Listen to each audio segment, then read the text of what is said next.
to know.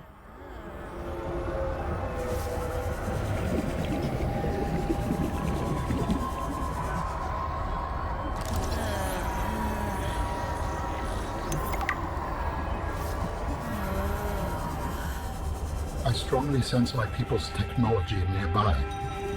A body component is near.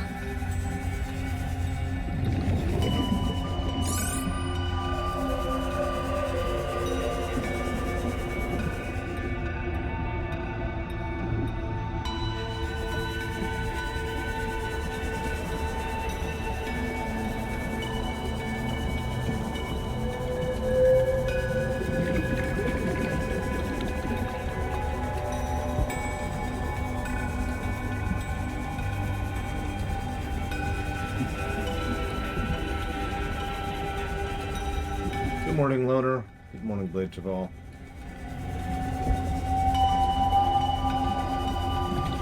Good morning, Alex. Excuse me.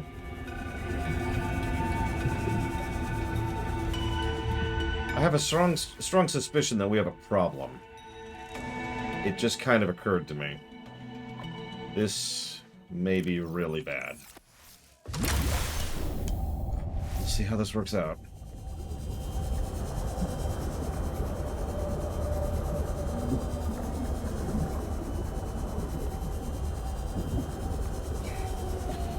You'll notice there's no oxygen plants this far down. Which means they probably expect me to be able to bring the vehicle this far down. Which I can't do.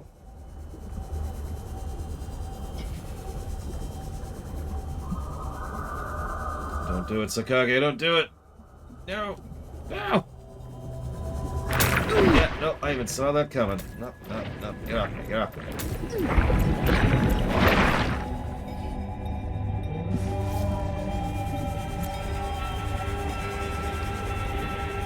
Unless I see some oxygen. God dang it, soon! I think we're gonna have some issues here.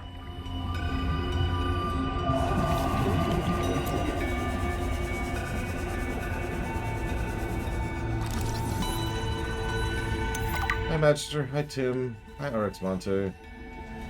This... yeah, we're already at half oxygen, and there are no oxygen plants, I'm saying.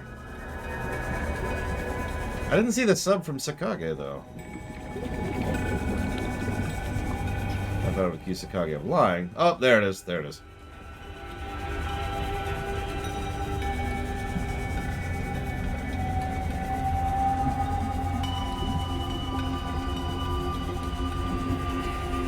Well, that's kind of the point of that, Tim, so I guess that worked out.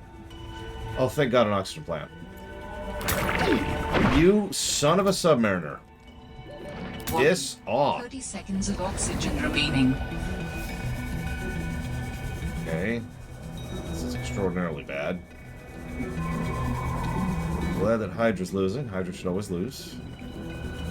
There's a squid down here, too. That's always fun.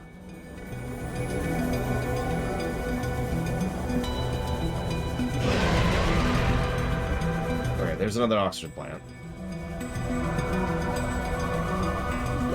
Warning.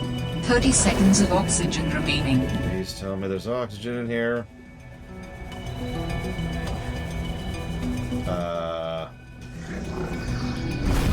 Okay. That was a bit of a Hail Mary. Thank you, Sakage. Always, always and ever. For 5 years of support. You are very awesome. Thank you so much. I will put that towards dealer's choice. Oh god, I don't have the document up. I knew it, Tim. So what you're saying is I need to put out a YouTube message every day, twice a day, because I stream twice a day, every day at the same times. That's not quite true. That's not quite true. I don't stream on Saturdays and Sundays the same way.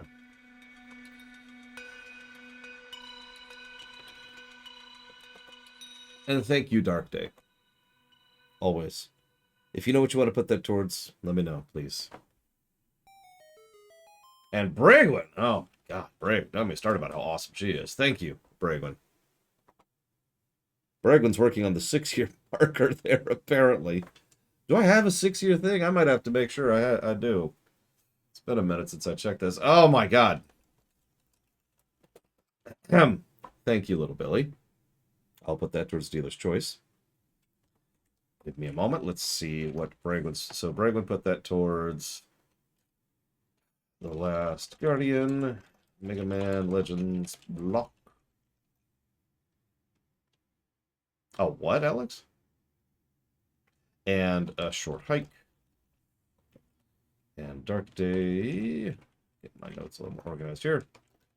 Putting it towards Dragon Quest 11 and God of War 4, I assume. Thank you, all of you. That's okay, Tim. I don't blame you. But Tim did ask me a question. Tim said, what's the smallest possible change you can make to WoW to kill it in 5 years?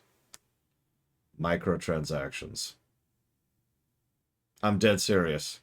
Delve into microtransactions or free to play, and that will destroy WoW. You'll notice that despite all the scummy crap that Active Blizzard has done for years, they've never done that to WoW. And that's probably because someone somewhere is aware of the fact that that would kill WoW. They don't actually want to kill that cow just yet. Smallest possible change to WoW, that would be a long-term improvement. Honestly, the roulette system from FF14, just kind of copy-paste it over. Oh, I agree, Alex. 5 years is optimistic there. So if you're not familiar with Final Fantasy XIV, the way it works is that... Yeah, exactly, Dark Day. If you're familiar with how Final Fantasy XIV's roulette system works, it's roulettes that pull from basically the entire, like a huge pool of previous dungeons and raids. And I mean like from the very beginning of the game all the way up to the more modern stuff. What you have access to is what you have access to is what determines the size of your pool. And there are rewards and benefits in several different ways for doing them, especially once per day as kind of a daily thing. Now you might think, what's the point of that? But ignoring the fact that it encourages co-op, which is always nice, the more important thing is it encourages redoing old content. WoW has a gigantic breadth of old content, which is still good. And they just kind of don't do anything with it. There's no reason or investment or purpose other than because I want to do it, because of cosmetics, or because of the story, to go do older content. But a roulette system would encourage players to be able to engage with the vast breadth of content that's already there. Like, they don't even have to make new content for that. Very small change, big reaction. Oh yeah, that's another thing. If someone, just one person in your party has not done that particular bit of content before, that really isn't what I'm talking about, Uthor. Then that person will gain, then the whole group will gain additional benefits and additional rewards because it's new for one person. Now that may sound like a strange addition, but the reason for that is because that way, someone who's leveling a new character, or someone who is playing the game for the first time, the system prioritizes people who haven't done a dungeon before.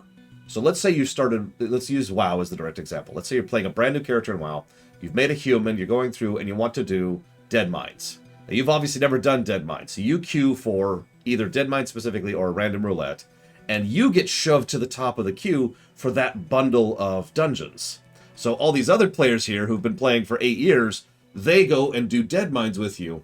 That way you have a higher chance of actually getting a group, despite the fact that you're a brand new character and a brand new player playing a dungeon you've never done before, and everyone rewards for it. And I feel like I'm describing it right now, Huthor. Literally take the roulette system for 14 and copy-paste it into WoW. Done. It really is that simple. It's true, it also encourages, I'm going the wrong way, it encourages new and old players to play together, and just, I cannot go down the list. We talked about this during the FF15 run, which I know you weren't there for, Huthor, because you hate me, but trust me when I say that that is a brilliant system with a lot of good mechanisms in place to ensure that the whole thing works brilliantly. It is probably FF14's best overall innovation to the MMO space. Nobody does what FF14 does.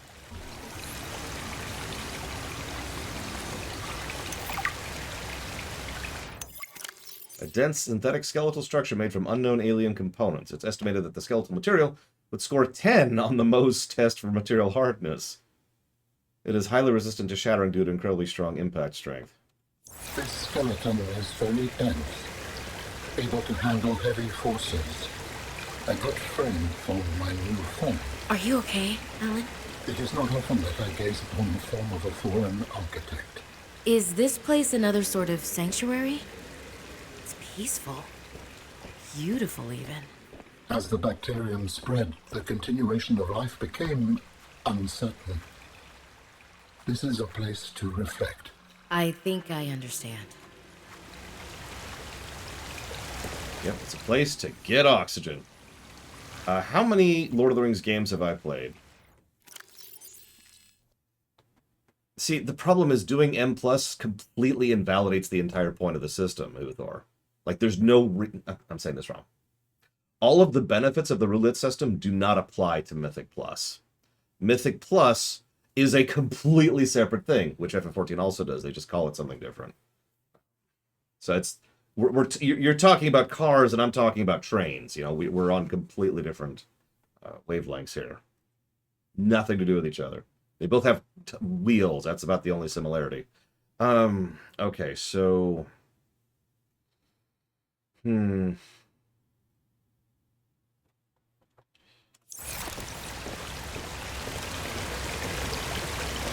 is up to date as of... I want to say last night, I think is the last time I updated it. Why do you ask? Well, that's an interesting question, Huthor. So, what FF14 does is it has this concept. Now, stop me if you've heard of this book before. Called a Badge of Justice, right? Okay, I'm being a little facetious. So actually what FF14 does is it has a recurring cyclical currency system. There are 2 currencies, and they basically boil down to modern currencies and older currencies. So all gear, and I mean all purchasable gear, can be bought with the old currency, except for the brand new stuff, which is recent, I believe, as of 2 or 3 patches. I forget the exact number, but they always mention something when a patch cycle's worth of gear gets pushed back into the old gear. The new gear is purchasable by the new currency. There's actually some really good thought and effort and specifics. So trust me when I say that this system works quite well. But the bottom line is you get a small amount of new currency for doing these dungeons and a large amount of old currency for doing these dungeons. And, of course, experience, which doesn't really matter in WoW's case. That's probably one of the biggest asterisks there. Because in FF14, there's a lot of reason to level. Because you can level every class as one character. WoW doesn't have that going for it, so that particular benefit, that's not great. It does make gearing a lot easier, especially if you're coming back to the game after a long pause. Do a few roulettes, and you will have enough resources to get yourself up, at least relatively up to date. I think I just got to run for it now. You notice I haven't found any magnetite. Do I have any? Do not. Okay.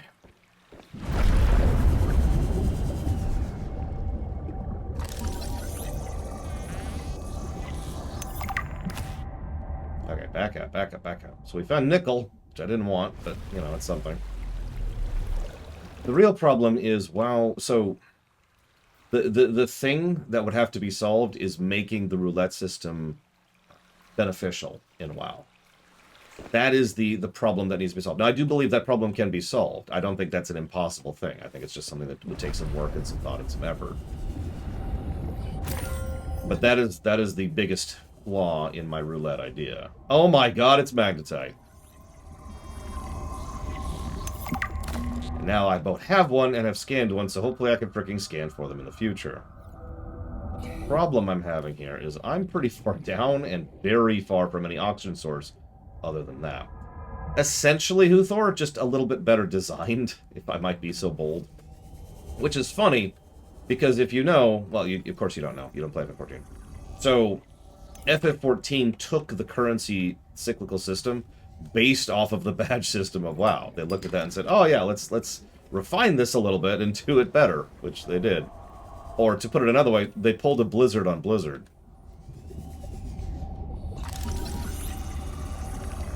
Yeah, FF14 took a huge number of ideas from WoW, which, no judgment. Like, that's exactly what they should have done. They looked at the giant of MMOs and said, alright, what can we do with this? Duh, right? That's what I would have done.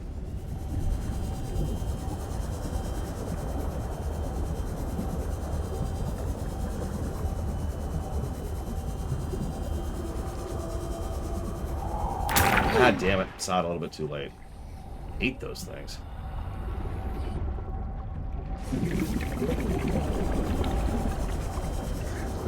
I didn't get anything from the base, Crazy Horse.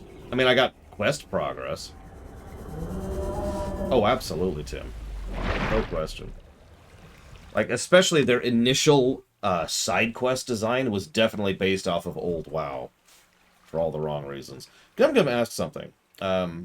What if their goal is to make it seem your good boss doesn't like you and you want to improve? Now, you said that with a tongue.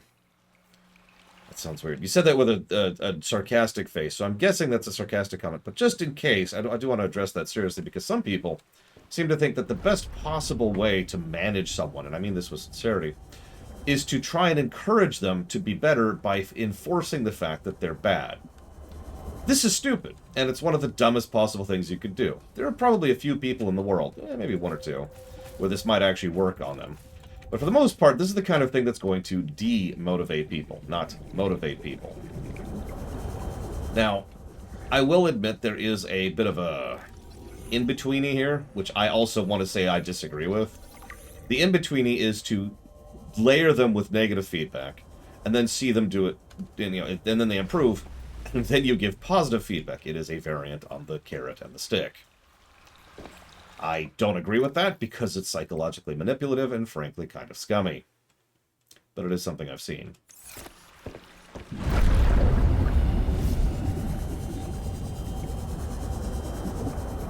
Well, that's the other thing. It's something I've talked about semi-frequently. New creature discovered. Is there's a difference between building tall and building wide. I know it sounds like a weird way to put it, but it's true.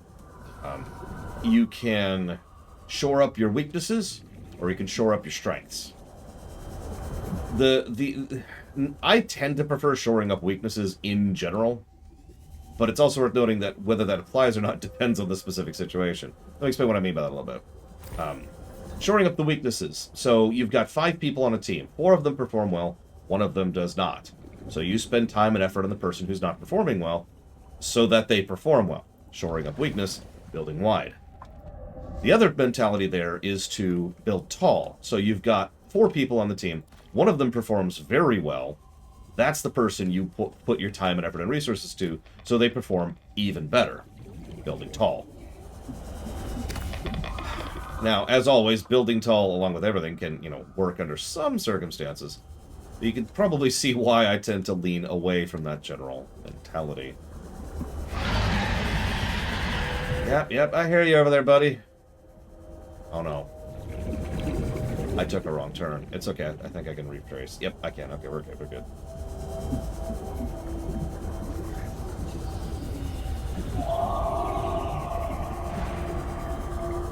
Yeah, exactly, DJT. And I mentioned this because this is also a bit of a corporate thing. In corporate worlds, most companies will try to build tall. They say, this is making money, so let's focus on this, rather than using the money they're making to spread out and diversify. Now, if you know anything about economics, you know how incredibly stupid that is.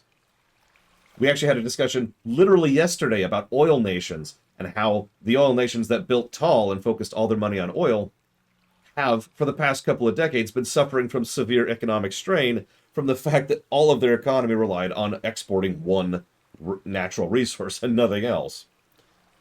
By contrast, other countries, Norway, diversified, and we're good. Anyways,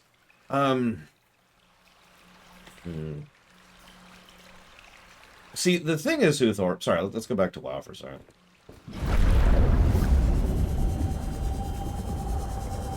Let me go ahead and start by saying that I don't fully agree with you that WoW's ecosystem revolves around higher-end gear in terms of systems. But I absolutely do think that the game lends itself towards that. Thing is, FF14 does that too. Yeah, Dutch disease. That, yep. Yep. FF14, every new major patch, every new content patch, which releases every 4 months at this point, has a new layer of gear, which is better than previous gear. So it still has that same system, but it manages itself with no real difficulties based on the aforementioned the roulette system, because the roulette system remains one of the better ways to make sure to shore up those holes. Now the catch there is, in order to truly stay on the high end of gear in FF14, you have to be doing modern content. You have to be doing the highest end content. The currency in that case, the Valor instead of the Justice, is there to fill holes. Which, if you're paying attention, is exactly what the Badge of Justice system originally existed for. It wasn't there to gear your character, it was there to fill holes in the gear you were supposed to be getting from raids and dungeons. Now, this is all in the realm of the hypothetical, of course, and it's not to say that FF14 and WoW aren't actually very different games by this point in time. But I do still think that the overall system could work. It would require some very careful thought about which vendors give which items with which rates. You know, how much they cost, effectively. And that would be the difficulty there. That would be the work involved. No. How we doing? How we doing? We're getting pretty full. We have gotten 2 magnetite. Oh my god. Gear in WoW has a random element to it, but it's not that gear is more random in WoW. So, I mentioned that WoW and FF14 are actually very different games, and I want to re-stress that point, because WoW and FF14 are very different games. Let's use a very basic, simple way in which they're different. Right now, kinda busy. Kinda busy. Thank you. A very basic way that they're different is, in FF14, gear is better. There is only one exception to that. What I mean by that is there's no what do I prefer, there's no unique gear in FF14. Gear in FF14 is stats. It has more stats, it's better, there you go. Yeah, FF14's gear is extremely homogenized. There's what's the full list? It's very, very simple. There's like tank gear, caster gear, which is nearly identical to healer gear. And then there's like ranged melee and then melee physical. And I think that's it. I think those are the 5 categories of gear. And that's it. That's gear in FF14. And it just gets better. There's none of the unique stuff like trinkets or set bonuses or on-use items or any of the stuff that WoW has. Very different philosophy when it comes to gearing up. Apparently, Takota. I mean, that makes sense. They're, disguising themselves and blah, blah, blah. I think I need to make a run for it. I think I need to make a run back top. We'll look for magnetite in a minute. We found 2. Whoa.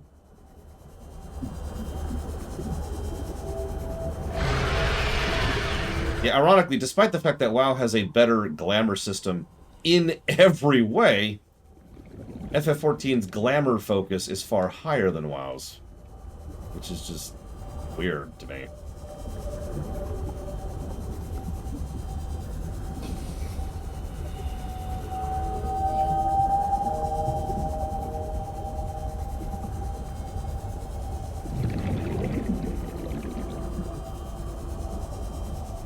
Yes, we literally have infinitely more magnetite than we had before.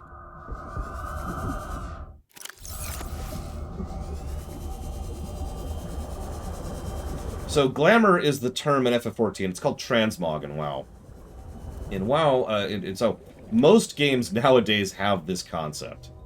It's actually, believe it or not, Lotro of all games invented this. Where's my ship? There it is. I don't think I'm going to make it. I really don't. I'm going to go for it. I mean, I have to at this point. I'm locked in. What it is you've got your gear, which is your actual stats, and then you've got your cosmetic gear, which is what you look like. And that's it in the most simplest way possible. Every game calls it something different, but that's the system. Everything, Dr. Winter? Literally everything. Literally everything. Warning. No. No. You piece of crap. I think I just died. I think I just died. Of course everyone transmogs in WoW. But in FF14, it's a gameplay element. I'm saying this wrong. Oxygen. It's a focus. People will actually spend a huge amount of time and effort and work on getting... I'm not going to make it. I'm not going to make it. I'm not going to make it. I'm not going to make it. On getting glamour in FF14 and standing around in... I would have made it if not for that goddamn thing.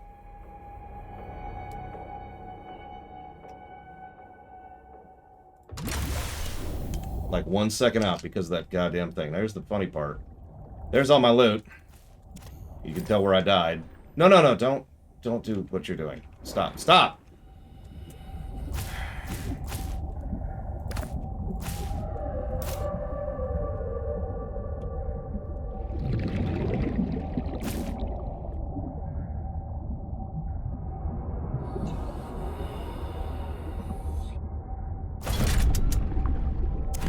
In FF14, people spend a large amount of time and effort and resources focused on just getting glamour and then showing it off to people, for no other reason than to do that. It's part of the fact that FF14 is a little bit more of a social game than WoW. Now, not to say WoW is an anti-social game, but it's certainly nowhere near as social as FF14 is. They're both magnetite down here. Of course, they sink faster. Get out of here.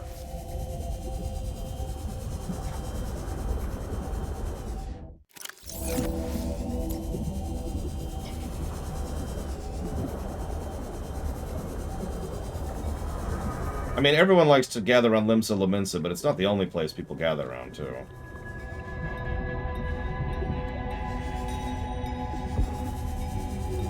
Oh, I have 3 magnetite, and that's what I had. We connected? We appear to be connected. Good.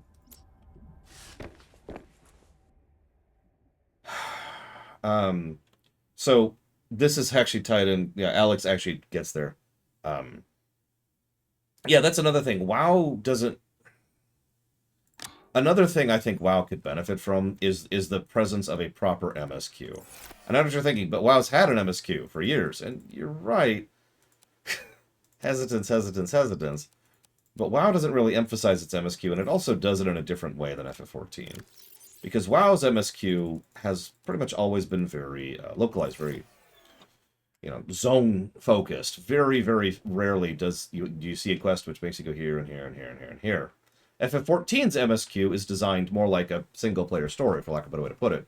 And so people always are encouraged by design to go to certain places just to continue the story. Which means people tend to congregate in those places more because they can show off more, and you get the general idea. Very, very different environment. For good and for bad.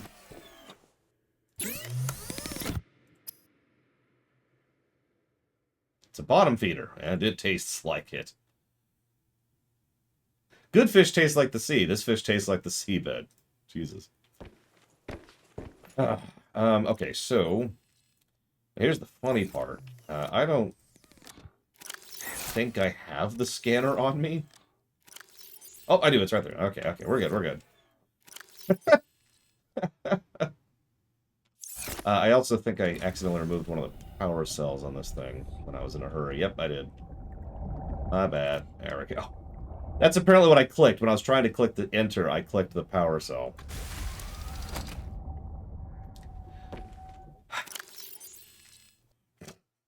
Yay. Whatever. That's an easy death to recover from, thankfully. Let's go ahead and put that there, and let's just do something really quick.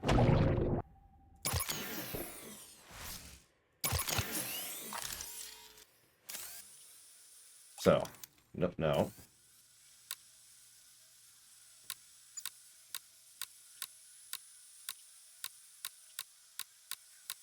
Come on. Come on. There we go. Magnetite. Magnetite. Holy crap. Let's grab a save now that we have successfully gotten magnetite. I mean, your stuff can despawn or get grabbed by enemies or whatever, but yeah, Dark Day, essentially. There's a bit of a time barrier there. Gum Gum also asks, how far can computers on the extant do with their programming? Like, whatever the core programming it has, does it enhance from within? No. So what you're referring to is self-improvement, aka VI, which I suppose actually we do have VI, so never mind. Yes, they absolutely have VI. But do they have AI? No. So I guess that answers your question. If it doesn't, then I got nothing.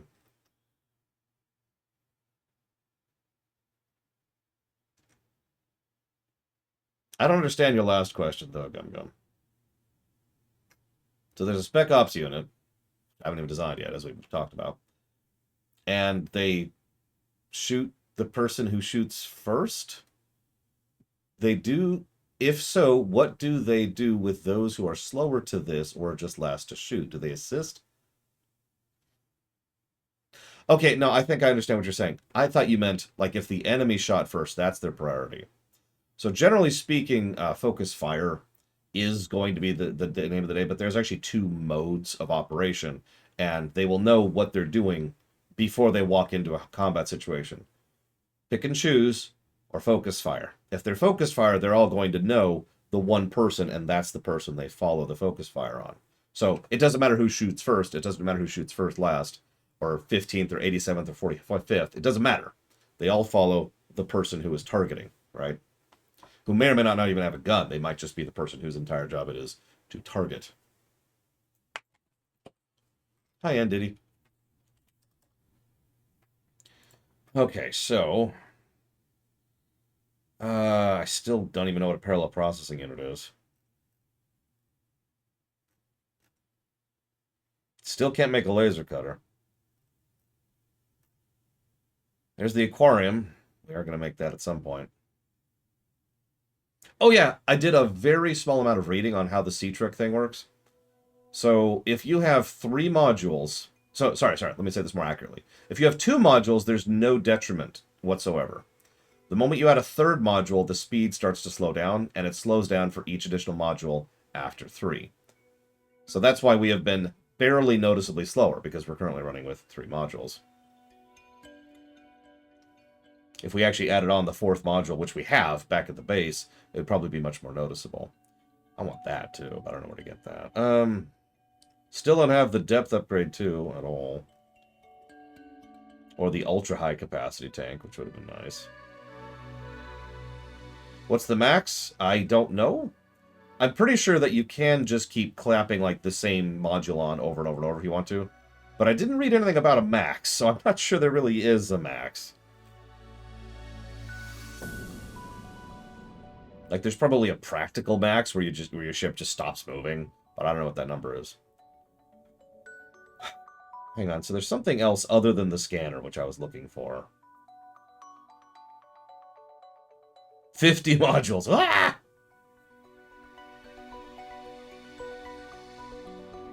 I should probably work on making one of those soon.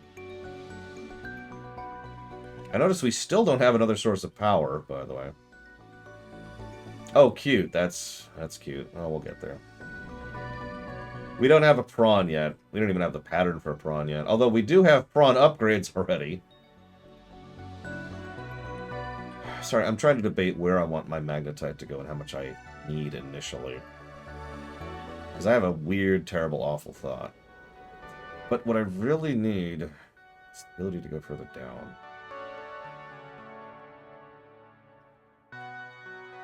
Why don't we do this? Why don't we do this? Drop a beacon. Pop out. And let's just drop this here.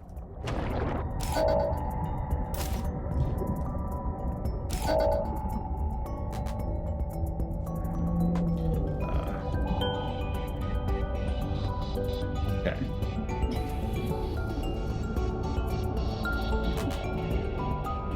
Okay, let's do it. Let's do it. Let's commit. I'm gonna be weird and dumb and stupid.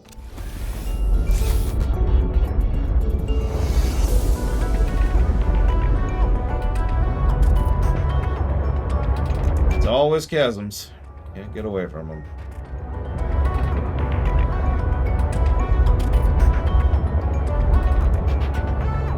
That would be cool, first of all. Okay. Yep, that's a thing that happened.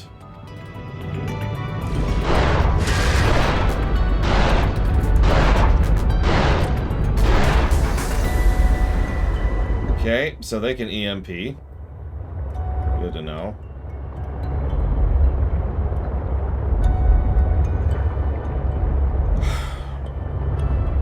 I mean, it's hard for me to gauge that, Tim. Since, you know... this is more unknown to me. Having said that, I would say there are certain zones in the first game that are more terrifying than this game, but I also haven't seen every zone in this game yet. There is definitely less visibility and more focus on caves, which are... Alright, so Tim asks, distill Batman to his core concept. What would be the minimum amount of thing they would get for go, yep, that's Batman. Someone, I know this is going to sound like a joke, but I mean it that way, someone who doesn't want other people to die. It actually reminds me of a quote that was said in, I don't remember which, I think it might have been Kingdom Come, where Supes and Bats talk to each other, and that's what they say to convince him. It's like, at the end of the day, for all our differences, for all our disagreements, we are both people who don't want to see people die. And that's what gets through to him. It's a good scene.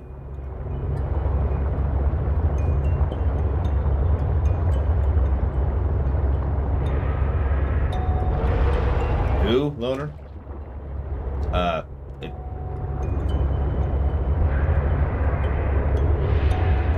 Having said all that, I will say this game actually manages to make above ground pretty equally terrifying, which I'm with that.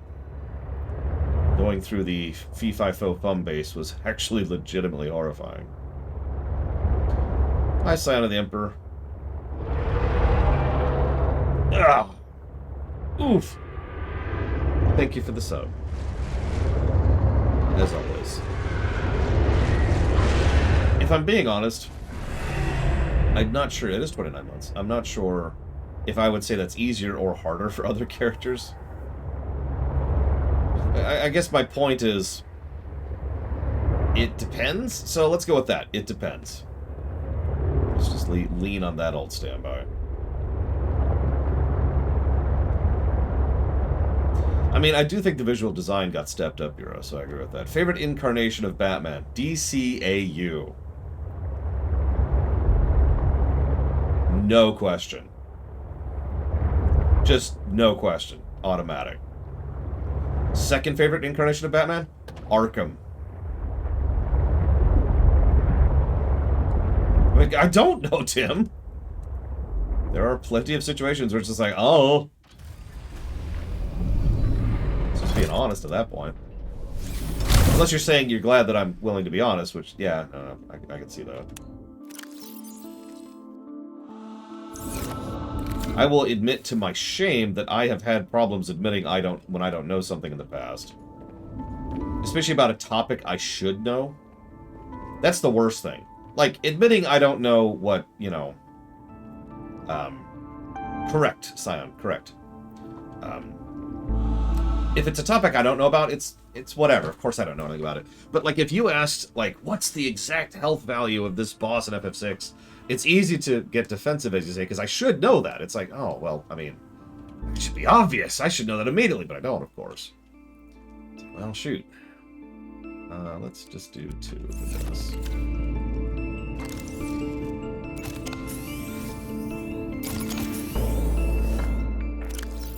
I've heard a lot of takes on the different takes of the bats over the years. One of my favorites was that, oh god, who was in Batman Forever? Who was that? What actor was that? He was also in Top Gun and Maverick.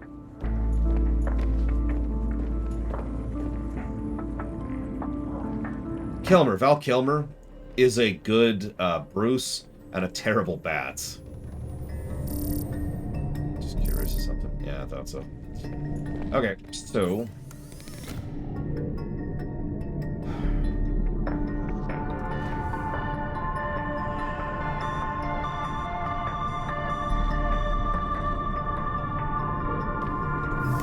Yeah, similar mentality with Clooney. I've never heard anybody say Clooney played a good Batman, but I've heard some people say that Clooney was a decent Bruce. I mean, we could really get into the weeds on that, but let's not. Let's go ahead and pull our haul here. Including our delicious, delicious magnetite. Well, Bruce is easier to play. He's literally a mask. And if I might be so bold, there's less depth to Bruce. I don't really mean that as an insult. It's just there's less depth to Bruce. Ironically, I don't think that... I can't think of anybody's name. The Nolan actor did a good Bruce at all. In fact, I think he did a pretty bad Bruce.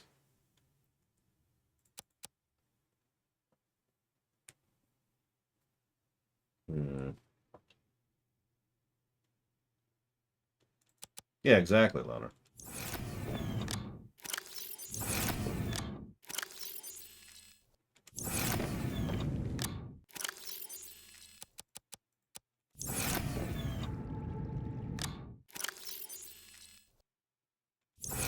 I mean, not to go back to the DCAU, but you remember that scene where someone, I'm not going to spoil, but someone's trying to convince Bruce that he's crazy and he should kill himself? The reason he knew it was a trick was because he doesn't call himself Bruce in his own head. Hey, Overlord. I feel like I'm going to pronounce this incredibly wrongly here. God, I'm just stuttering and I can't think of names. I'm just really tired today. Hey, Overlord Ish. Good fortune on enduring the Friday. Lord knows I know what those are like. I'm apparently flurging out right now. Don't mind me. Actually, wait, no. That's not where rupees go. I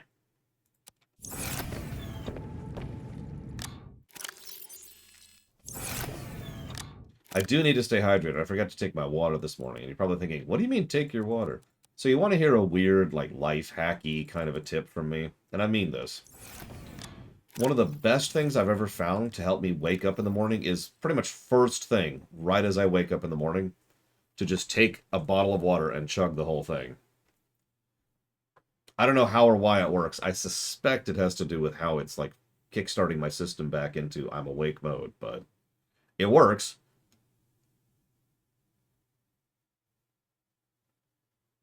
Yeah, it's only 500 milliliters. Or 16.9 fluid ounces. But still. Just, look. Alright, I'm good.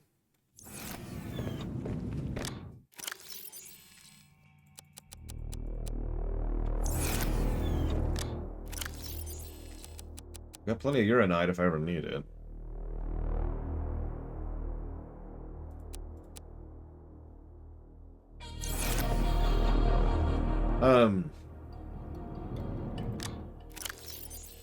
I'm not into the Batman Who Laughs. We actually talked about that a while ago, and the more I thought about it, the more I just didn't really gel with the concept.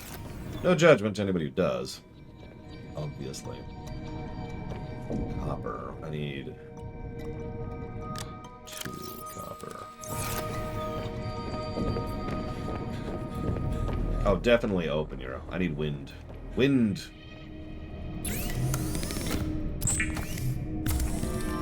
Yeah, but it wasn't working. That just hurt. And it irritated a couple of people, so we got rid of it.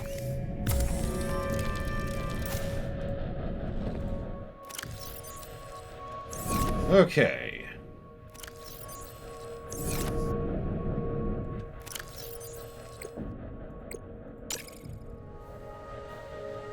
What does this stupid thing take? Just get rid of it. I should have done it in a second. Whatever.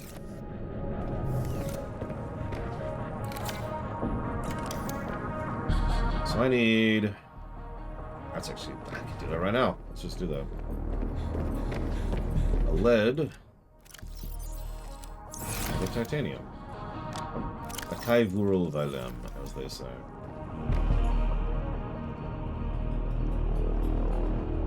Still don't get the point of the recyclotron. Like, I'm sure there's some point to it, I don't know what it is.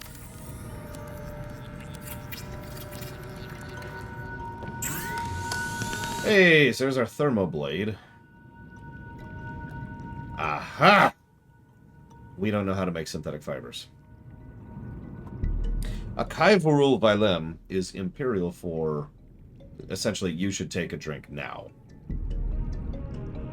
That's not quite how the syntax of Imperial works, but that's what it is translated into English. So, gender swap the Justice League. Does anything significant change?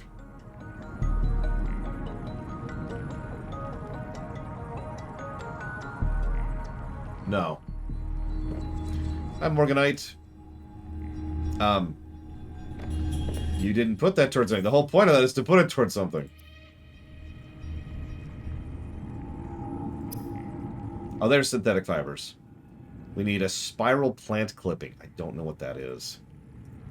But we need rubies, which we do have. And a battery. We should have a spare battery somewhere.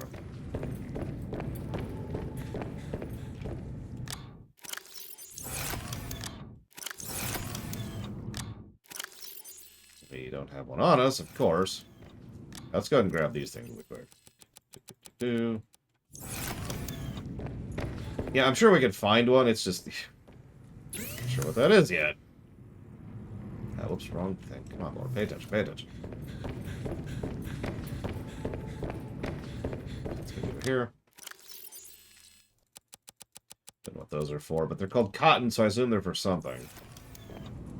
We've got a source of peppers now, if we wanted them.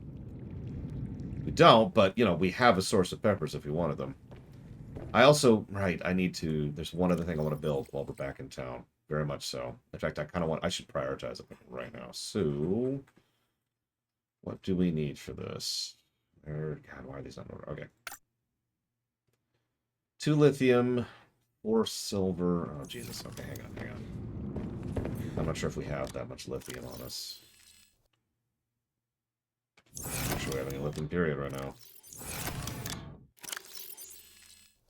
God dang it, Judo Joker. I knew it! This one game. Or, okay, apparently I'm not doing the middle one. There we go. There's the 4 silver. I don't think we have any lithium. It's not great.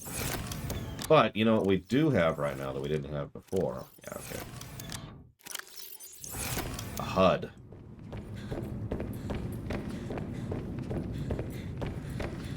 So we can do something we've kind of never been able to do before. Calorie intake recommended. Scan for stuff.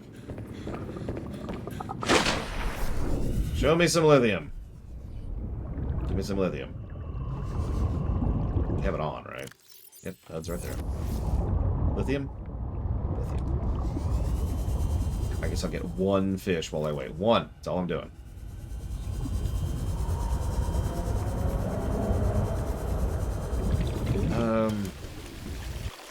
Yeah, let me pause the game. There we go. Do you mind if... yeah, no, of course. Go for it, Tim. Thank you for asking first.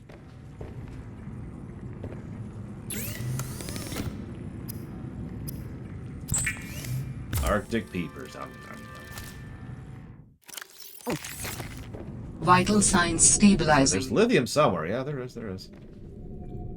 I suppose since we're doing this right now, let's go ahead and install the upgrades we have on us.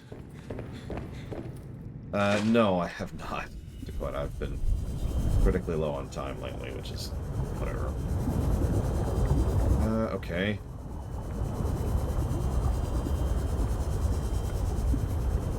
Listen, open balconies are legit. Just tell them that.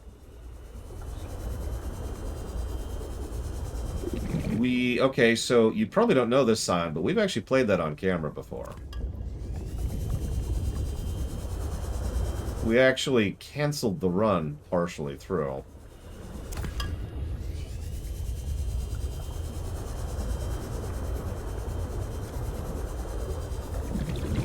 Because,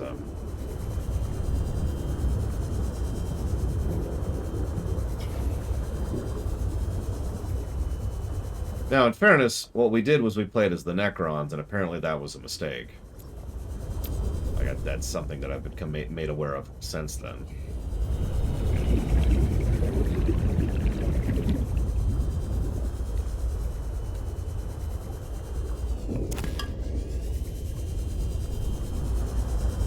Was Gothic 2 the one that started with the fall of... I can't think of the name of the planet. The planet that fell before the guard fell. Cadia, that's it, Cadia.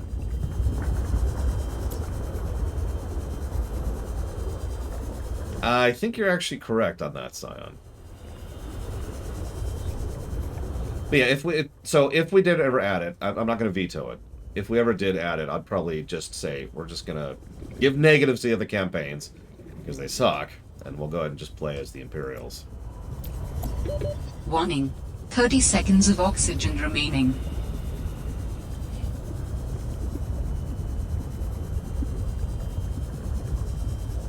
Which is my favorite Dawn of War? I mean, Dark Crusade, easy answer.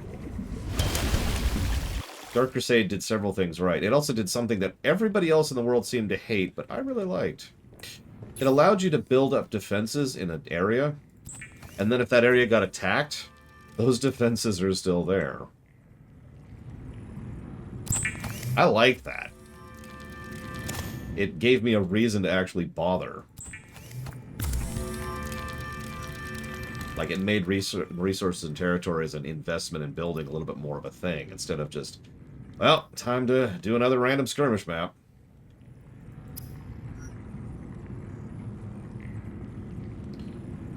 Two glass, two lead. I think I have that.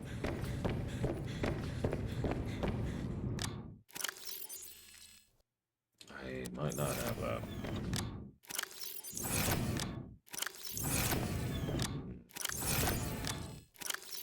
Execute order 66. Whoop, whoop, whoop. I do not have lead. It's okay. I can find lead. I have a HUD upgrade. God, that's just such a quality of life change. Such a quality of life change. Yeah, I'd like to find lead, please. Thank you. Yeah, turrets are of limited help. It's just, again, it just added that all-important investment for me. Soulstorm, I would have liked a lot better, because Soulstorm was better than Dark Crusade in several ways, gameplay-wise. Except, they got rid of the fact that turrets stay and buildings stay when you leave a map. So it was just random skirmishes again, and that just... I remember being so disappointed when I went directly from Dark Crusade to Soulstorm, because I played them back-to-back.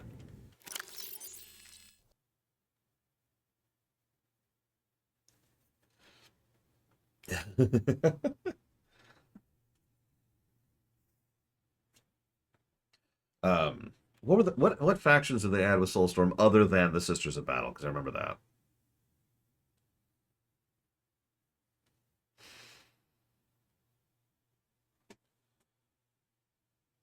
Like in real life terms, Tim? Like as in from Tim? Oh, of course it added the Dark Eldar. The worst faction in the entire setting.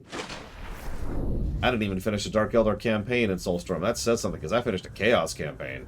And you know my thoughts on Chaos.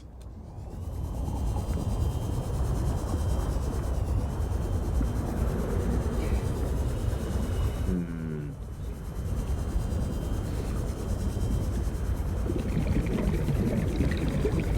50 years, I'd say, Tim, roughly. Dark Eldar are literally Squick the race, so... Man. Yeah, that's the other... So, okay. This is going to sound like a weird tangent, but how many of you have played Command & Conquer Generals? I swear I'm going somewhere with this.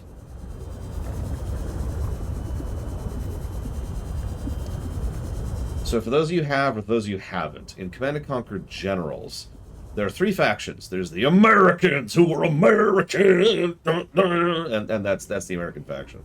That's how they sound. That's their voice acting and their style and approach, right? Then there's the Chinese faction. They're basically the Soviets from Red Alert. We have big guns, and this is definitely a Chinese accent, and that's how they play. Everything for the greater good of the Empire. Then there's the terrorists. I don't think Morganite did, or if he did, I didn't see it. Dangerous weather approaching. Seek shelter. Anyway, so then there's the terrorists. Now, The terrorists were the terrorists, but they were strangely comical about how terroristic they were, which I know sounds weird, but you probably know what I mean by that. Like, their basic worker unit would have voice lines like, "Oh, please, no, I'm going," or, "Can we maybe get some shoes?" You know, just little lines like that. They've stuck with me all these years later. The reason I bring all this up is that's what Chaos was like. Playing as Chaos in Soulstorm, actually, I think it was Dark Crusade, but whatever. That's what playing Chaos was like.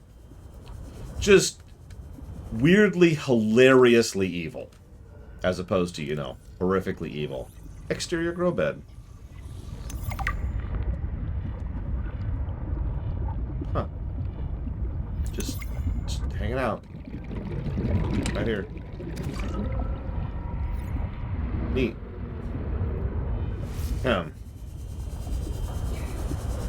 Yeah, the Chaos Cultists for Chaos!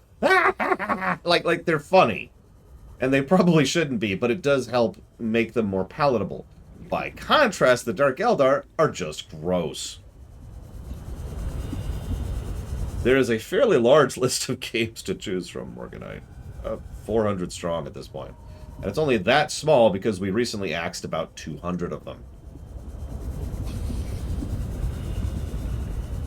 Yeah, kind of like that, Judo Joker. It's just like...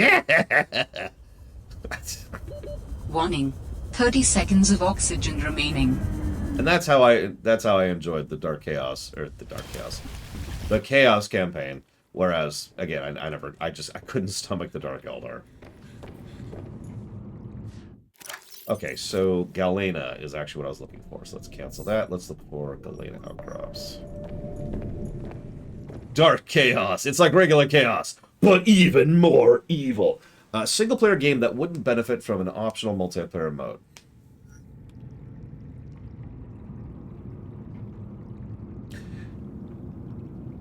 No. Yeah, we're not... Well, I mean, we're not doing the whole campaign sound. We've already talked about that. That's bonkers. But yes, we will. We will play. You are so impatient, Zach Taft, okay? Like, real talk for a second? Chill. Chill. It's okay. The question's right there. It's okay. It's right there. I'll get to it. You're literally asking me in the middle of answering another question if I'm going to get to your question.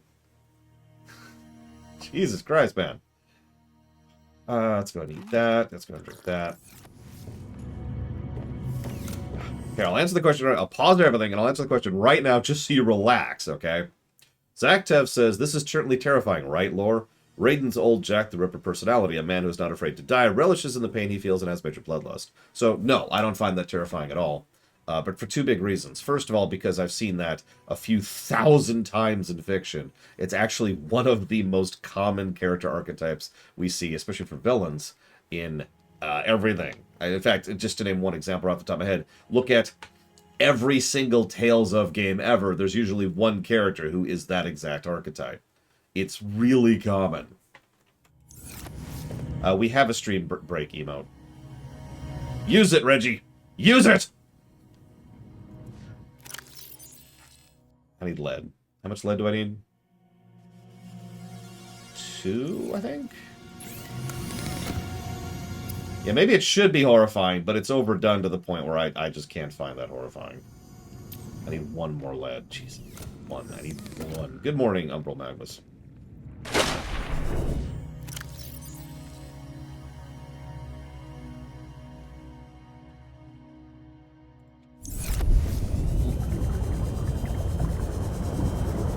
Yeah, most of the time, part of the problem with that particular... Well, no, it's not the normalization thing. Part of the problem is most authors don't do anything with the crazy psychopath archetype. It's just, hi, I'm a crazy psychopath. That's it. That's their characterization. No relatability, no personability, no reason behind it. No build-up, no development, no payoff. Hi, I'm evil. Yeah, it's almost always done to make a, let's call it what it is, a poor man's Joker. And I absolutely mean that as an insult.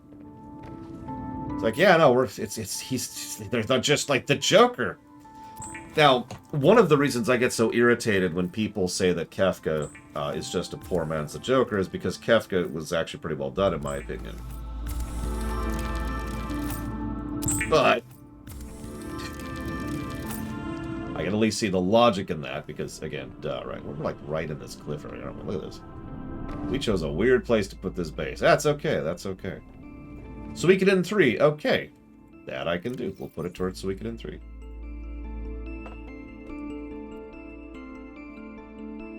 Done. Thank you for being part of the show, Morganite.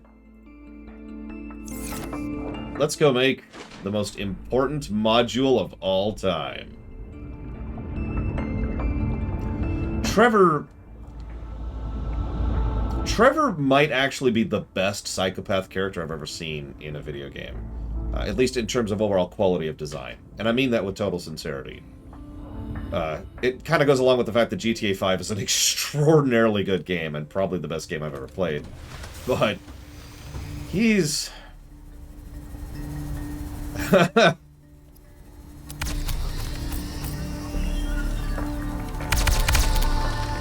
Yeah, Trevor manages to not be get off my screen, which is impressive when you have someone as horrible as that.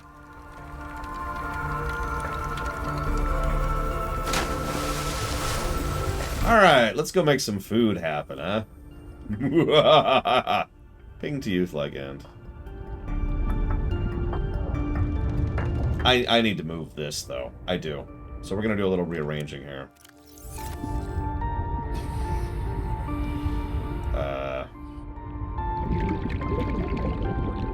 Yep, the aquarium module. Does the Empire military use a merit system? I have no idea. Never thought about it. I know, that's the answer you're looking for, right? Big, in-depth answers. That's what I'm known for. Oh. Yeah, we're literally backing into a wall here. At our current length. We need to move this damn thing. So we need to find a spot which is going to have enough room for this. Here's what we're going to do. First, we're going to do... We're actually going to detach. One...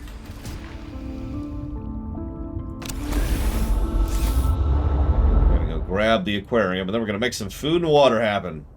I hope this is the end of our food and water problems forever.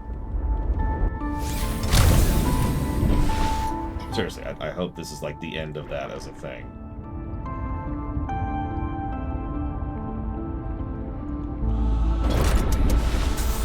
Alright.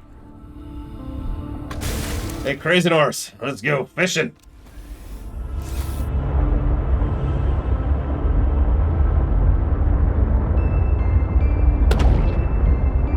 I don't know if I'm getting them or not. I don't really seem to have an indicator.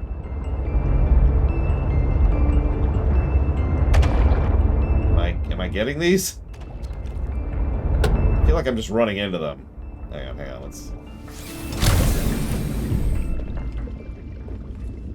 Aha! We've gotten 2, and none over there. Okay. So let's try running into one directly. Let's see what happens. Just dead on. Okay, I probably didn't catch that one.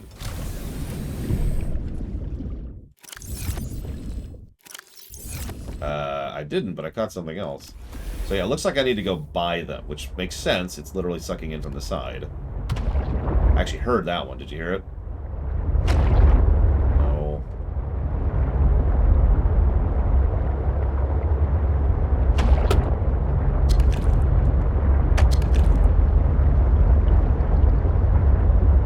This is actually harder to do than it sounds, because I keep running into them, trying to get close enough to loot them.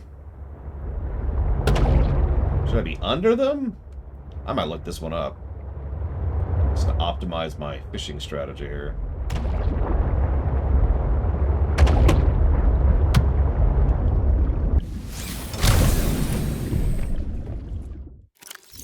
Yeah, we're having some issues. Hang on, let's look this up. Let's look this up.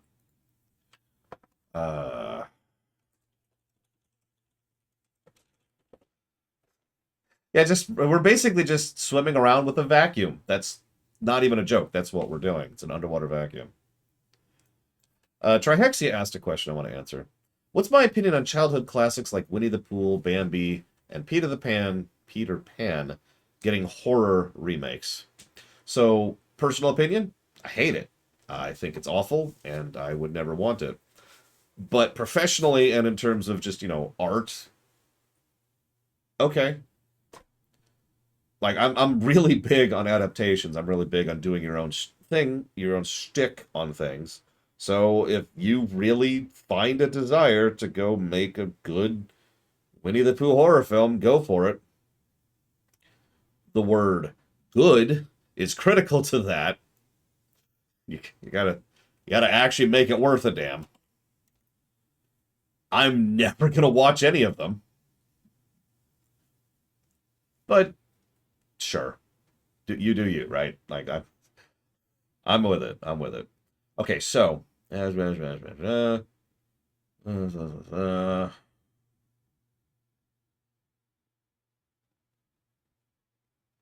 aquarium is indiscriminate in what it picks up and has no off state. It will continue to draw in fish until both sides are filled, as well as edible fish. It'll also bring in penglings.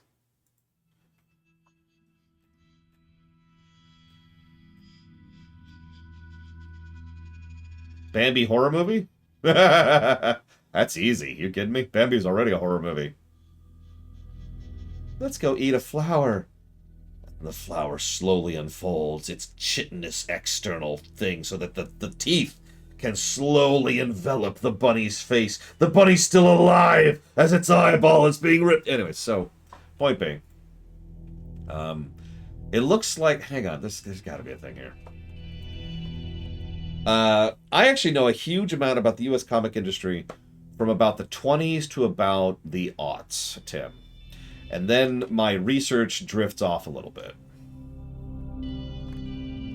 Like, I could tell you about the comic book crash that almost happened, and in semi-decent detail. That's horror, though, Magister. Gore and horror are the same things. Let's just be honest with ourselves. Why we don't do horror games on this channel.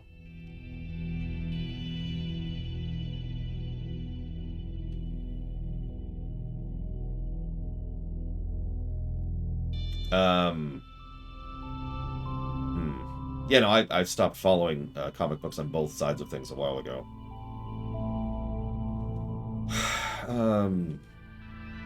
Now, Alien still has gore, it just doesn't lean on the gore, because it's a good film.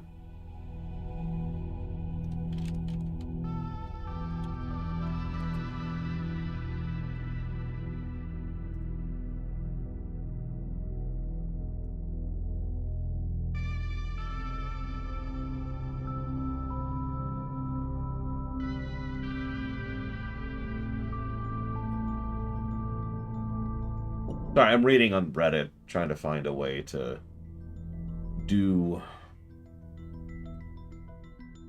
the aquarium module. It looks like it really is exactly what I think it is, though.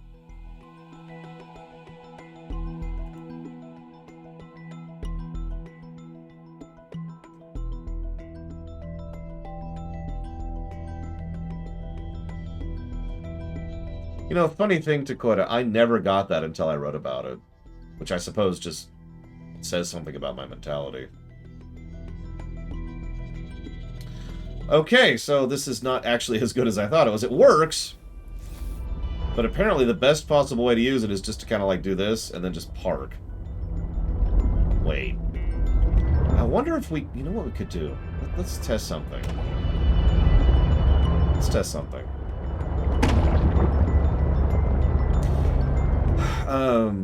Mark of Chaos.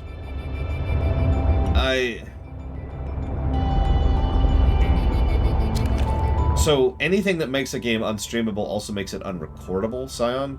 So the only way I could do a Let's Play of that is if I literally am playing it off camera, and the only thing the camera has is me. Like, imagine it here. This is what that playthrough would look like. I would just be sitting here going... Playing the game. I'll even actually play Subnautica. This is what it would look like right here. And I don't think most people would want to watch this particular style of playthrough. I feel like this is not very entertaining. Oh my god, is that... Okay. Oh, whatever. Anyways, I'm gonna go park this thing over here and hope it just gathers fish. Yeah, I've seen some streamers do this, and it's actually bonkers. I can't believe anybody would get away with this for a length of time. So let's just grab all these. And grab all these. This. And this. And we'll see. Oh my god, it's a once-in-a-lifetime thing that would never show up on camera again. And then we keep going this other thing. Oh yeah, I need to be in a bikini while I'm doing this too. My bad. Well, that's not me, Tim.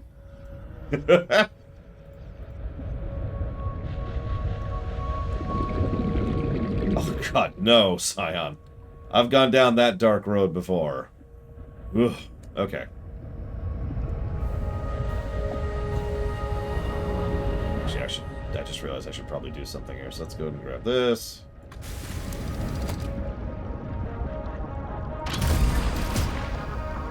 I did, although I haven't had a chance to play it because, of course, time is not a thing I have right now, DJT. But yes, I did see it.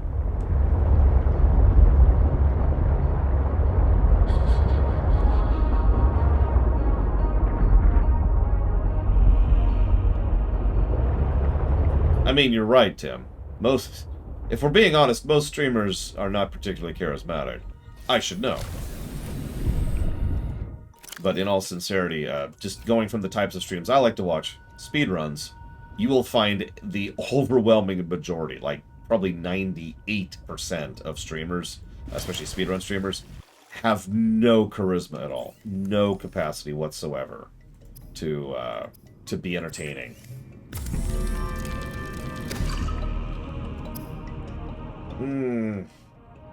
I'm not going to comment on that, Darcy. No comment.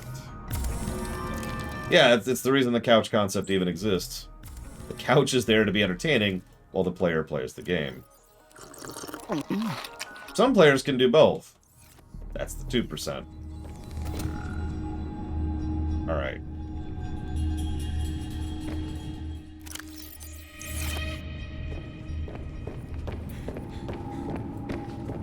Like Tomato Angus, or Jesus Here's Toast. Or Spike Vegeta, or... There's others.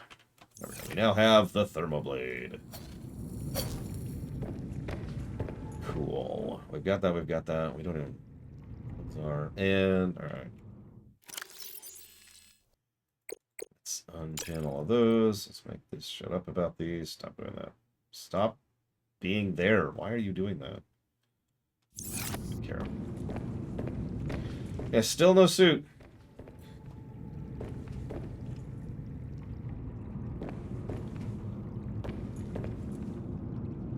Yeah, no kidding. Spike Vegeta just dodge rolls his way through games. It's really funny.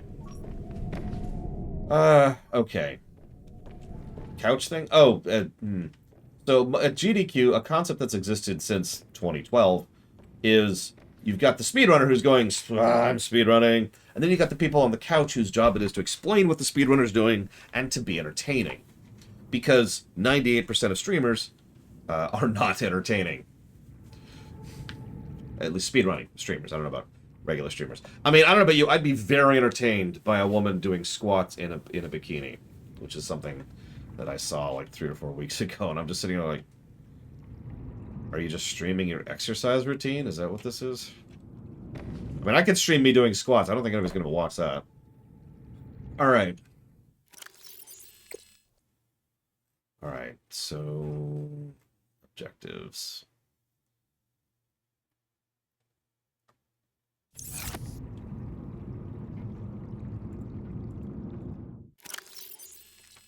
No, I need this.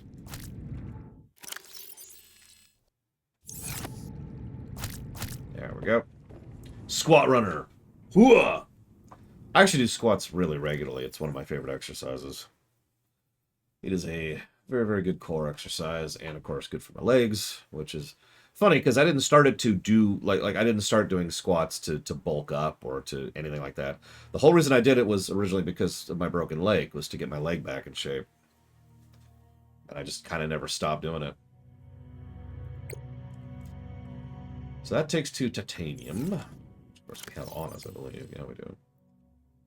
Yeah, every time I die, that would have been over 1,000 squats, Loner. For a bit of perspective. Okay, let's go ahead and dump the lithium and the lead.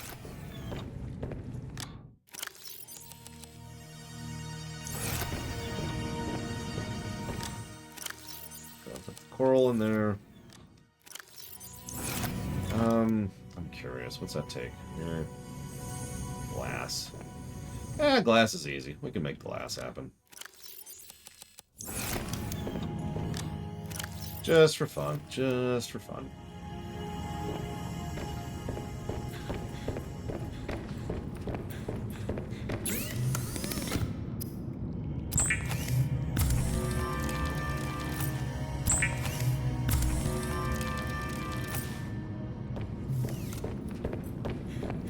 Let's have a little bit of storage here.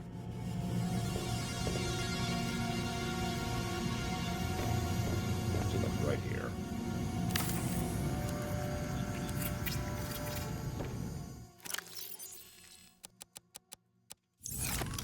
Enjoy your new home. Before I eat you! Oh, they will. Guaranteed, Crazy Norse. We already know. We've known for years how ridiculously unhealthy the superhero diet is. It's really, really bad. Like, it's astonishing that they aren't currently having health issues. If we're being honest, probably part of the only reason they aren't currently suffering from severe health issues is because they are rich enough to buy really good health care. And I swear I'm not going to segue into healthcare discussion. I'm just saying that's a statement of fact. They've got the money to see the good doctors. Good lord. Okay. So I need 2 titanium. They breed an alien container. Interesting. I don't think I have that. And no, I know I don't. Salt. Chat should be extremely strict, Tim. Bans for everybody. Constantly. Nothing but bans. What's the superhero diet? Google it. It's bad.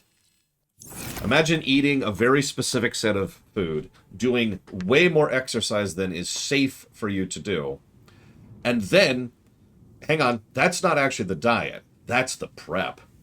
Then you have to actually stop drinking water and do... It's something called cutting. It's when you try to artificially make your skin pull in and reduce the amount of liquid you have in your body. That's how they produce that muscular look. They're not actually all that muscular. I know it sounds strange to say that. They are cut. Because what they've done is they've put themselves into a state of artificial dehydration so that their skin pulls taut around themselves. And so it looks cool. But actually, there are actual shots and footage of some of the actors who have to take a moment in the middle of an acting scene just to get their breath back because they are so out of it, because of how terrible they feel. No, Scion. No, we're done. We're done.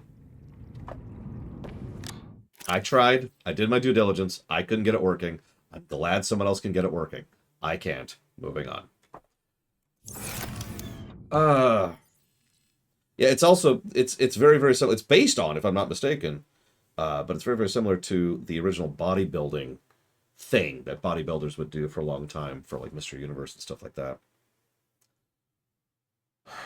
Not the, so I say bodybuilding. There's actually 2 types of bodybuilding. There's body sculpting, which is what I'm talking about. And then there's bodybuilding, which is when you become a strong person.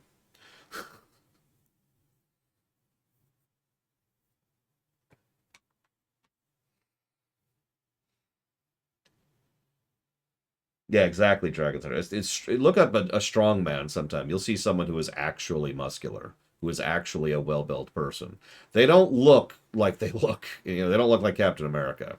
They, in fact, they probably look fat. They're not.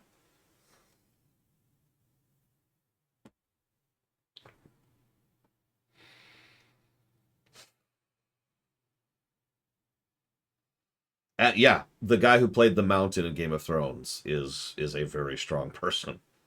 I mean, didn't he do I forget what it's called, the the ship mast challenge that I can't think of the name of.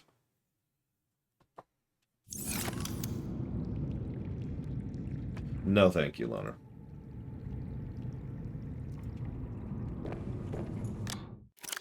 So let's do this, because I need that. Then I'm going to need 6, I think. No, not the caber toss. It's like you get a ship mast on your shoulders, and you have to, you know, get it balanced on your body, and then walk forward a couple of feet. And that may not sound impressive, and if it doesn't, then you're insane.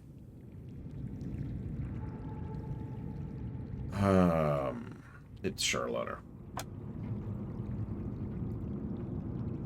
Do I not have? I do. Okay.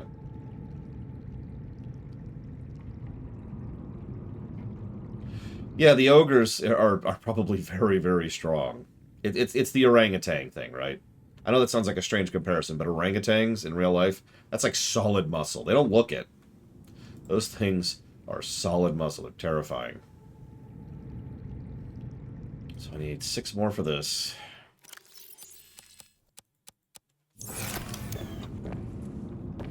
300 pounds, Reggie? No, no, that's a lot heavier than 300 pounds. You're gonna make me look this up, aren't you?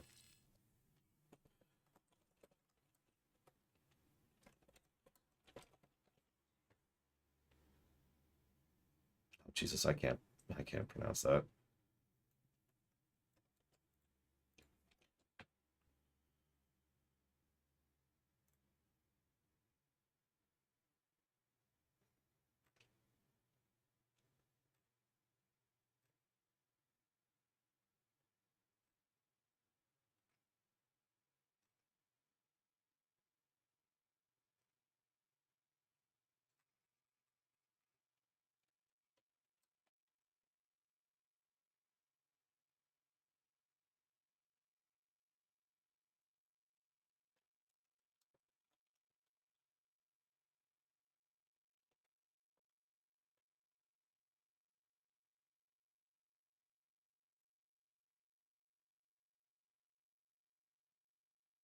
Is it just... That can't be it. Is it just called Viking Strength?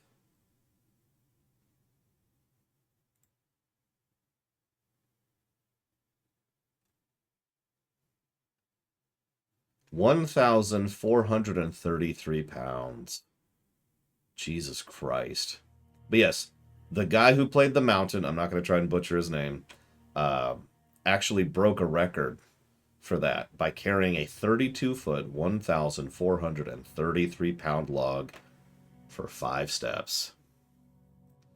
That is bonkers.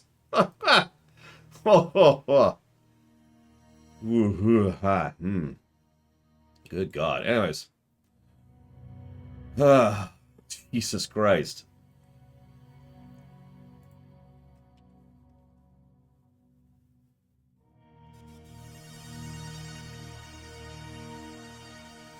Okay, so I need 6 for that. I need 2 for that.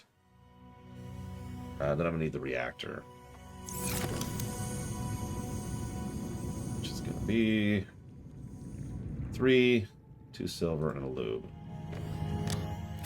3, 1, 2, 3. Silver. Which is here. And Ciela! Thank you, Ciela. As a reminder, you can put that towards up to 2 additional things if you'd like to. Either way, thank you muchly. I'll put that towards Alundra.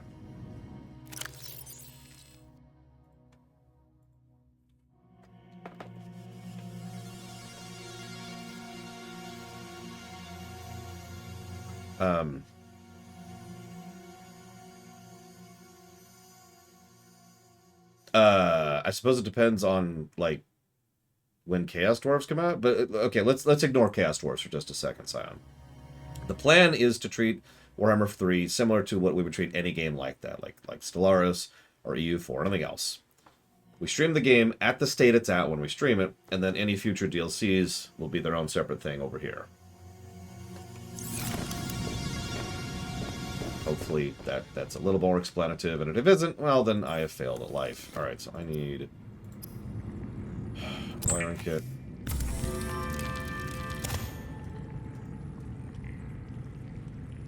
Come on.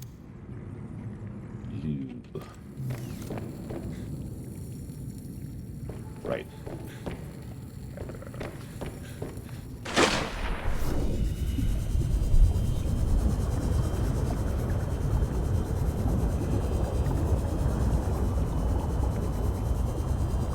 As weird as it may sound, I think the prettiest zone I've seen so far is actually the Deep Twisties. Go figure, huh?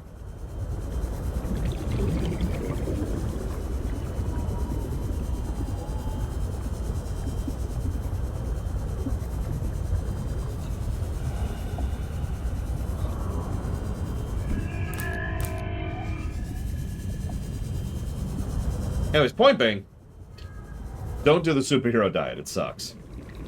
It is the opposite of healthy. There was a procedure that I, of course, can't think of the name of right now, back in the 60s that a lot of actors would do, which essentially involves not eating and doing specific types of exercise, which, surprise, surprise, is extraordinarily unhealthy.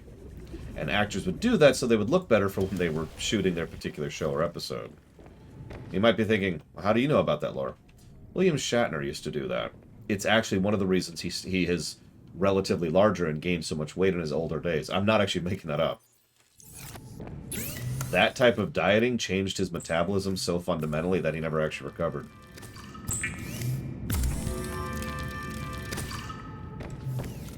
Thief 1 and the Ratchet and Clank. Got it. Like, I'm not trying to call William Shatner fat. What I am saying is that his metabolism was permanently damaged by the kind of dieting he did back in the day. That's all I'm saying. And that sucks. Oh, sorry, Scion. It would have to be funded separately, just like Patchwalker. That's true for all of them. That's what I meant. So Ciela is also donating towards the 1 and Ratchet and Clank HD collection. Got it. How do I write stories?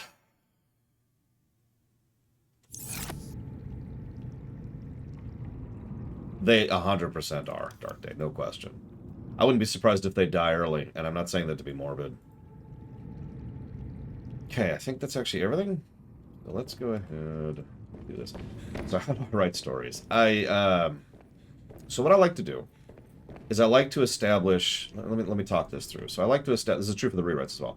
I establish the bedrock first. Very first thing. And once the bedrock is already nice and in place, I go ahead and start doing the world building. How does magic work? How do the politics work? How do the economics work? I build the fabric of the setting before I ever actually write even the beginnings of a plot or an outline. Once that's set up, that's when I start to think, okay, let's go ahead. Looks like it's not capturing on its own. Then I start to think, okay, what's the story I want to write in here? Well, I want to write such and such. Okay, well, let's do that. Then what I tend to do is I like to... I don't know how to explain this. You know what? Maybe I could do like a visual thing. So let's just do that. Let's do that. So this is going to be hard to do properly, but just imagine for a moment that you can't see anything here. So it's just... There's nothing there. So there's nothing there. There's nothing to see. So it's like, okay, well, I don't have anything to write in. So what I do is I design patterns and pieces that fit together. So instead, what I'm looking at is something more like this. I've got the giant fish. I've got the reef. The reef, of course, has the bioluminescence on it, which makes it visible. We've got this chasm thing going down. There's a bunch of resources down there. And I just kind of zoomed the camera out until I could see the construction of the entire story as one great pattern. And once I have the overall pattern of the story, that's when I go ahead and do something more of an outline. So essentially, I start as zoomed out as possible, bedrock, zoom in a bit, world building, zoom in, pattern, zoom in, outline, then the very last step is I will sit down and I will start writing. The thing is, once I start writing, Lord Harrimont will donate. That's actually why I write. Every time I write, I'm like, okay, I need that Lord Harrimont money. I need that. Balin's offering me a better deal, but I'm going to be faithful. Warning. 30 seconds of oxygen remaining. And he's never let me down. So, I don't think so, Judo Joker, no. When I'm actually sitting down and writing, that's when things like characters really start to unfold for me. To explain that a little bit, when I was writing the Diablo rewrite, none of the characters' personalities existed until I got to the very, very, very, very last step, which is all the way down here at the point of actually sitting and writing the characters out. Once I actually sit and start putting pen to paper, so to speak, I do it in a Google Doc most of the time nowadays, or just a notepad. The characters develop themselves. I don't know how better way to put it, because I already have all of the world and the setting and the build and the outline and all of the other pieces are in place, so the characters naturally flow for me at that point, if that makes any sense. That's also kind of how I tend to write individual moments and individual scenes. I know where the plot's going. I know where the structure of the story is going, but I don't know the specifics until I get there. And that's how I write. Now, obviously, that's just me, and that's not for everybody, and yada, yada, yada.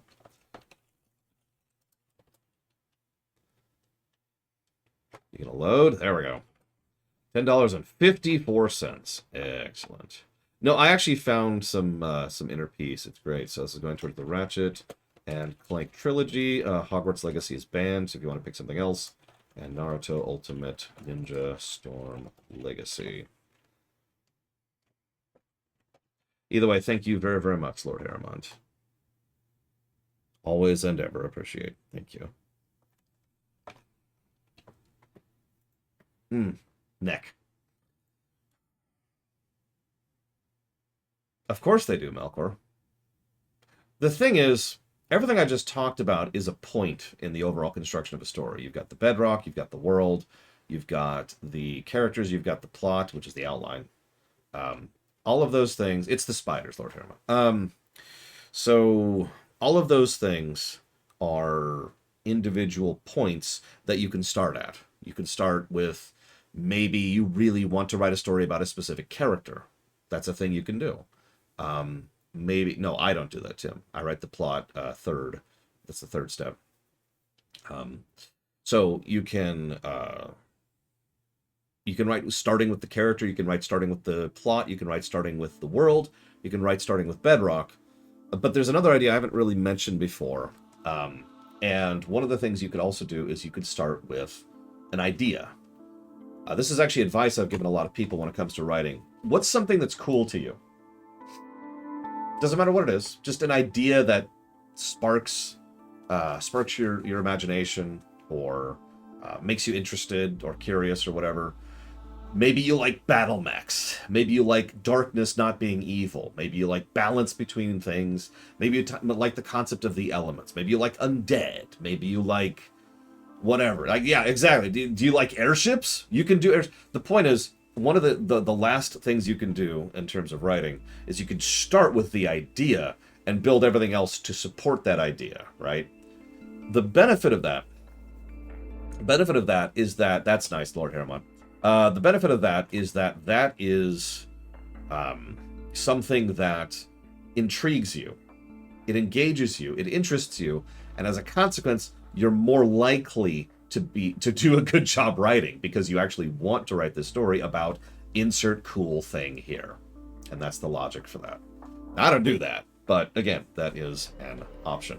Oh yeah, what is bedrock? The easiest way to explain what bedrock is to use an example. In Star Wars, bedrock is the Force. Bedrock is the fundamental in which an entire setting sits upon. It's the thing that everything... It's exactly what it sounds like. It is the thing that every other aspect of that setting requires to be designed in order to exist at all.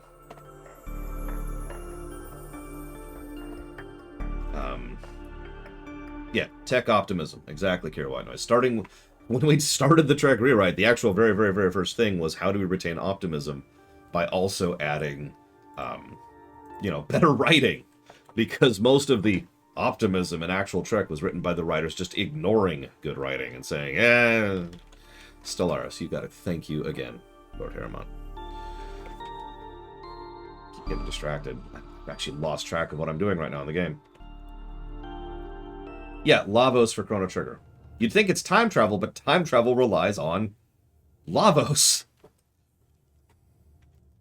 So Warhammer, let's see, what are we going to call this? So let's call this Total War, we'll just call this Total Warhammer 3. See, part of the problem here, Scion, is I have no idea how to do that. Because here's the deal. Like with FF14 patch content, we know at launch, essentially, what the FF14 patch content is and roughly how long it'll take, right? So I know how many hours to charge. But also, we have a good idea of what's going to be involved in it, because it's all structured. What's the patch content for Warhammer after Chaos Dwarves, obviously? Do we know? If we know, then feel free to tell me, but I don't know anything about it.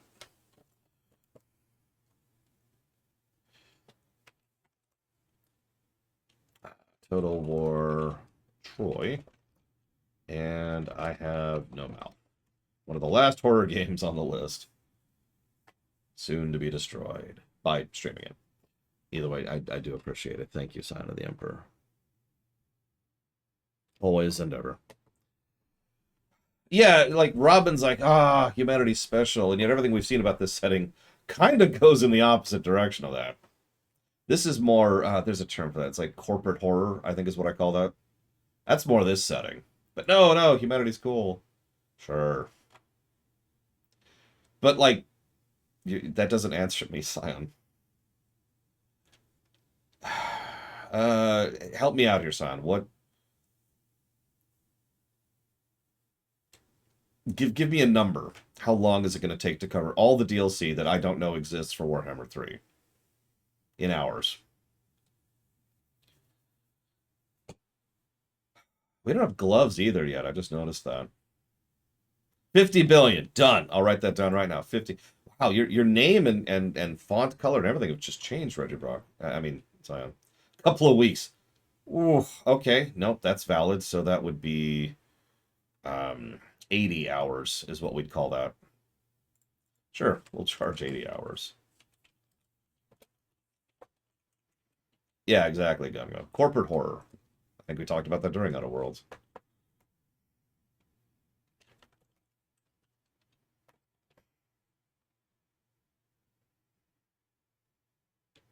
Why would they want that, Zach? To have horror? War sucks. Don't do that, Huthor. Warhammer 3 is... I'm just going to remove it from the list. Warhammer 3 is, for all intents and purposes, funded. Also, you can put that towards up to 3 things. Do you know what plural voting is, Huthor? I know you're British, so you might not. Thank you, though, Huthor. Yeah, corporate horror tends to get to me. But then again, I've worked in corporate America for a long time. Okay, so what am I doing? I've got the resources for... Yep, 80 hours. Okay, God, that's a lot. It is, unrelated to First Past the Post. Yeah, exactly. Corporate horror is just a little too real. So I've got the resources for the base, I think. Let me double check that. Yep, okay, so I've got that. I've got the seeds. I've got the bed. Base, power, seeds, bed, area. Okay, I think I'm actually ready to go. However, there's one other thing I need to do before I even do all of this, and that's what I kept stumbling on. That's what I kept forgetting. I'm wildly off topic here today. What does that take? Synthetic fibers. So anytime you put money towards the show, Magister, let me walk that back.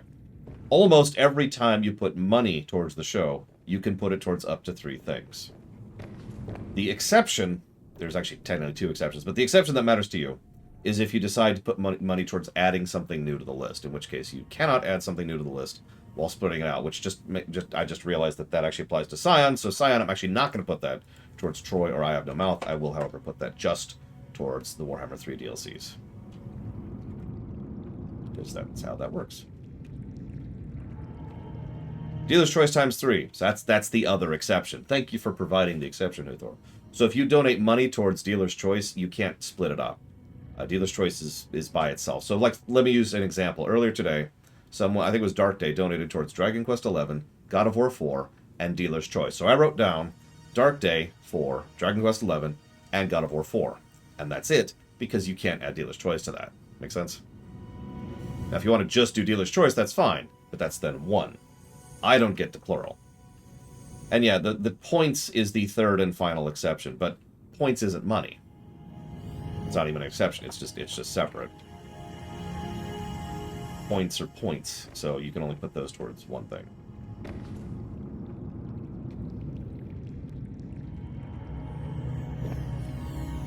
Per year, Jesus Christ, Scion. Terrifying.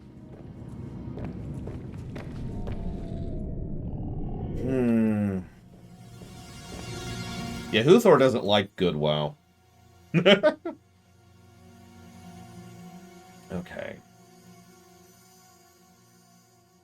Okay. So I need lead. Let's just make this happen right now. Huthor unironically likes WoW Classic. I'm happy that he likes WoW Classic. I have no idea why he likes WoW Classic. He's explained it to me. I still don't get it. Which is fine. I'm not saying that's a terrible thing or anything. It's just I don't get it. Okay, so there's the glass. I mean, Huthor does like to be contrarian, but no, I think he actually does like WoW Classic. What issues does WoW Classic have compared to regular WoW? Oh my god, where would I even start? Where would I even start? The very, very, very, very, very beginning. You know what? I bookmarked this. I bookmarked this.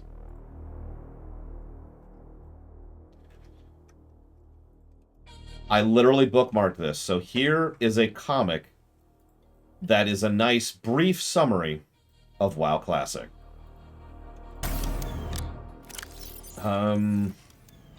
Diamonds.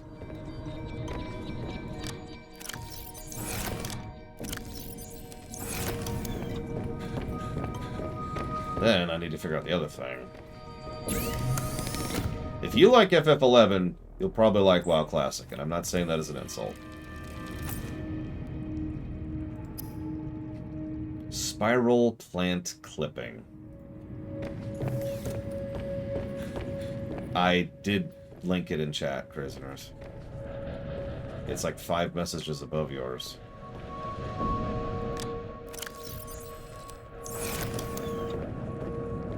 I mean, we can wait, son. I mean, we've got Dawn of War 1 and 2 to get through. That's already going to be a colossally huge stream. We're going to lose viewers in that stream. Alright, so... Spiral... I'm just going to Google it. I'm just going to Google it. Spiral whatchafigs. I can't even remember what they're called. That's the exact name of this stupid thing. Spiral plant clipping.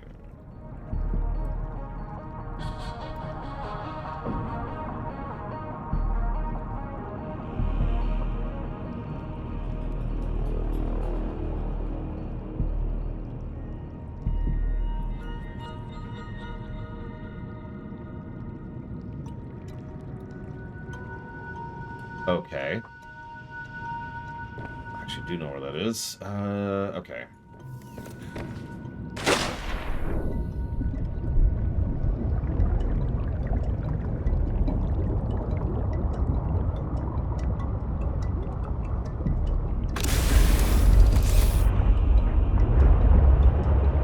Seek fluid intake. Shut up.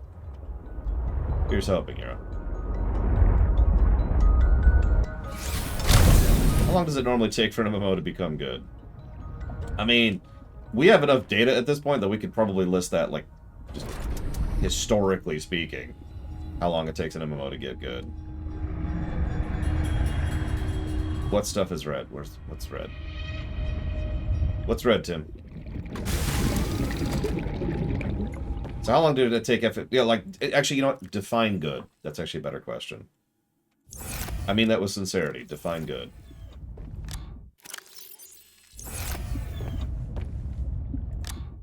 Okay, just double checking.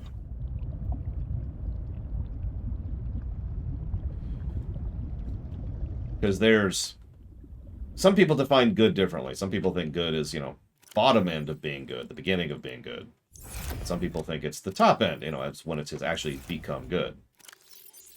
Because, for example, in WoW's case, that would either be Wrath, or... Well, actually, that's not true. It would either be BC or Kata, depending on how you define it.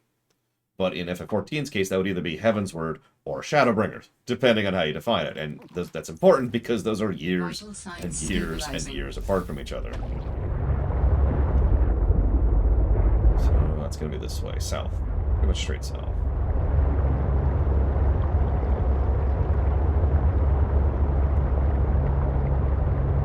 Retold will probably supplant it, Scion. We already have precedents for that. So, for example, the Diablo 2 run was funded before Diablo 2 Remastered came out, but we're just going to play Remastered because it's easier to get, and it's easier to stream, and much less of a hassle. Got it. Staying low. I'm here. Look at me. Yeah. Oh, shoot. That's an island. Well, see, that's why it depends on defining good, right? How do you define good? Either way, I'll give you both answers. So, on average, it either takes an average of about 2 expansions, or it takes an average of about 4 expansions. Depending on what you're defining as good. Guild Wars 2, I'll use another example, started getting good during the patch content leading up to the Heart of Thorns. But it didn't actually become, you know, really good until we got to Path of Fire.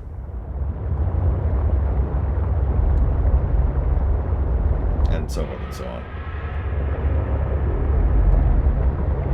Yeah, it's actually doubly funny because there's no really good reason for it to take that long.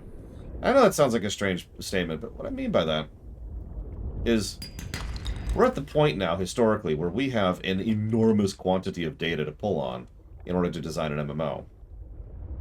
And yet people still make the same damn basic level mistakes everybody else made.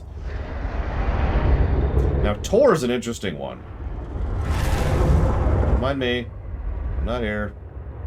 Because Tor arguably got good in vanilla, but then got good in one expansion, but then got bad in the next expansion. Tor just kind of does its own thing. It's kind of the exception that proves the rule sort of a situation.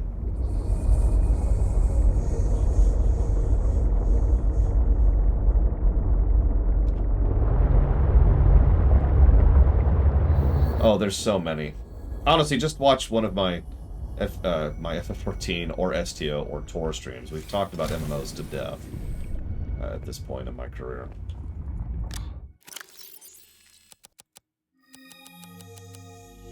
I'm not trying to sound dismissive, it's just you're asking me, please summarize the entire history of the entire world lore, and I'm like, okay. Yeah, we have not been here. This is new.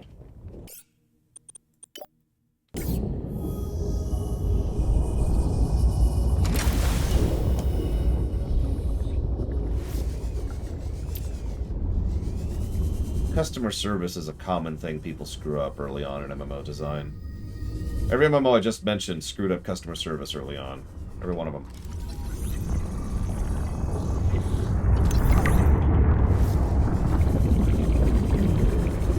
Oh, that looks fun.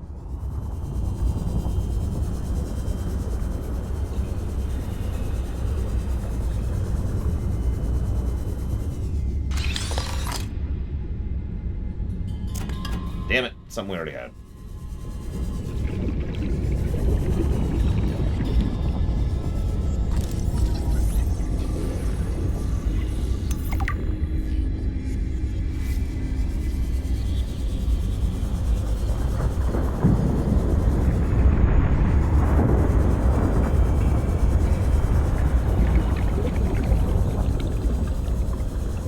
Okay, well, it looks like the only real way forward is down, so let's refill our water. And by water, I mean air. The other thing.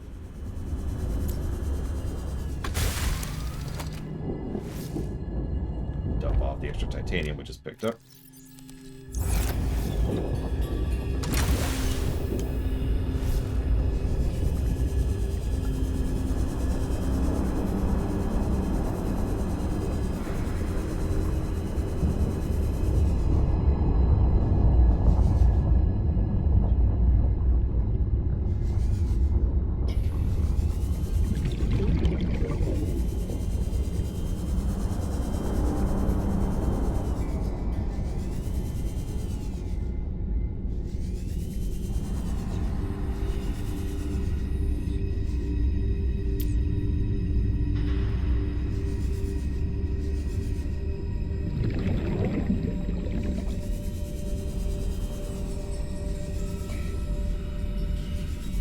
Why can't I build one of these?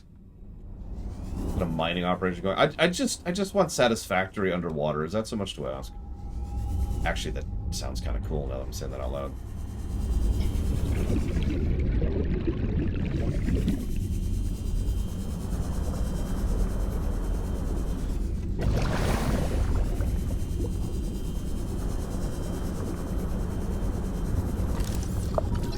Thermal plant.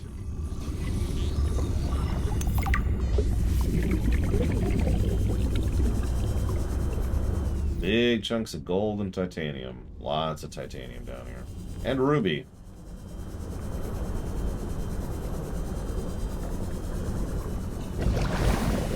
The oxygen plants were one of the better decisions this game made. Scanner room.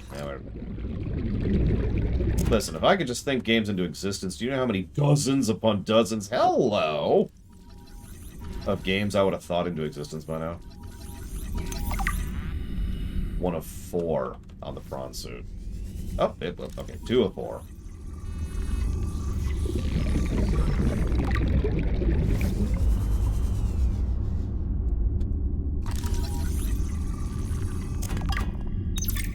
Oh, hey, Parvin.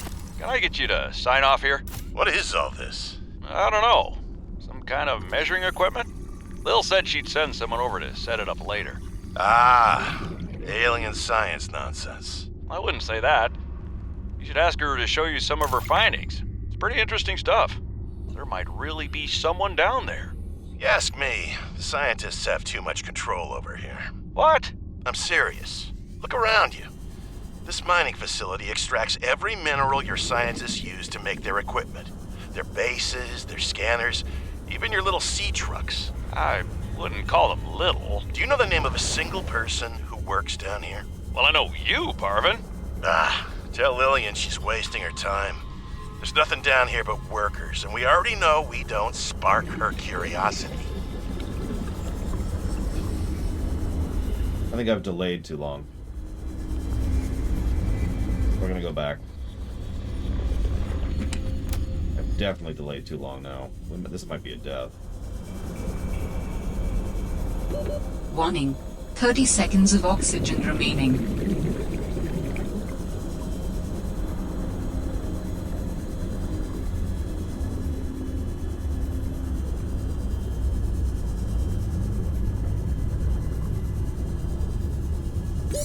Oxygen.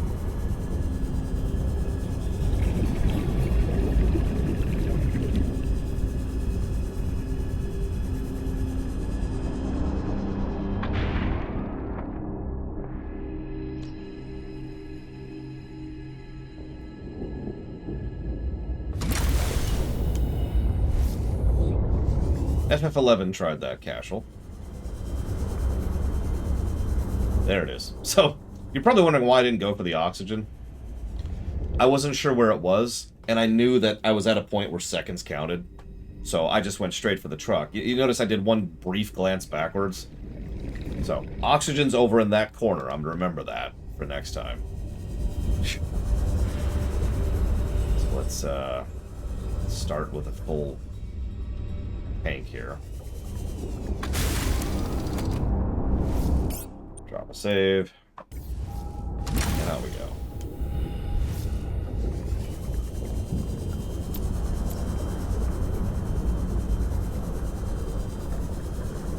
Hey, Mockingburns.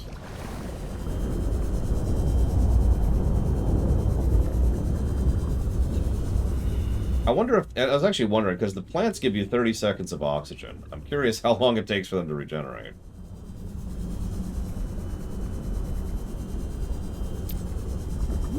For obvious reasons.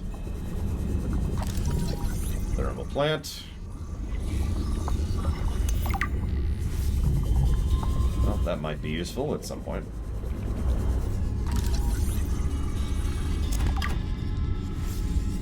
I kind of hope BioWare doesn't get Old Yeller. Certainly, as I've talked about recently to multiple people, not just on stream, but in person, EA has been working very hard to undo/redo their overall reputation. And I would not be surprised if at least part of the reason that BioWare has not yet been Old Yellered is because of that. We all know the other big reason. Tor. Altera has released voice recordings which confirm survivors of the Aurora crash. The transmission came from trade ship Sunbeam, which was passing nearby when it detected their SOS. Looks like, hey Altera, we've got one of your birds in the soup. Looks like they took survivors. We're going in for a closer look. Old Yeller means taken out back and shot.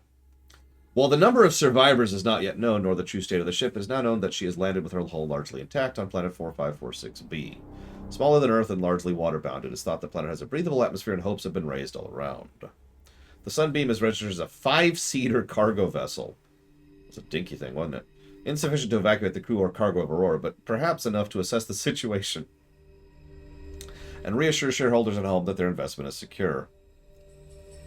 There's at least 1 month delay on transmissions from that region of space. In the meantime, Altera is working on every possible solution, including an innovative idea to transmit the blueprints for a purpose-built rocket which could be constructed using materials salvaged from the Aurora and the planet itself. If the crew could begin the long journey home now, the rescue teams could meet halfway, shaving months off the return. Altera's share prices rose to their quarterly high on the news. I mean, they are casual.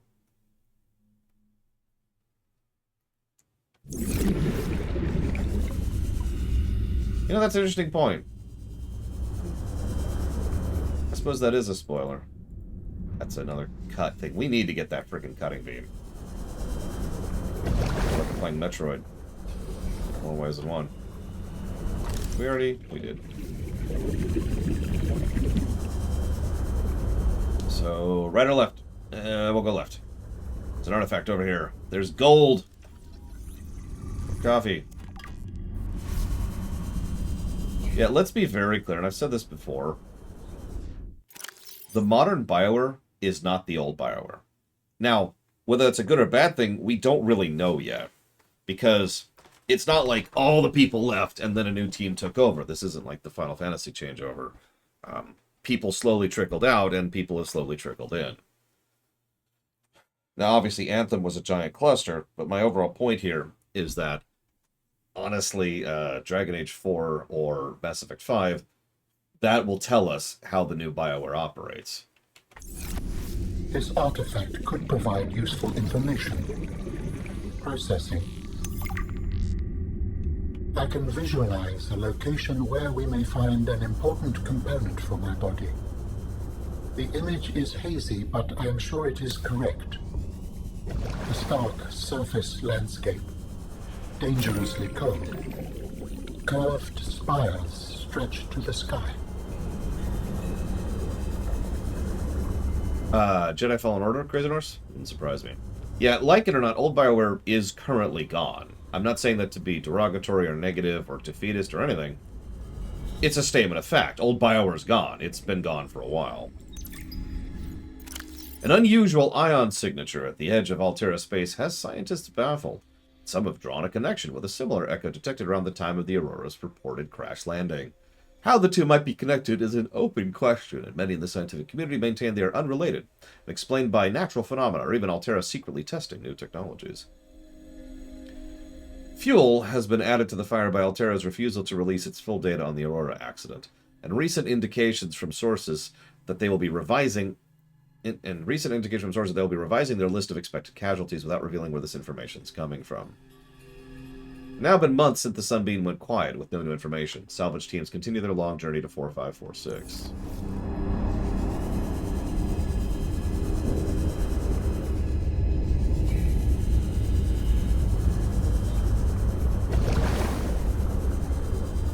And there's the prawn. I do not, humble thugs. I'm walking in quite blind. But we can make a prawn now. Is that a cluster of diamonds? That's a freaking cluster of diamonds. Not that I need diamonds, but still, Jesus.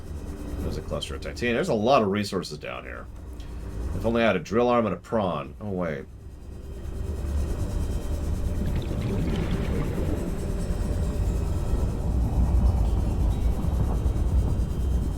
And copper, too.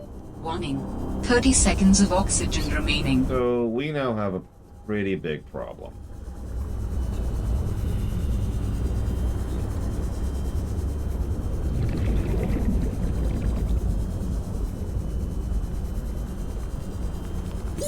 Oxygen.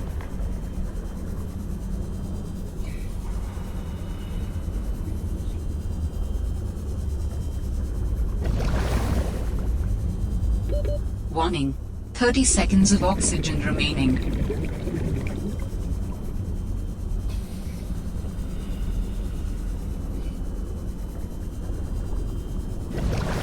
We named the prawn the Shadow Machine back in the last game, Tim.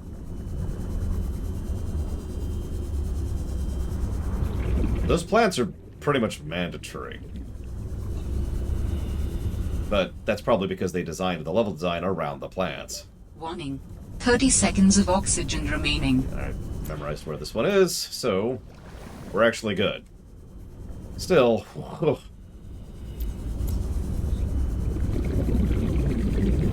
little tense. How do humans cope with the loss of memories? Like forgetting someone's birthday? I don't know. It just happens. Okay, I need to interrupt you. Sorry. Because I need to know what a prawn takes.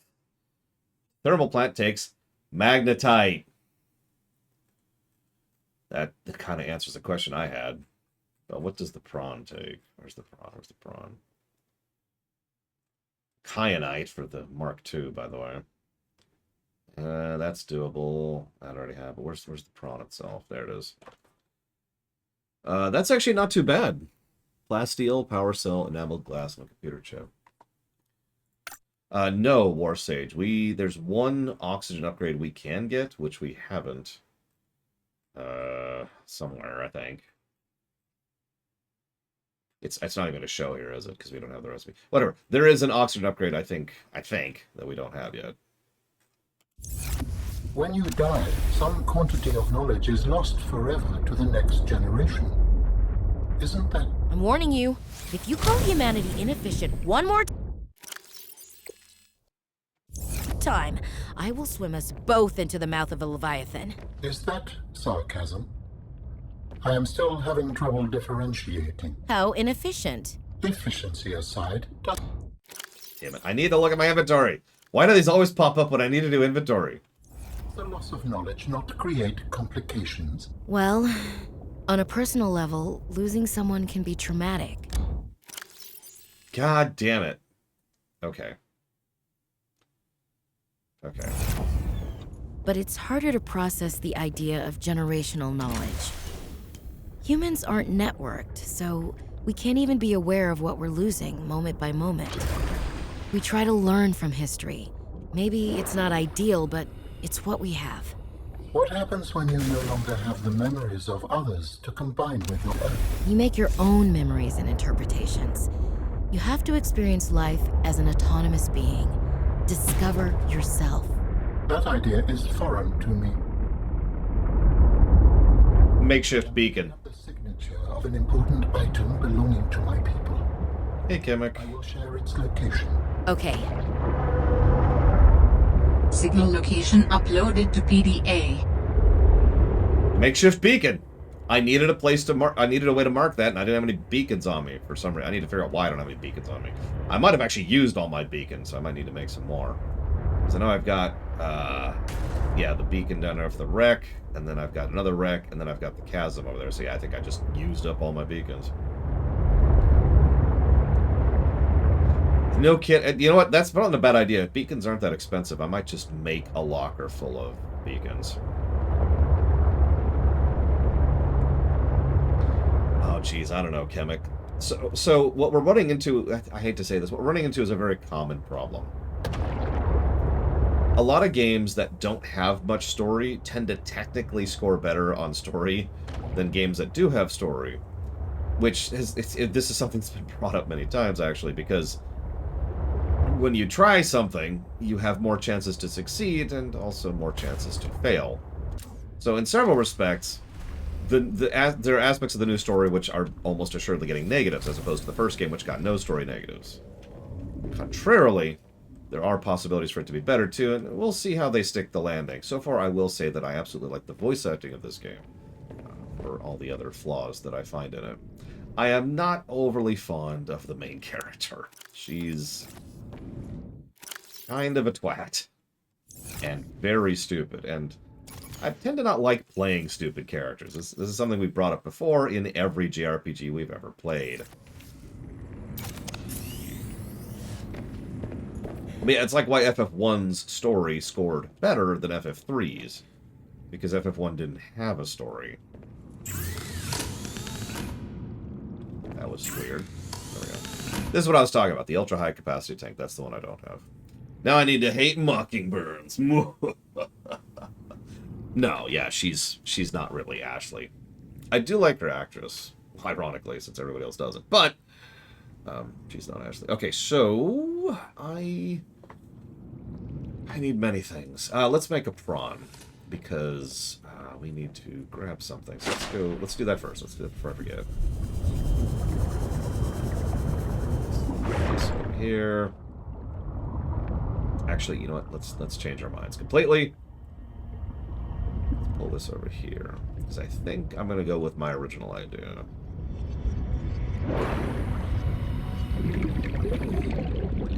Oh, I love this thing, which is funny because this is apparently patched in. Fair history maker, because obviously Subnautica 1 had plenty of story. Super Mario Bros. 1 has a story. As I, to use my own terminology on that.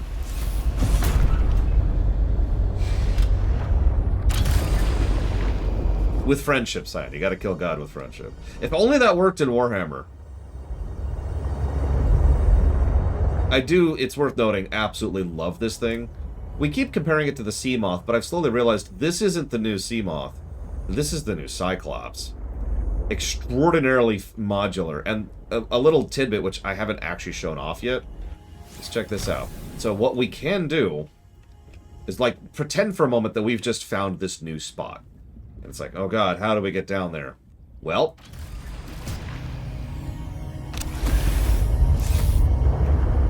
we have just detached our modules, and now we're tiny and mobile.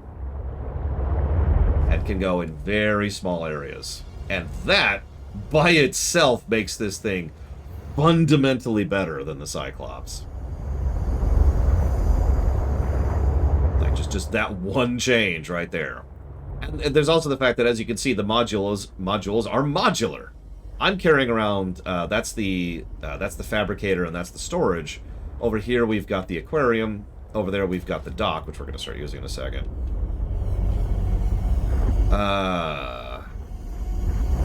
That's a good question. I don't think so. We'll try it, but I'm pretty sure these are not the things, mostly because I just looked it up. Yeah, no, these are apparently not them. Although, I can always use more circuitry, so we'll grab a table coral while we're here. Here, another one, because 2 would be ideal. There is not. That's okay. That's okay. Yeah, that thing. Think about the Lost River with the sea truck. That would be awesome. But anyway, so what we're gonna do is we're gonna pull out the wrong item. We're gonna get rid of the sea truck dock.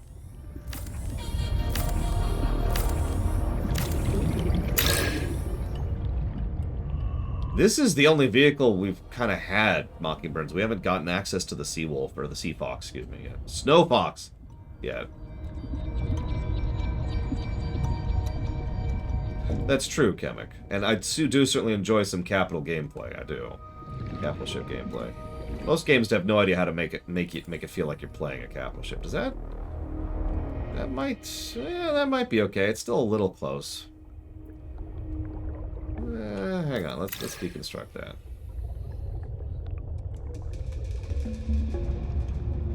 Let's add this. Get a little bit of sideways. That should give us enough. Can we do more out? Here, hang on. Let's be logical about this. Let's do this.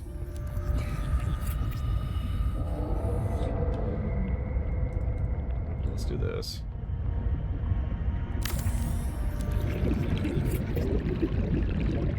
And then we've still got enough. Okay. Then we'll add it way over here. Warning. 30 seconds of oxygen remaining. Give me a minute. Give me a minute. There we go. I could probably put it on top, but that would require a brain genius to do. And I don't like how the ladders work.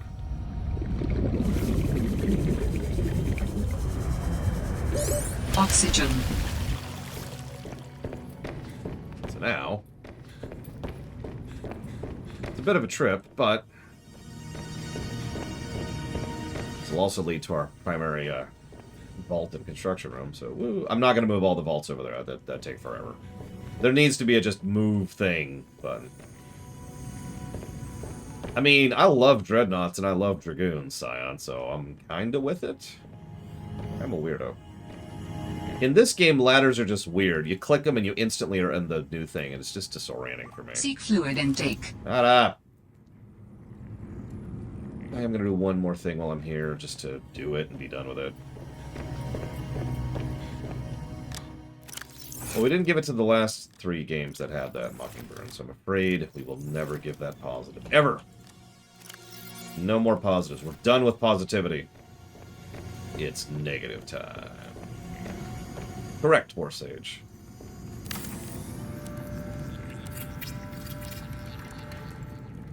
There we go. The Hate Runner has returned. Toxic lore. Alright, so where's everything? Okay, so we left the Crazy Norse down here. So let's do this. This is actually something I've been wondering, and I doubt it, but I'm curious enough to test it. The moon pool is probably going to be for the prawn prisoners. Although, in fairness, I'm not sure I actually need it for that.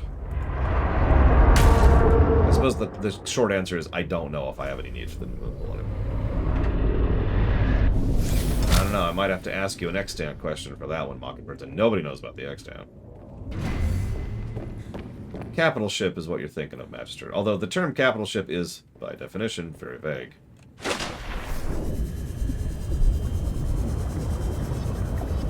So let's see if this works. I doubt it, but, you know, it'd be funny if it does.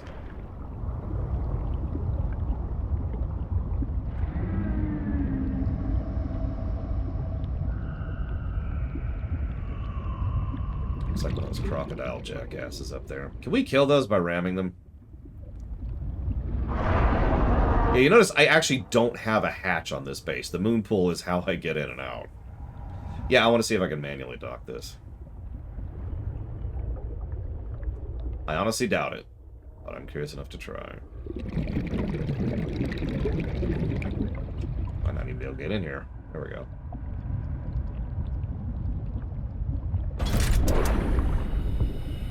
Never mind. Okay.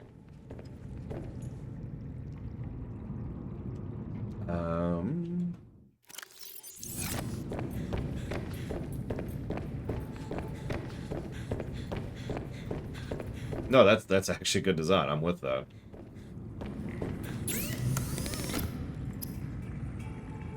So I need no, deployables. Deployables, come on, Laura. Copper and titanium.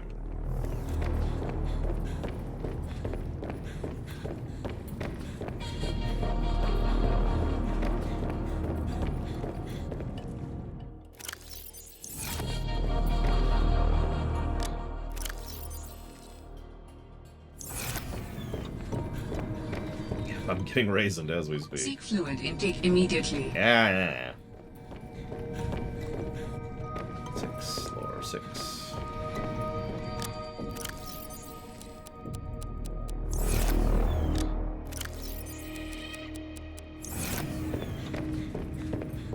No pluses to anything.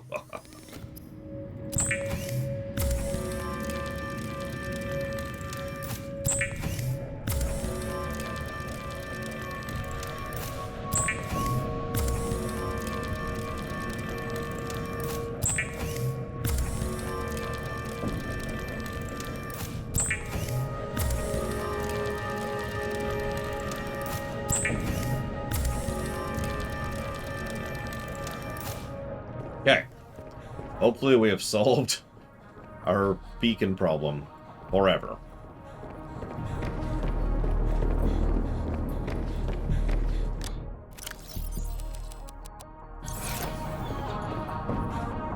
Okay.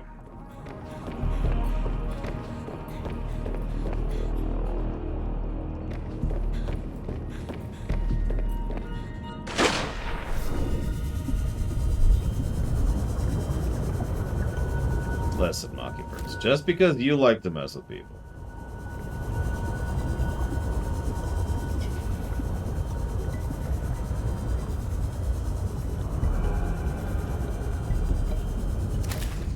When's that coming out? Out of the Emperor. Stutter on names again. The aquarium's bone dry. It apparently doesn't suck in when it doesn't have power. It's, you know, the vacuum.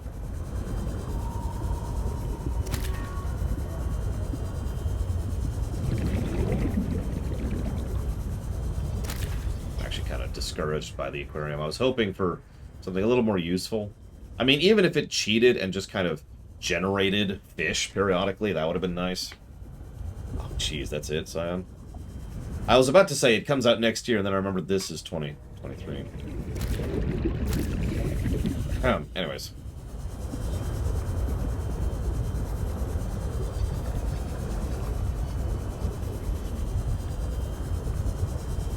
I mean, the hero's journey is a trope, really.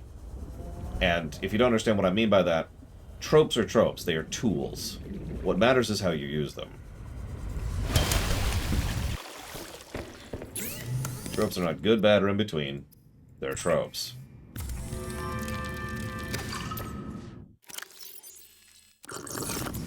Vital signs stabilizing.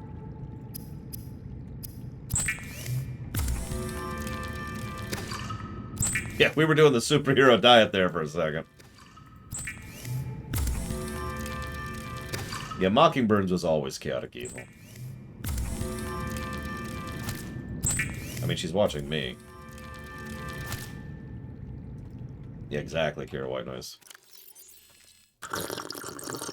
When most people say the word cliché, what they mean is a trope done badly. Even though that's not literally what that means, that is functionally how people use that word, for example. Okay. Let's test something. Let's check our supplies here. So we need 2 more food and 5 more water. That's a good indicative of the ratio right there. So 5 water, 2 food, and then we'll head out. Ah, screw it. I don't even feel like it. I don't feel like it. Let's go make the prawn. So I need a lot of things. I need a computer chip. Do I still have a computer chip? Because I used one earlier. Oh, is that a... That is a power cell. That's solved. Do we have... No, we don't. Okay. I don't think I have an alien containment center. In fact, I'm almost positive I don't.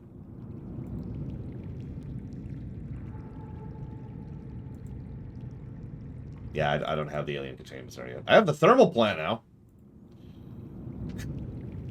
Yeah, honestly, that would be great. Put the bladderfish in there and have them respawn or replenish. That would be extremely useful, but whatever. Okay, so I need a lot of stuff. I need 2 lithium. Might not have right now, because lithium is just a thing. Okay, there's the lithium.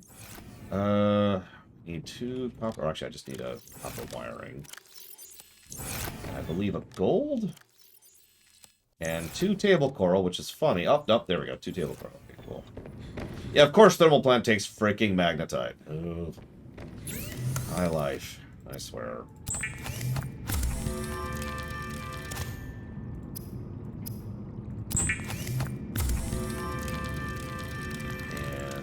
I need to make the diamond stuff happen, so let's do that.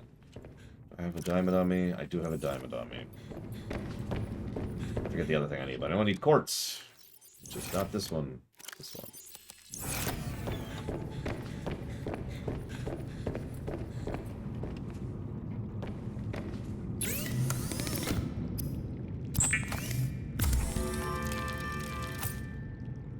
Lead. pretty sure I have at least one lead lying around right now. If not, I believe that's the one that starts with G. Okay, hang on. Don't think we have any lead. We don't have any lead. G! Let's look for G. Oh, my prawn! G. Boop. Oh yeah, I guess I could just move this now. I've been meaning to move this for a while now, and the last time I thought about it, my inventory was full.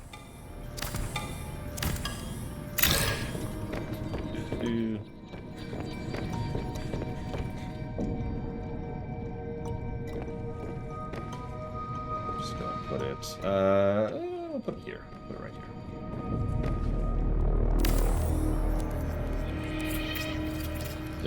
They're gonna get you, prisoners. Remember, it's not paranoia if they're actually out to get you, which is actually a lie. That is still paranoia. Oh, I should drop off this seed, because space is a thing. We'll put it there temporarily. Okay, G. Let's go this way.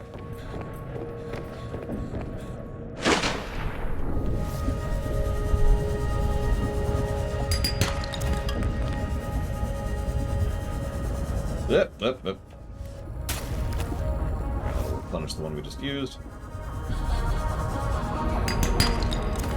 Oh, ferrum is, or ferrous? Iron is definitely one of my favorite words, not in English.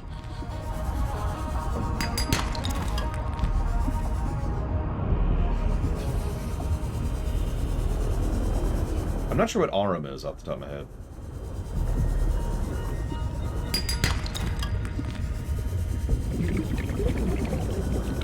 Ah, gold.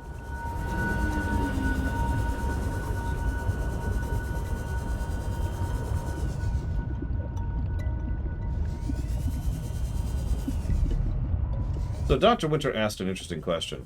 What do I do if I encounter a moment in writing where a character... So the plot's already outlined, but the character that has grown out of that would not do the thing in order to make the outline happen? What do I do? Now, of course, the answer is, it depends, but... Argentinian, that's a good one. The answer is, not just it depends, but puzzle solving. So, try to be shocked. I tend to view most writing as a puzzle. You're trying to, you know, and I don't mean like a puzzle like Tetris or whatever. I mean like, okay, you're trying to solve X, Y, and Z. You want to accomplish these 3 objectives. You have these limitations. Make it work. And that's what I would do. I would sit down and be like, okay, so obviously this isn't going to work. I need this event to happen, and I need this character to do it in a way that makes sense. How do I solve for Y? And so I will then sit and spend time, and I'll probably consult people. I don't like writing in a vacuum. That's another piece of advice, by the way, Tim. Yeah, exactly, Judo Joker. I don't like writing in a vacuum. I have some people who I both trust and respect, but also who work well with me as writing partners, which is, you know, that's my next piece of advice. Find someone you can bounce ideas off of, because even if you bounce ideas off of them, and even if their ideas are terrible or don't work or don't apply, just getting the ideas out there, just getting it into the ecosystem of your brain can spark ideas for yourself. So I'll go to my sister, for example, one of my longest-standing writing partners, and I'll say, hey, how do I make this happen? And she'll suggest 3 or 4 things that don't work at all. But in the process of doing so, I'll be like, aha, that's a great idea. Right? Now, that's how my brain works. I don't know how other people work, but it is useful. Let's go make a prawn. Who wants to be the prawn? Pick a number. 1 through 100. I've seen the memes you post, Reggie. I know your brain doesn't work. Give me my prawn.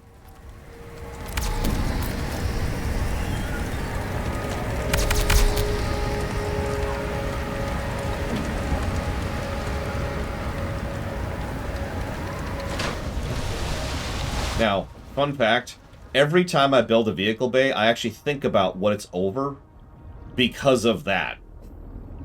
Because imagine for a moment that I had the vehicle bay, like, say, right here, and so the prawn just kind of...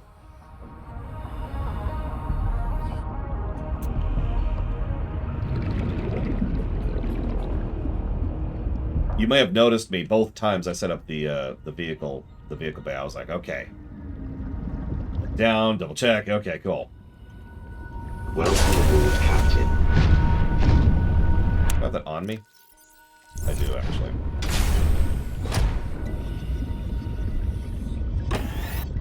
Let's go ahead and put in the prawn jet suit upgrade, which we just start with this time. That's also how I think of my moon pools, too, for the same reason. Which...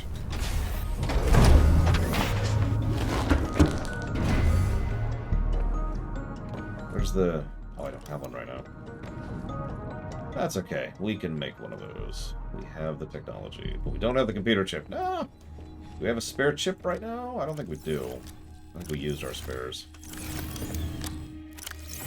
No, I felt it too, Dakota. We'll see in a second, though. So I need... Oh, God. So I need a copper wire, which I have on me. I need 2 table coral, and I need a gold. I believe that's what I need. Oh, right. It's right here now.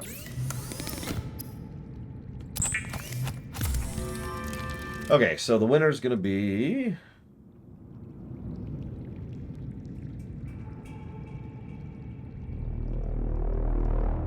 Checking. So, Mockingburns, it was 71. I'm going to need some deets from you.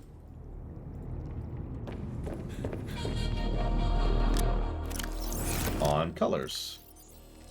There are 4 colors total. Pick.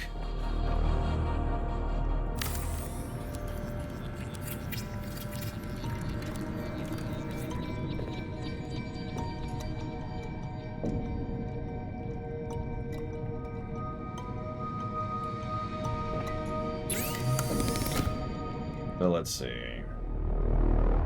We should probably get a storage, at least one storage thing. We definitely want to drill, and we definitely want to grapple. In fact, we kind of want, like, everything. We just want everything. Okay. Okay, hold up. Let's go here.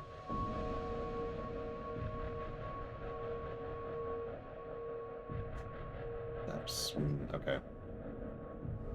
So we want that, and that, and that.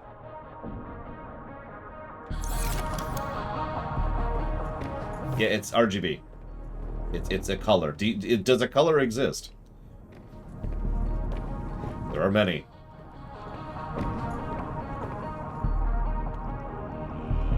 You know, that's true, Xion. Yeah, the iron horde as opposed to the steel horde. Completely different vibe there. Okay, so I need a lot of stuff. Let's untrack the one, which is somewhere. Where's the prawn?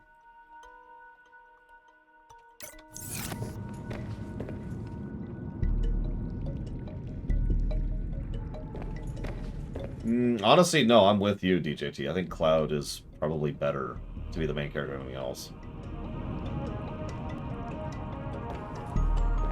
Define fascism, Gum Gum. Okay, so let's do the easy one first. Do we have any lithium to spare right now? We might not. We might have been run dry on lithium. I think we ran dry on lithium. Yep, we are dry on lithium. Great. We in range of lithium? Because I don't think we are, but we're going to check. Hey, lithium. Okay, cool. We need lithium. We might... No, we've got diamonds. We got diamonds. We've got diamonds. We've got titanium. We need 2 silver. Let's make that happen really quick. Super quick. Unfortunately, I just realized that that's much worse than what I thought it was. So we need a computer chip. So we need a computer chip. Okay, so... I need a gold. I need a copper wire. And I need 2 table coral. Oh my god. Table coral, always on your return.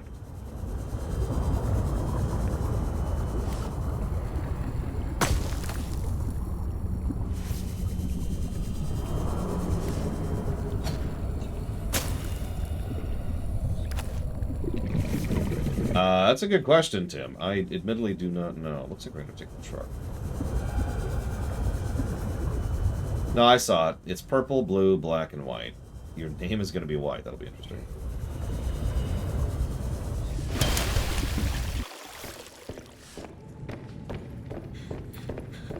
Either way, the former. Yum, yum. So, purple. Kind of deep purple. Oh, okay. Well, in that case, so purple, blue, blue. Can't see that. I'll make it light blue. And then the inside will be black. Right? The name will be light blue. There we go. Ta-da! We'll be back to you. Okay, we got a few pings. Perfect.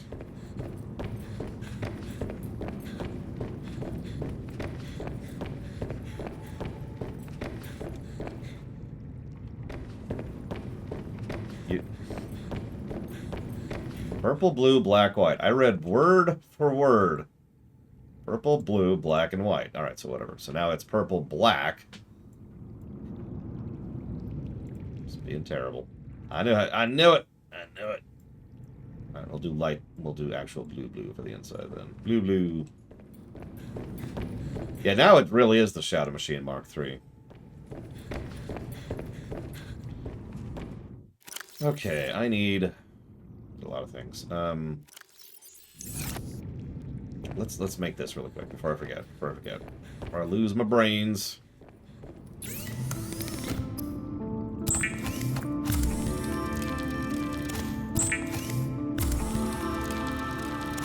What does that take? What is that?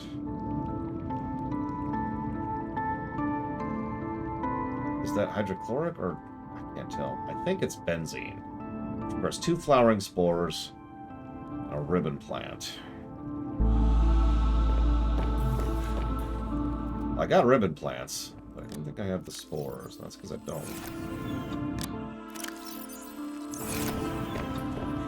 Where did I see those spores? I've actually already encountered them, but I don't remember where that was.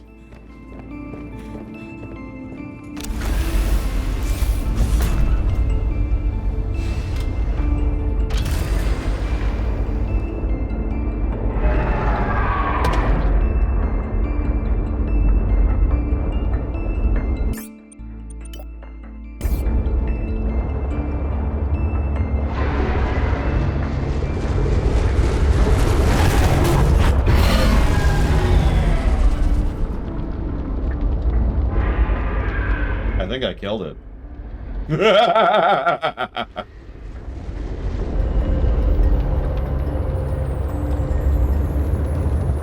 Bring it! Sea truck!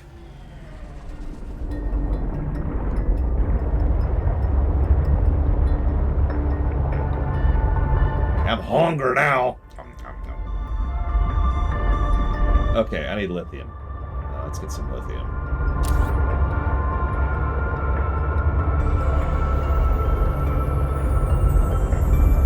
And the best part is if you want to get out quickly, angle it.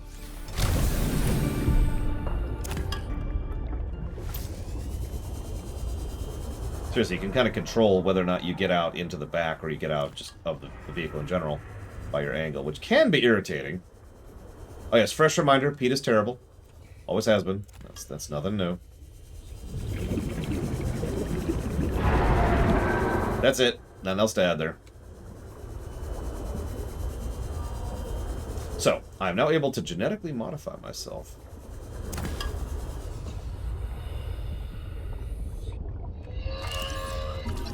Well, we never scanned one of these.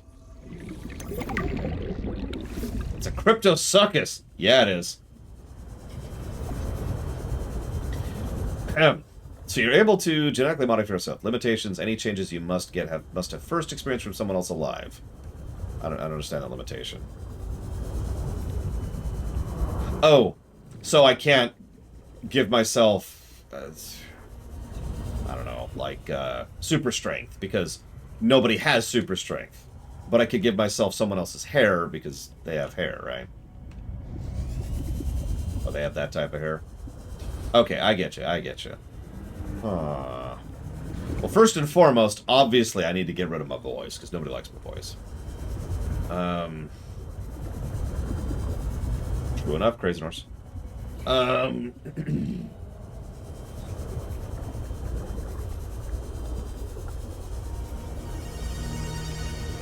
Honestly, I was just tired of the noise it was making when I was trying to sleep, so I killed it.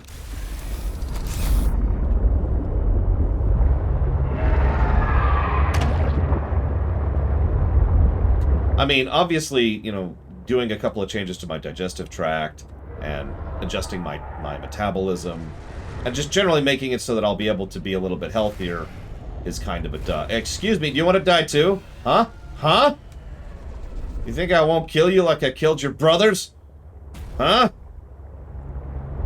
So that's obvious, right? That's a lot of lithium down there.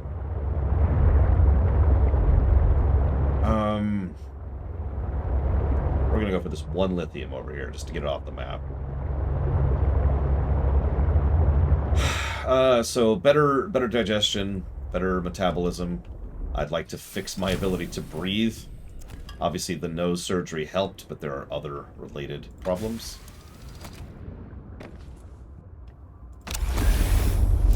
I would absolutely change my hair. I'm not sure whose to. That's difficult to pick. Because I'm not sure any living person has the hair I want. There's probably someone somewhere, so let's just say I'd change the hair.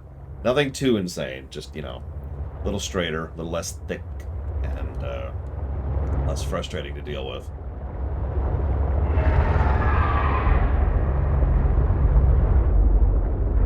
Where are you at? Where are you at? I'll kill you! I'll kill you! Murder spree mode has been engaged. Oh, where are you? Where are you? There you are! There you are! Come here, boy! This is my house!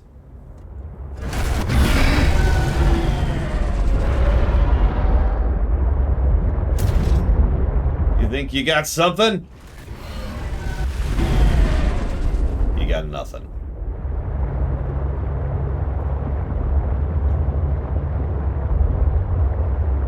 I hated that hair match, it's true, but that's okay.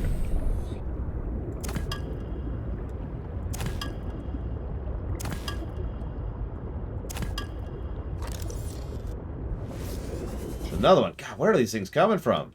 What if these respawn? I hope they don't respawn. Because I want to kill them all. All of them!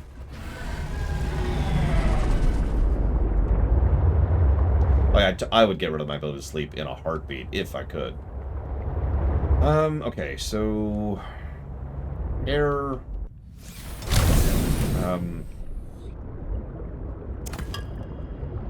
I'd probably replace my skin. Just so my skin heals very, very slowly, and as a result scars very, very easily. It's really frustrating. So I'd love to just not have that be a problem.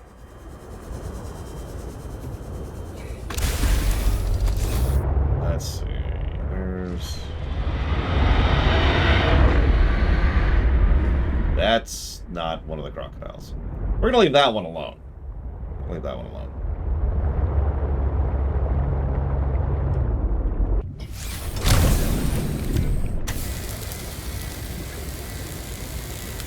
We've actually taken a decent amount of damage killing these. It's just completely worth it.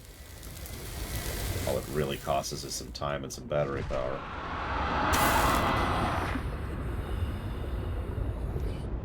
And existential horror.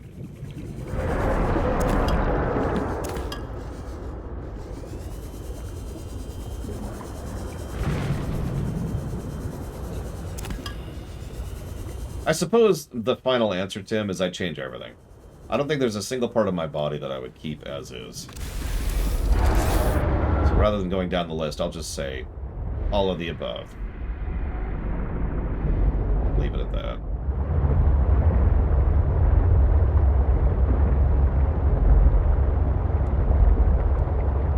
That would be funny, Blade to all.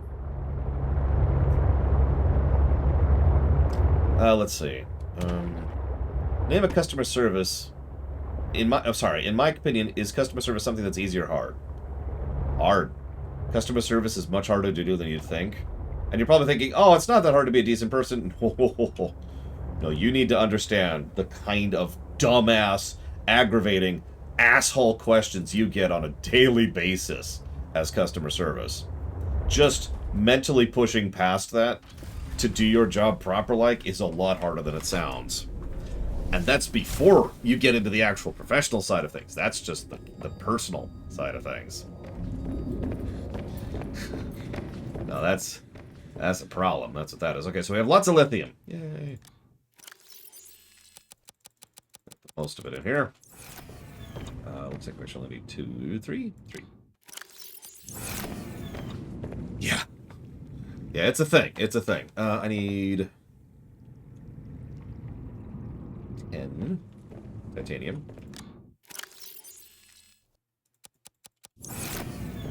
And 4 diamonds, which is easy, and whatever the hell that is. Oh, diamonds are over here. Diamonds are over here. Whoop.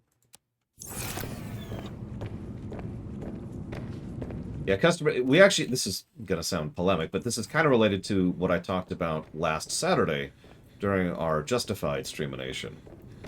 It's really easy to just kind of have your morale and mental health destroyed by working certain types of jobs, that being one of them. I guess we can make some of this stuff now, so let's go ahead and do that. So let's make the drill arm. And the storage module.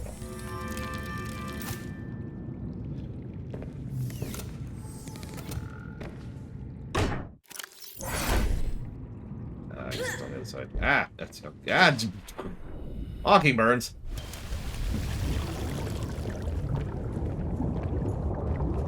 The name is the perfect color. I don't know what you're talking about. You're seeing things, Mockingbirds.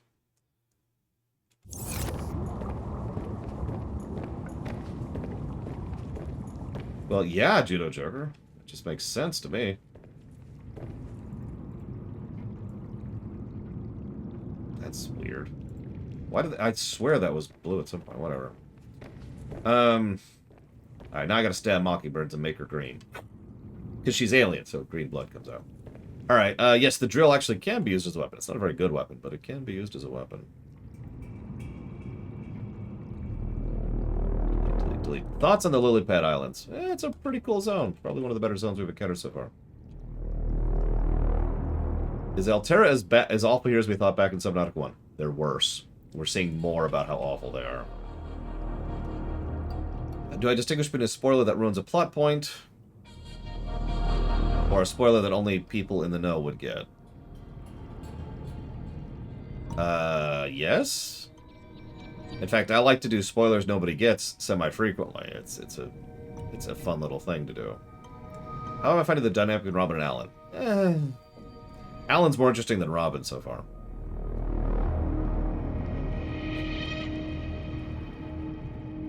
What's my opinion on transhumanism?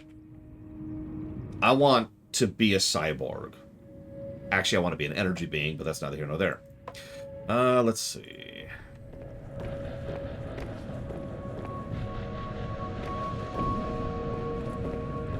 No, I'd probably make them something cool, Tim. That's just sort of my thing. Okay. I need whatever that is, which is the thing which is over there. Okay, so that sucks. Why am I? What is that? What is the thing I'm building? What am I building? The grapple arm. Oh, we could deprioritize that for right now. The depth module is much more important, and for both of those, I need those damn spiral things. Yeah, but think about this, Mockingbirds. You are a human being. Human beings don't exist in that world. You're made of atoms and matter. They're made of magic. It's one of the reasons why we have that whole tier list when it comes to, you know, insertion stories. It's like, well, you got to think about some of the specifics. So what we're going to do is we're going to Yeah, just tell me where to get to the spiral plants at this point. It's just whatever. What am I doing? What am I doing?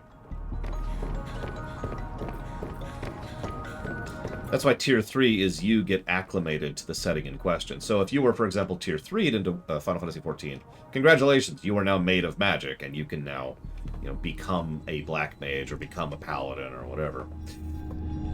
I don't feel like farming stuff. I'm just gonna do this.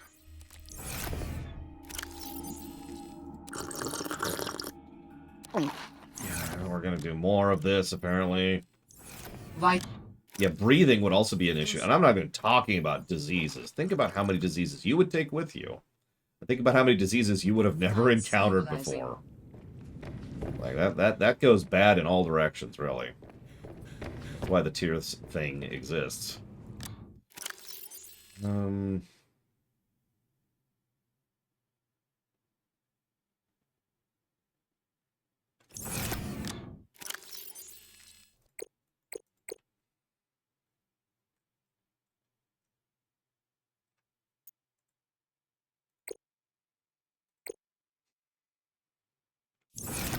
Quite possible, Blade Javal. It's a bit of a coin toss, isn't it? Because, again, who knows? It's a question mark. I'm just gonna put all of this stuff here. We're just gonna put all of that there. And we'll put that on the truck. Vent guard. No, that's it. And of course, we've got our beacons. We got beacons for days. Thank you, dude. Yeah, that's an interesting thing. We haven't even talked about things like gut bacteria. How does the food translate?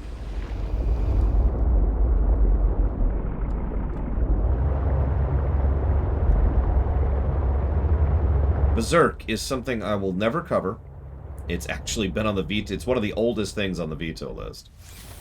It's, I don't know if it's good or bad or in between, but it's definitely not something I can tolerate. Okay, so we've got this module.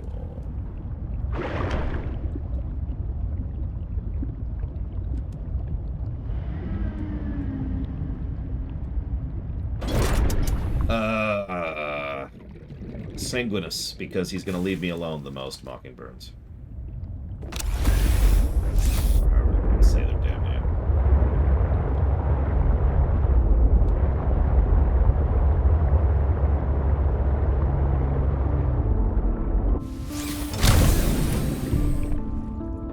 Yeah, that was actually updated last night while we were playing D&D, Pillars of Snow. Didn't see the actual updates, though.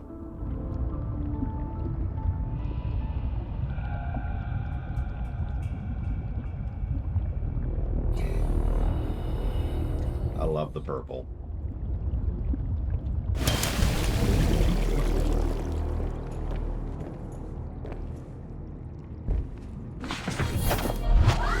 The oldest thing on the veto list is Dark Souls. Okay. Oh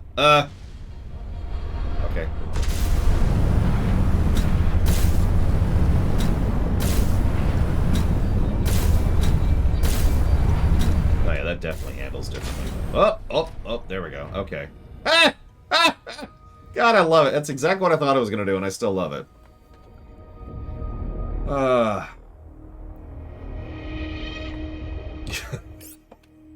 You know what? Hang on.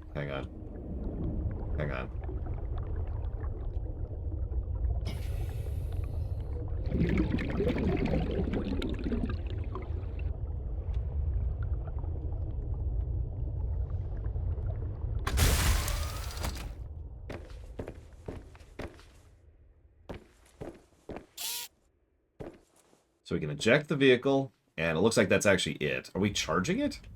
I think it's just attached. I think that's the thing. And that's all we get. That's fine, okay. So, let's go on a ride.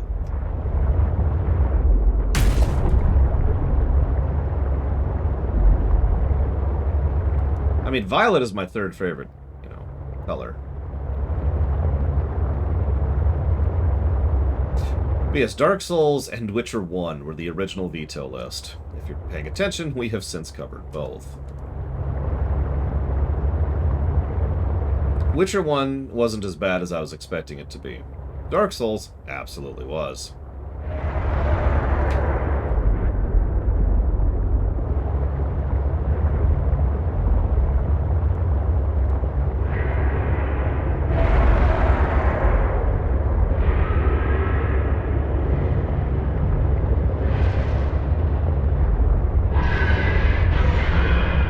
Leave me alone if you leave me alone. That's the deal. You bother me, I'll kill you.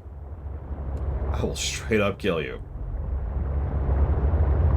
We need to test what happens if I dock like this with the prawn docked at the dock. No, no, it's okay, Mockingbirds. We won't do that on accident. Witcher 3, I don't actually know if it's sushi or not. It probably isn't. Being honest.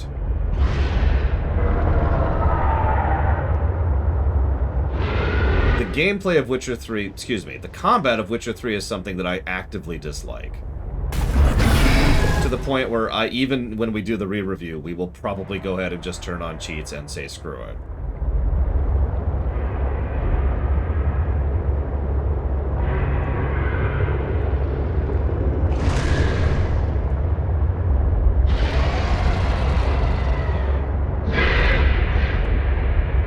There's a lot of screaming things in this area, you know?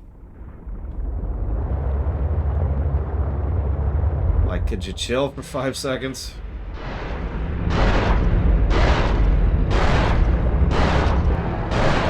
Damn it. Hang on. We're gonna kill him. We're gonna kill him. Turbo death mode has been engaged. Come here. Where are you at? Where are you at? You're dead first.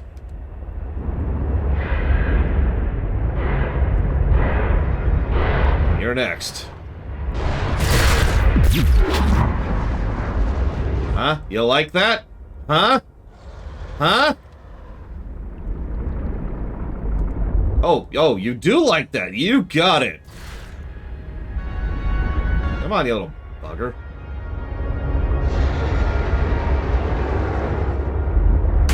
This isn't Dead Space, Mockingbirds. He ran that time. Oh, wait. Did you change your mind? Huh? Huh? Jackass.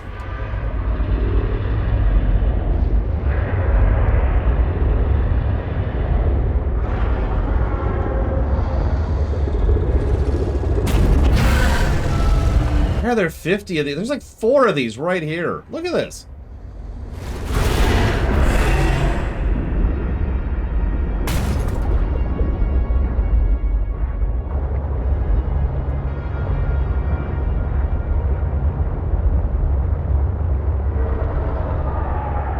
I'm not gonna go after the whale. The whale's nice. You know who's not nice? God, there's like 4 whales. Why are there so many creatures right here? Look at that. That's 4 whales by here, too. There's those 2, there's the one I lost over there, and then there's the one that was over here. Somewhere. Yeah, there it is. Whales for days. Crocodiles for days. We probably should repair. I am extremely delicious, but that's in real life, not in the game, so... Oh, hey, it's the wreck. Which we still can't enter because we still don't have a cutting beam. Alright, now that I'm extraordinarily turned around, let's go this way. Done murdering. Yes, this thing will turbo explode. Would you? Come here. Come here. Come here. Nope, nope. You know what you did? You know what you did.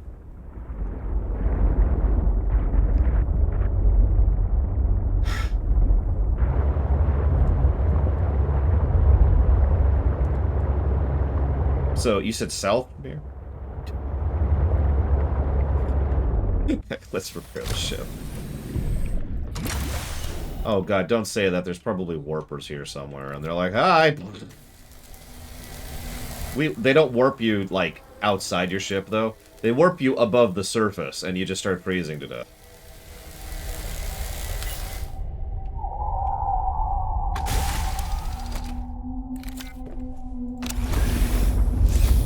Okay, south from here, I think.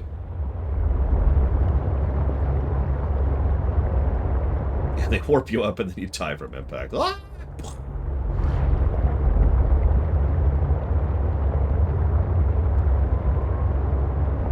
Warpers in acid. Oh, Jesus.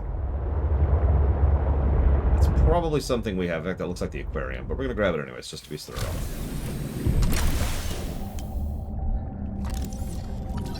Yep, aquarium. It's not pronounced aquarium. I has brain.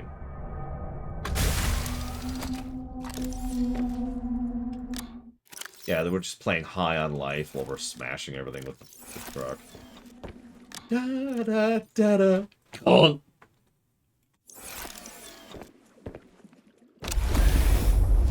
Hellblade Senua, that's on the forbidden list. That's been on the veto list for a very long time. You know, technically there is one type of content that's been on the veto list for a very long time. Porn. Yeah, anything pornographic in nature. Detecting bow of an astronautical sol transco vessel nearby. Vessel name, Mercury 2. Yeah, because duh. Sure.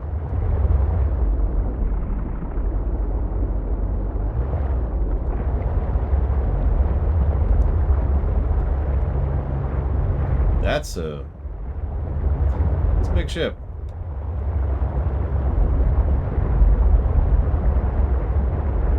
It's been here a minute, I think. Yes. Dawn of War 1, Tim, because that's going to be for... No, I'm joking, I'm joking. I'm looking forward to it. Where did I put them? Oh, they're there. How you doing back there, Mockingbirds? You doing okay? Boop! Oh no, I dropped you! Into the depths. I don't think there's any games on the queue right now that I'm dreading, Tim. Because the queue right now is Dawn of War 1, Dawn of War 2, Warhammer 3, and then a bunch of games I want to play.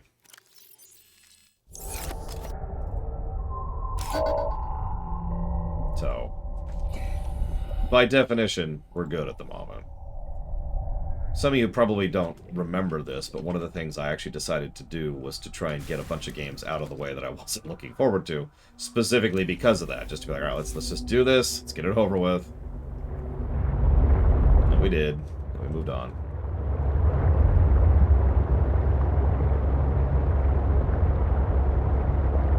It was immediately before the thank you streams. So we did like a bunch of, let's just get these over with games, and we did the thank you streams. And now I can't see where I am. And we're getting close to 300 meters, and there's more squids down here. Are you sure this is the direction? You trying to get me killed, Kira White Noise? Because that's really easy to do. Fun fact, I have to have this item to go deeper in either creature, in either vehicle I have. It's, head west. West it is.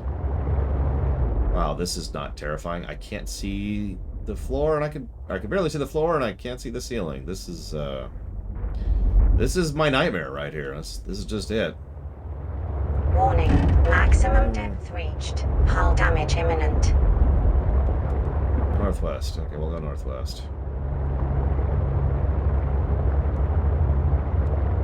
Yeah, if we lose the prawn here, we're actually going to lose the prawn. Forever. I'm not actually joking, because I think it would fall below its crushing depth. Those are new. I haven't seen those before.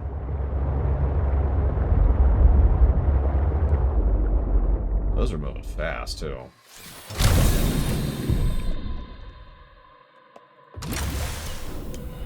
Now, jellyfish are terrifying, so we're not going to touch this thing, but we do want to scan it.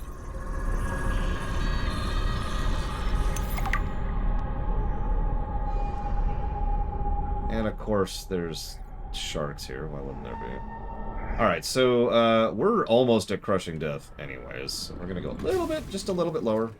Yeah, I saw that was a juvenile. So we're going to go a little bit lower, just a bit. Just a few dozen meters. Stop. New song? New zone. I don't think we've been here before.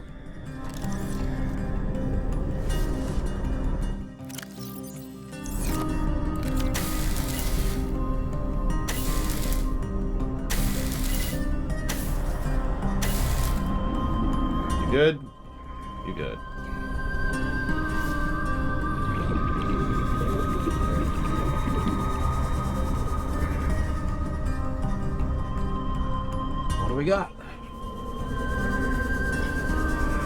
I like music too.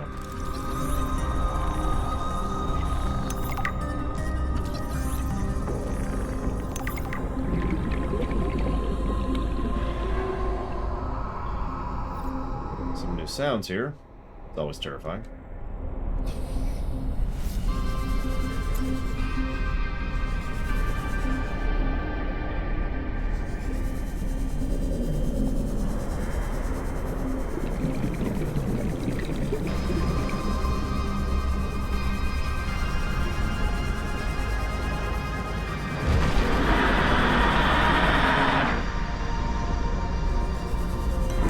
That's the big one. That's the big one I haven't really interacted with yet.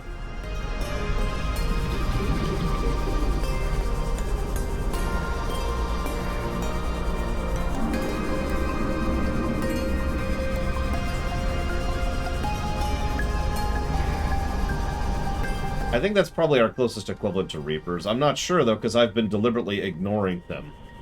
And by ignoring, I mean avoiding. We killed the other Leviathan thing. In fact, we killed a squid earlier. Oh my god. 30 seconds of oxygen remaining. Right. Let's fix that really quick.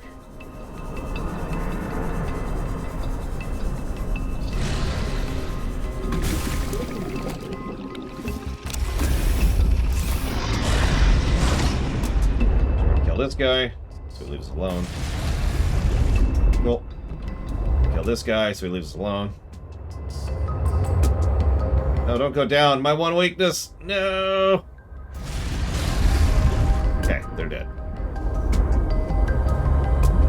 Jesus Christ, look at that thing. Look at that thing. Got a lot of sharks around it, too. Now, let's get our murder boner satisfied here. There we go.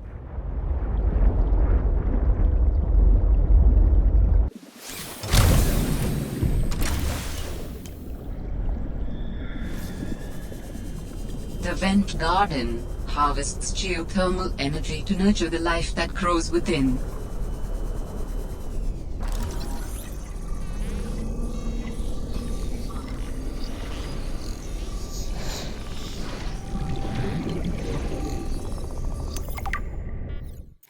The vent garden is a stationary leviathan that anchors itself above thermal vents and houses aquatic flora inside its bell-shaped interior. It has 6 tentacles that anchor the vent garden to the seafloor around the vents. Each tentacle is capped by a set of thick, curved hooks that grow downwards, keeping the vent garden firmly in place. The hollow bell of the vent garden has a narrow opening large enough to accommodate human entry. The vent garden feeds on thermophilic bacteria and other microorganisms that spew from the vent below. The top of the bell also has an opening that continuously releases water to maintain a consistent internal pressure. The bell houses 6 branching platforms that resemble coral. These platforms contain aquatic flora that remains safe from the foraging herbivorous fish. In return, the flora absorb and synthesize some of the heavy metals and gases emitted by the vents below. Docile, nutrient-rich, harbors flora. It sounds like we can go inside. I'm not sure I want to. But, you know.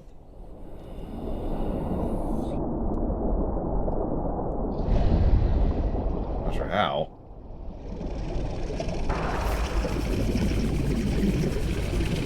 Let's not get eaten here. Over here.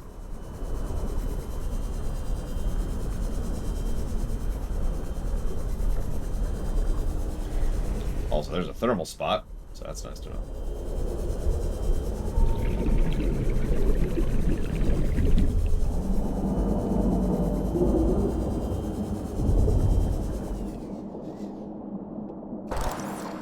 That is a spiral plant.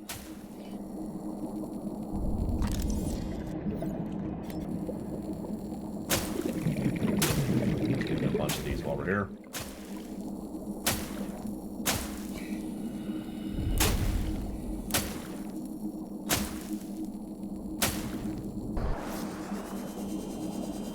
This is terrifying is what this is. I'm just gonna... Yep. That's my life now. Just playing Outer Wilds all over again here. Warning. 30 seconds of oxygen remaining.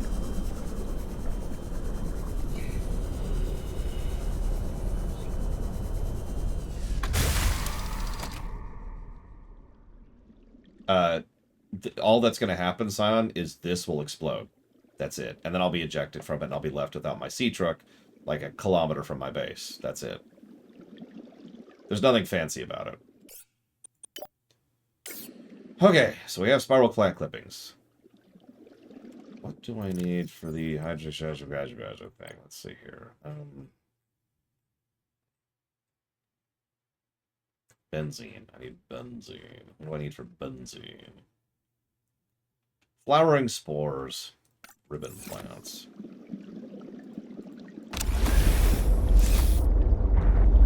So flowering spores over the chasm, right?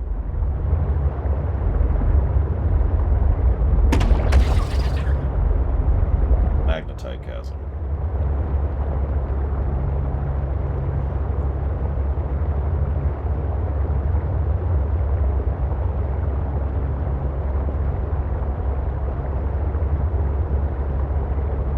Look, this isn't Torment. We're not making a town inside a giant Cthulhu-esque creature. That is a big ship.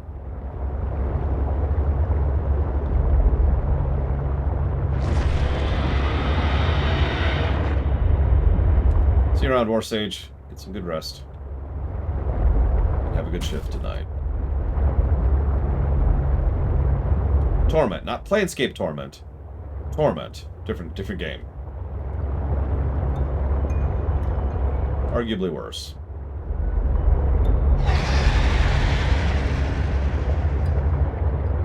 There are a lot of these damn squid things all over the place, aren't there? That's it. Tides of Numenera. I don't remember the subtitle. I mean, I can never think of Arcanum's subtitle. I played that game like 5 or 6 times. Is Torment a good game? I've never reviewed it.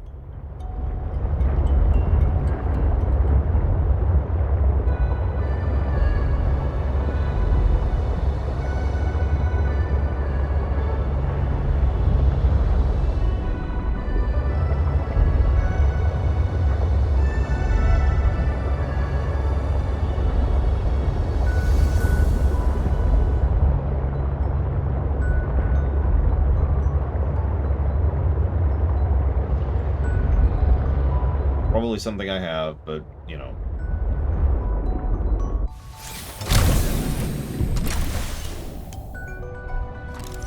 Yep, aquarium.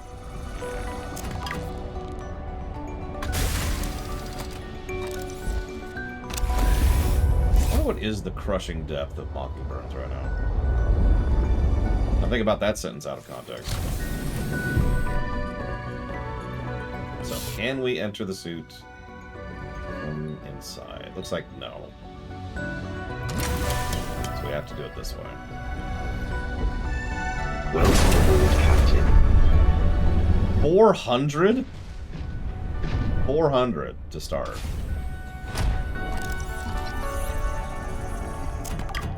I was thinking about taking the prawn down, but I'm not taking the prawn down into that chasm. That chasm's 600. I remember that.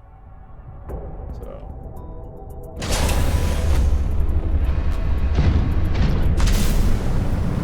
Redock. Redock. Redock. There you go.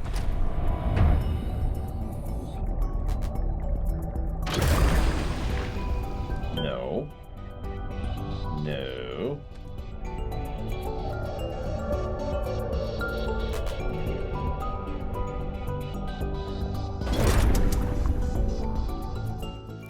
I believe it's the Mark III.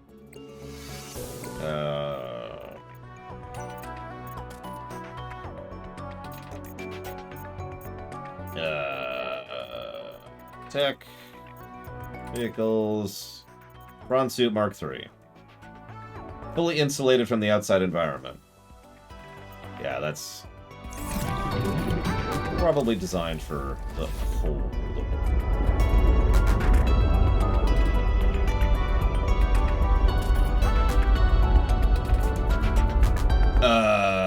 I mean, if there's... That sounds like the worst thing ever, Tim. Why would you do that? Why would you make me do that?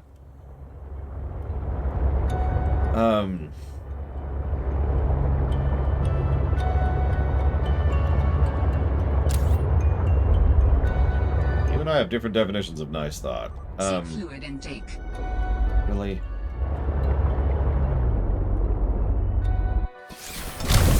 Yeah, you were eaten by a Gru. Well, okay. Actually, hang on. Let's do this real quick. Either way, I'll take the Reapers over the nothingness.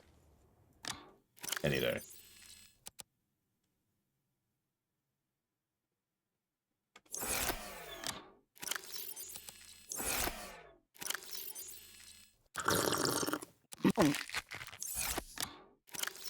Just gonna drain my water supplies here.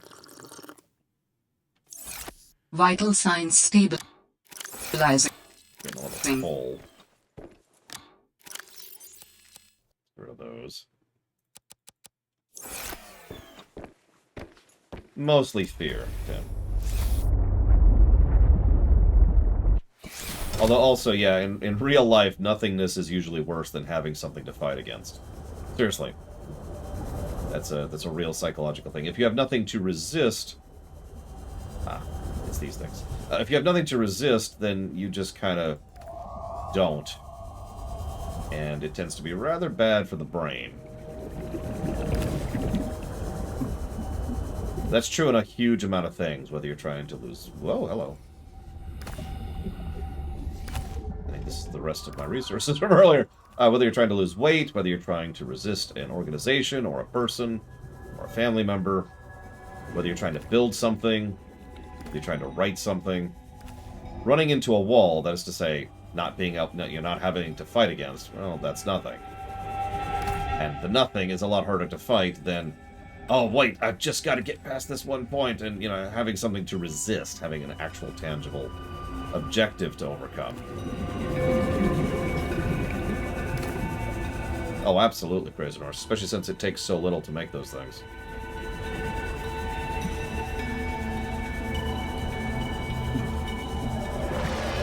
Oh, that's great. That's what I wanted, really. Yep. So visual distinction warning. Visual distinction warning.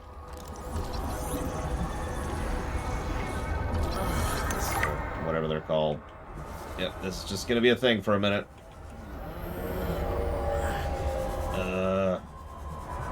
Nope. There we go, okay. Warning. Yep. 30 seconds of oxygen remaining. Yep. Oh, shoot. Okay, this is actually really bad. There we go. Okay. Did you notice it changed where my icons were? Did you catch that?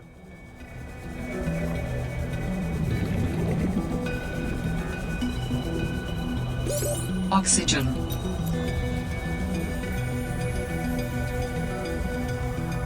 Now, I was actually assuming the icons were correct and my memory was wrong. And I probably should have gone with my memory, because my icons were wrong.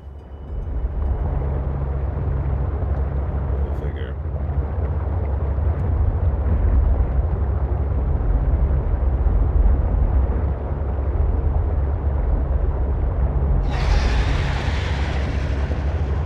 Go away. We're done here. No. Stop eating... Okay.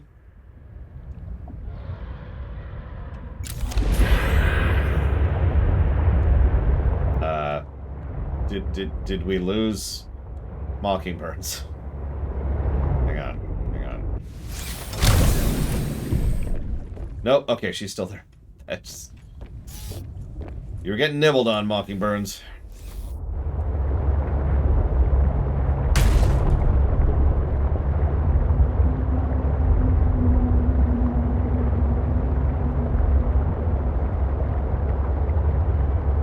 Solid click away. Yeah, we didn't pull a Fred. For once.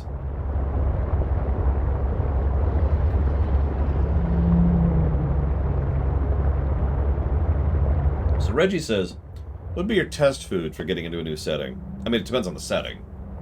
But honestly, like something that covers a large amount of types of foods would be probably a good starting spot. You know, like a sandwich. You know, meat, vegetables, bread. Probably some fruit. No alcohol. Yes! Let's make it happen, Pillage of Snow. You're in charge of the project now. You've got 2 months. And here's $10.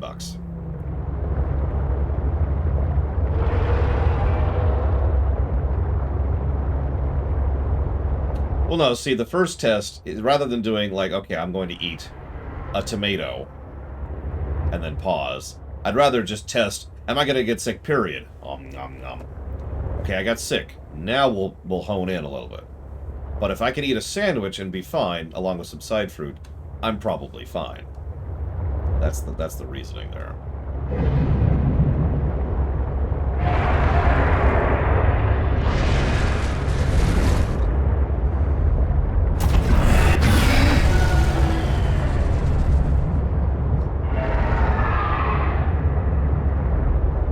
I mean, burger is pretty similar to what I was picking.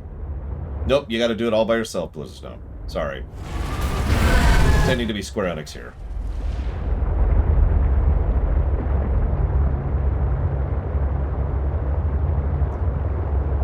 So, let's test what happens when we dock with Mockingbirds on our rear.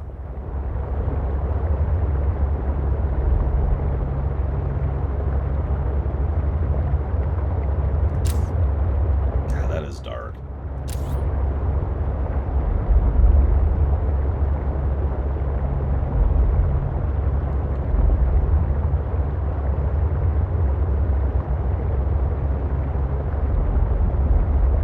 Yeah, no kidding, prisoners. Can we just get a ramming spike? I think we would benefit from that.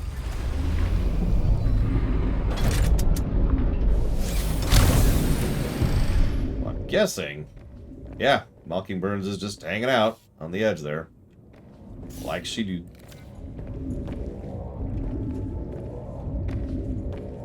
Why not?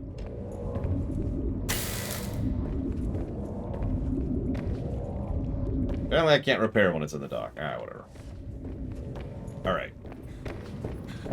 Okay, so we need to make a couple of things. Let's grab some titanium first.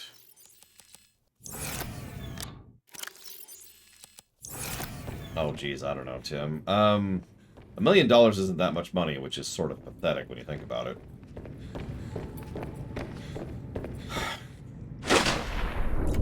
So I probably wouldn't be willing to do that much for it. I'm not sure what to make of that Mockingbirds or the nurse in question, but thank you.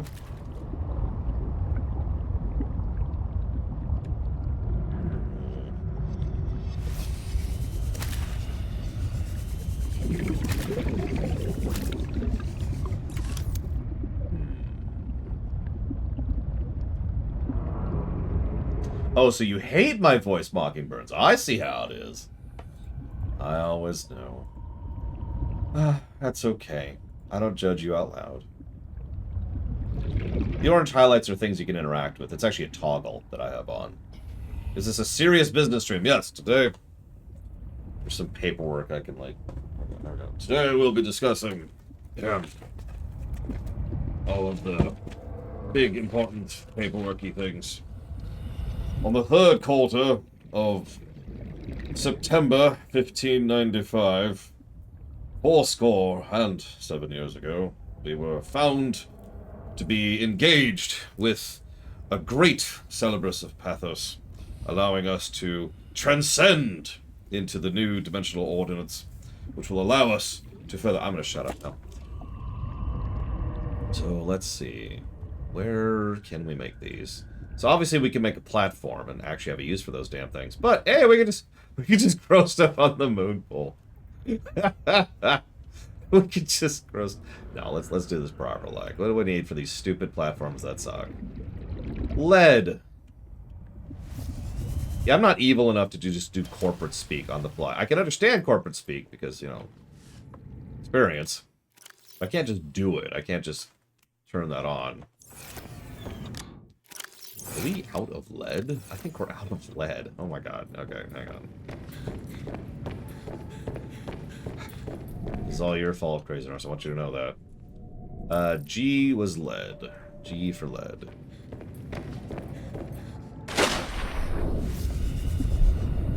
Get some food while we're here. Get some water. And our inventory is full, apparently, so that's cool. That's great. That's actually terrible. Get rid of the nickel. Let's dump the nickel. Listen, this is all Crazy Norse's fault, okay? And I can prove it with these extensive documents. Yep. Those definitively prove Crazy Norse is actually to blame for all the problems and woes you've ever faced in your entire life. So, I recommend immediately terminating Crazy Norse in whatever manner you see fit. That's up to you.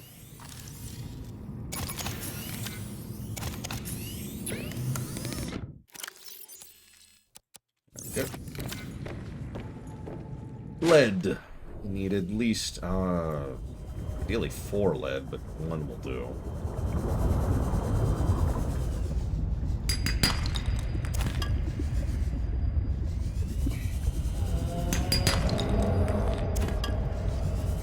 What am I hearing? I shouldn't be hearing anything, like, really at this point, because I've killed everything by here. Warning, emergency power only. That's a new one. We ran out of juice.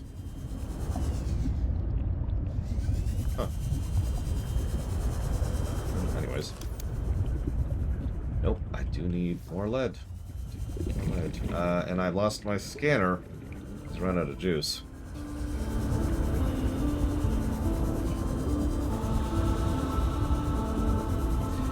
Yeah, probably Crazy Norse.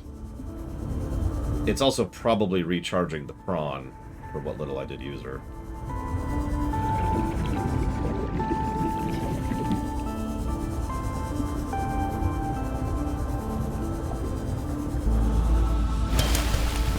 Warning, emergency power only. Oxygen production offline. I can't debark. I have no power. I can't debark.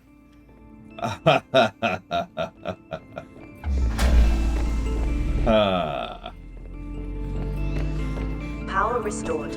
All primary systems online.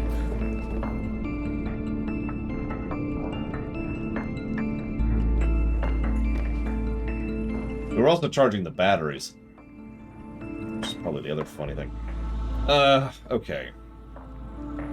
Oh! That was my elbow. So. Galena. And on my way out, I'll grab some quartz. 2 quartz should do it, I think.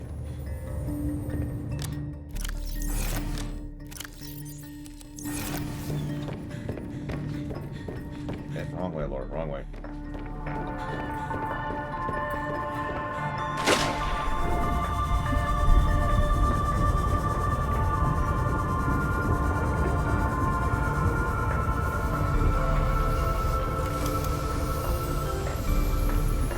And copper. Forgot that takes copper. I've got copper, it's just, it's down here. Where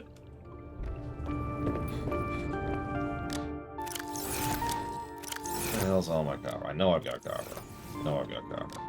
Surely I have copper. Tell me I have copper. Oh my god, do I not have copper?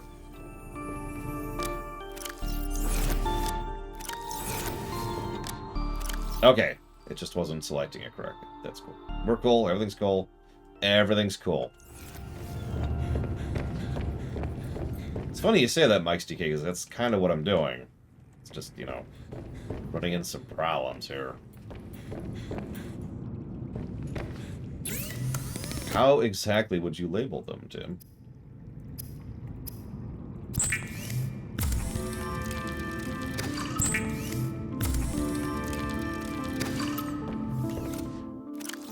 The Abyss.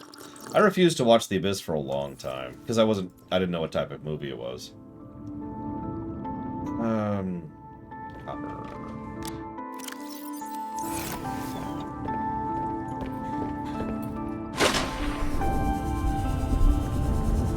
So we're going to do the patch fix solution first.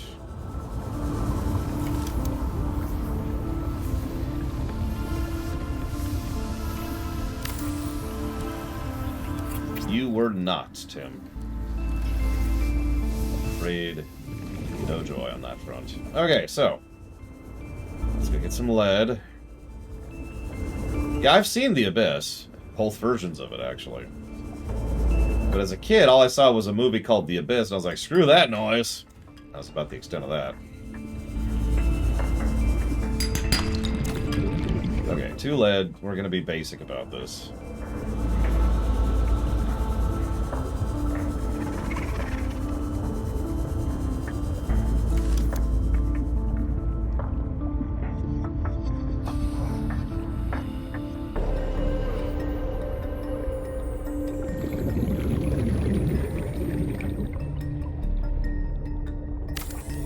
Scariest game I'm still willing to play?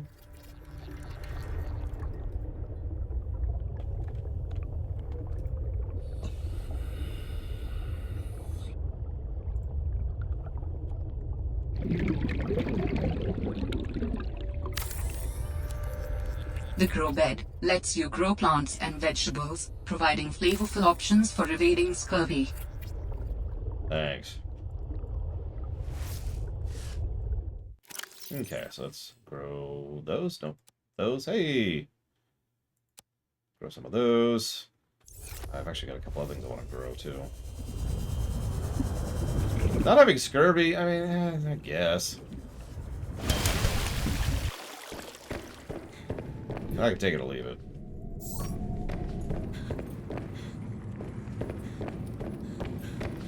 Yes, we finally found a use for foundations.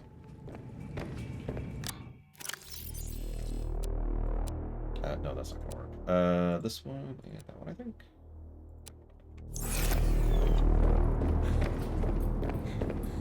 It did add to the stability of the base.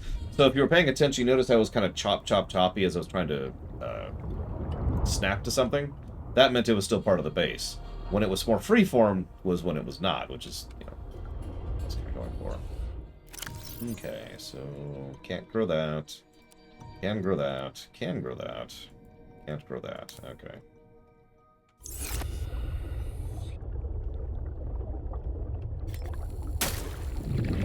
Let's try that again. Plant the seed. There we go. Okay. Got a couple things growing.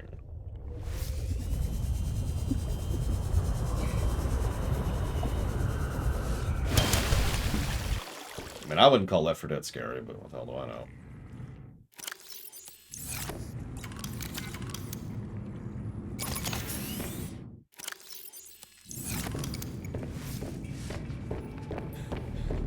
Okay.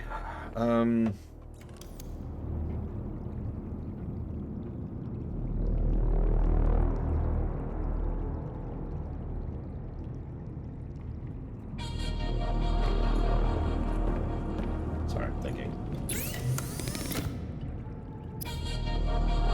Gotta make that benzene.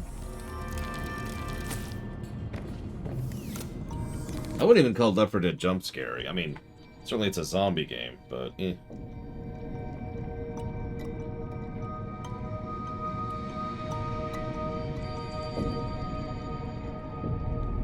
Good afternoon! Exclamation mark. I'm just sitting here wishing I had tamales, period. And of course, comma, still trying to escape the Arctic wastes, period.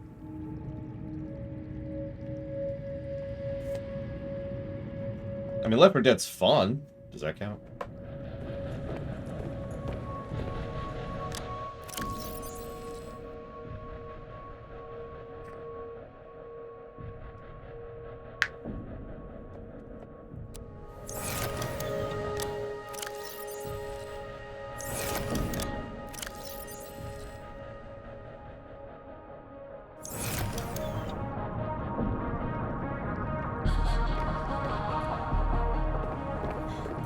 Alien Isolation, there's a horrifying game. Holy crap. Ironically, Alien Isolation kind of blends the line between horror and terror game, too. Those are for resources. I mean, you can eat them. They give you heat. But I'm using them for the purposes. Okay.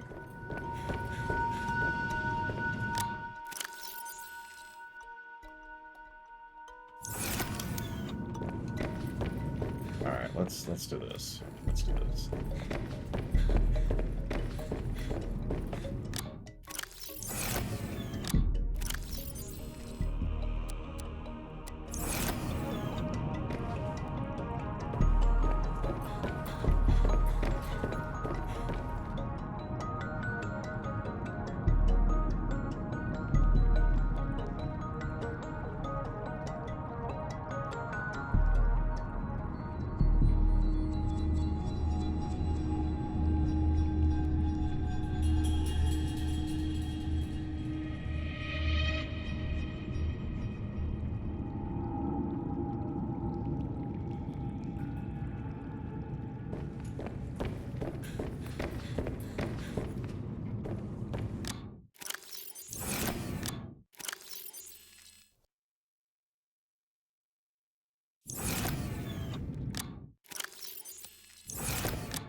I need to find out if I can grow table coral. It is such a recurring irritant to go get table coral.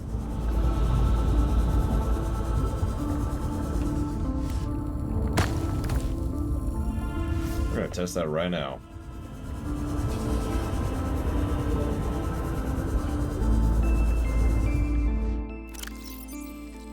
We cannot. That sucks. Because you need table coral for circuitry. And that's a pretty common problem. It's like goop and raft.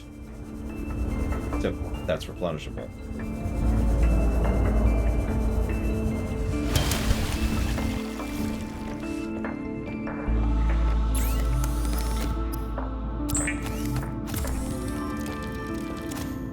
That's a good question, Tim. I'm not sure. Resource distribution in this one is a little bit different than it was in the previous game. Oh, I need actually. Yeah, exactly, Bregman. Like, just being able to grow that would be a hell of a quality of life change. There we go. Now, make the damn grapple arm.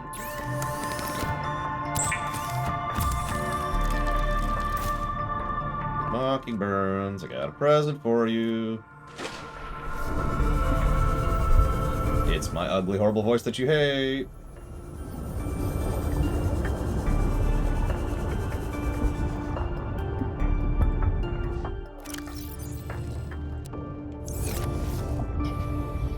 Welcome aboard, Captain. Okay, so I've actually never used this thing, or at least not to my memory, so... We've obviously got the drill. That's pretty much the same. Then we got this thing.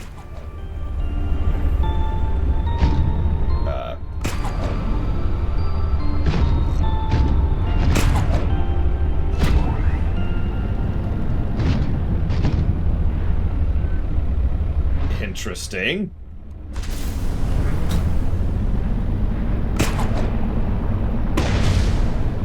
Apparently got a bit of a range limit.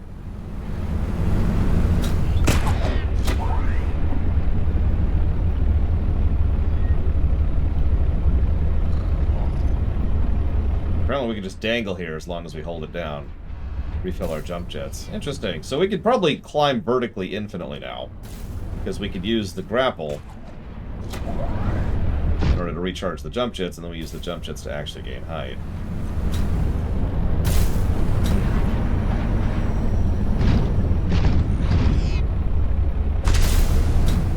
Yep. Skyrim underwater space horse. I like it. With trucks that are secretly trains. Get back on here. Get back on here. Cool. Okay. So we got the grapple. Alright. Now we need that stupid mesh. Let's go make some of that stupid mesh. We will test it on land, but we're not really going to land just yet. Come on. There we go. Okay. So, Kira White Noise mentioned that I'm probably going to get stuck soon, and I actually have a theory already about what I'm going to get stuck on. And I mentioned that because it's going to be kind of the next thing that happens. So I need 7 rubies. Do we have 7 rubies right now? 1, 2, 3, 4, 5, 6, 7. We do!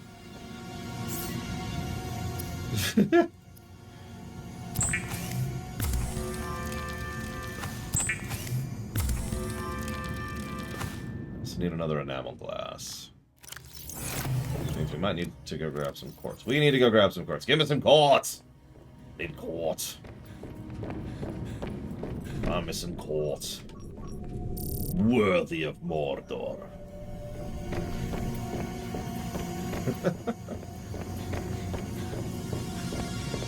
Alright,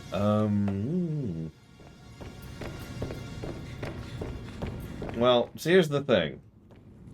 Right now, in order to progress, what I need is an object I don't know what it is or where it is, in order to be able to turn off the radar, in order to be able to get her to talk to me about my sister, laser cutters, which I can't find in any direction, I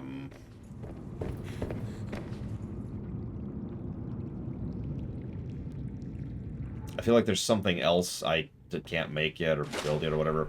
My point is, I'm slowly running out of direction.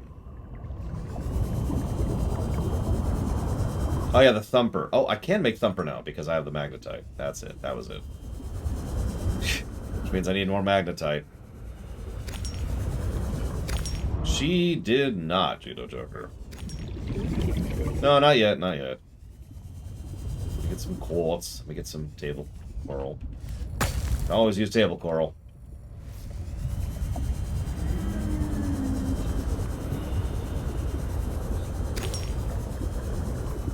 What is that? One more quartz.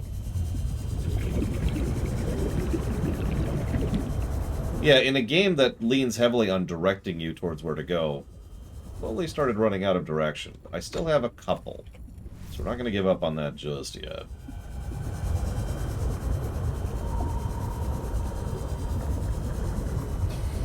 That would be cool, Judo Joker.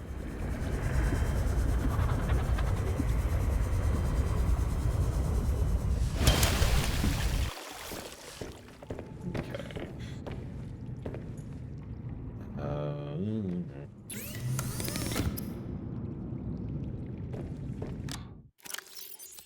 Can't believe I'm actually running low on rubies. Fortunately, rubies are kind of easy to come by.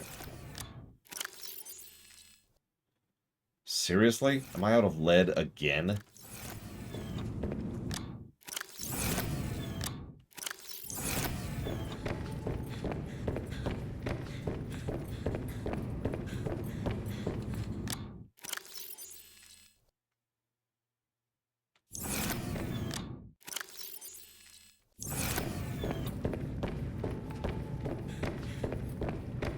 I will say this much, the mid-game on this game is nowhere near as engaging as the mid-game on the last game. Early game's a bit stronger, I think. And of course, I have no idea what late game's going to be like.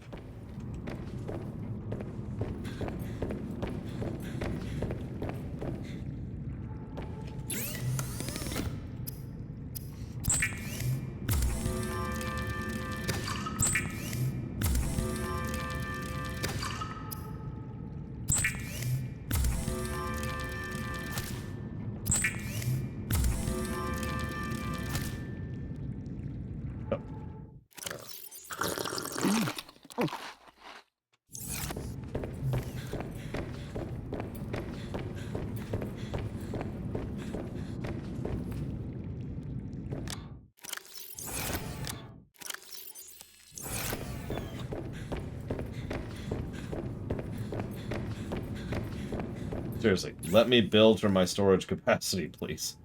Just let me do that.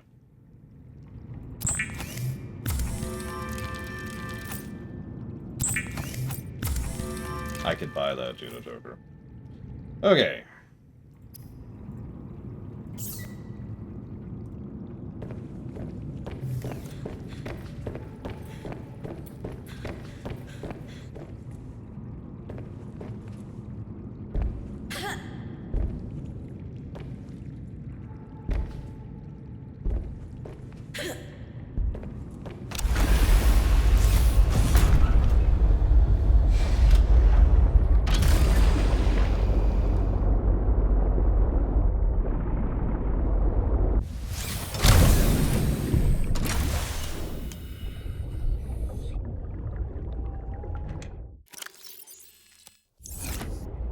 $150 meters.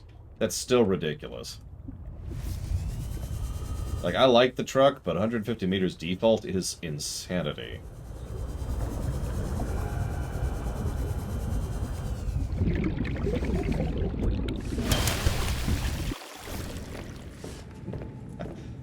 Listen, Kamek, I just need the truck to understand I'm its friend, you know, I'm here for it.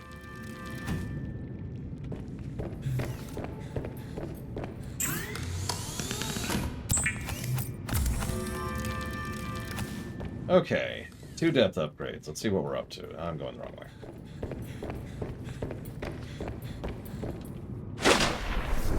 Come on, Crazy Horse, you can go deeper. In just a moment. That new depth limit is... Dramatic pause. 650. Not terrible.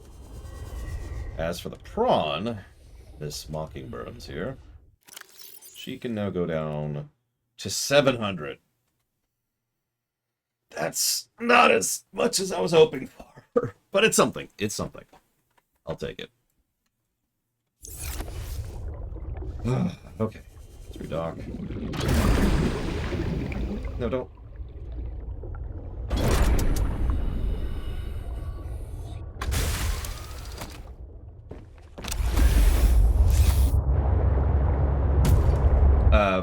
So that's the Mark 1 for the prawn. An energy signature of some strength. I am not sure what it is for. Go ahead and share it. Can't hurt. Signal location uploaded to PDA. There's 2 of us, Savicom. So that's the Mark 1 prawn and Mark 2 truck. Is those 2 depths. I do believe... Yes. I doubt they have it here, comma, but I should see if they sell tamales here, period. Because that sounds really good, period. I love good tamales. Okay, so... okay, hang on. Let's go to y'all. We still don't have the pattern for that either. There's a pattern we're missing. Nope, wrong way, Laura. Come on, pay attention, pay attention. So the Mark III takes Kyanite, which is ironically the only thing I'm missing for that. Is it Kuiper? What's his name? Guy who does the Assassin's Creed music? That'd be funny. 3 nickel.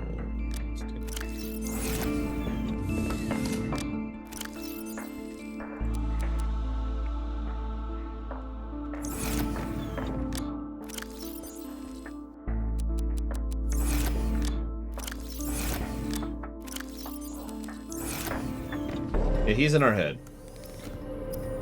In the worst way possible.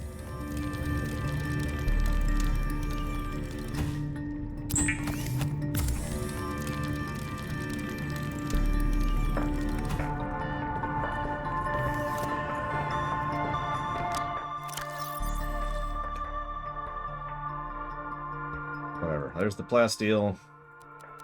There's the nickel. Yeah, we're gonna need kyanite for that. So we can mark that. That also requires kyanite. That's actually relatively cheap. That's literally just 2 nickel and a kyanite, but we haven't found kyanite yet.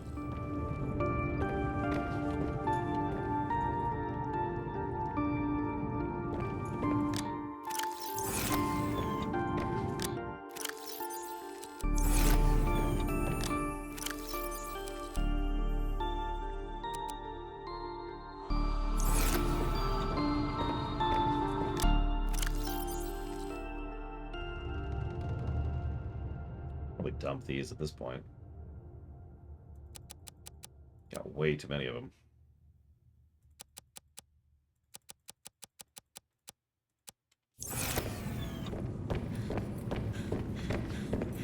I mean, that would be kind of crazy. I mean, this has a lot of memory, but it's nowhere near on that level, right?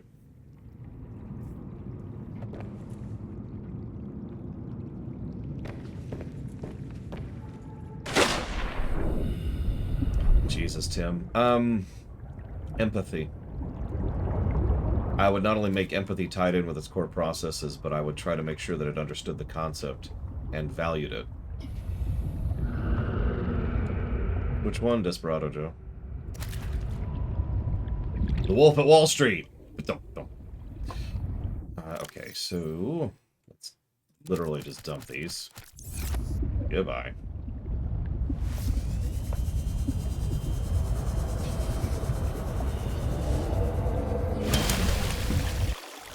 Truthfully, Tim? No, I do not.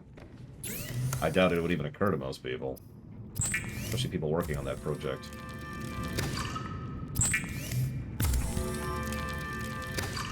Empathy requires effort. I mean... okay. Jesus.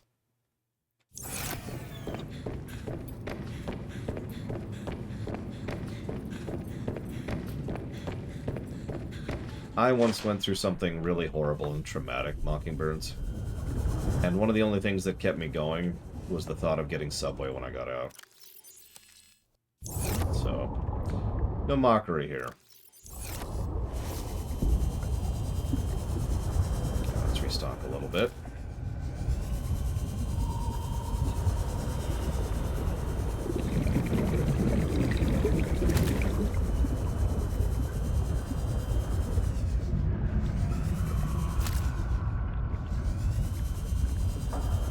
And I hope you had a better experience with that, because by the time I got it, my throat was so damaged I couldn't actually eat. So hopefully you'll have a little better than that. A little better. But for real, I hope you get out soon. And you get your Subway. I hear there's this one Subway down in Arizona. It's the best Subway around. If Walt Disney hadn't died, would his dream of Epcot being an actual city of the future with the latest tech being impossible? Or was it always doomed? It was always doomed. It was always doomed. Neat idea. Terrible everything else.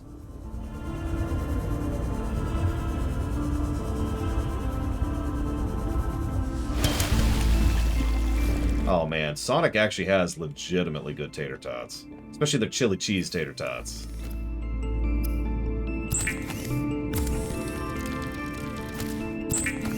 Are there... is there a Sonic near here? No reason. I'm just curious. Just randomly here. Get on it, Mockingbirds. Okay, hang on, just really quick. I'm just gonna search super quick. I sincerely doubt there's one near here. Oh my god, there is. It's not even that far from here.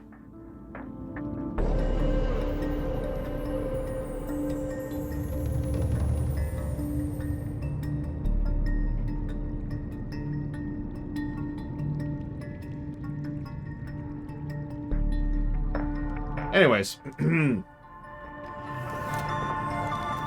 Okay. Okay.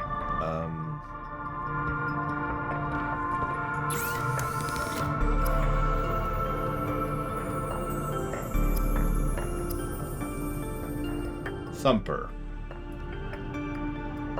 Present battery. Magnetite. I don't think we have any spare magnetite. Of course we don't.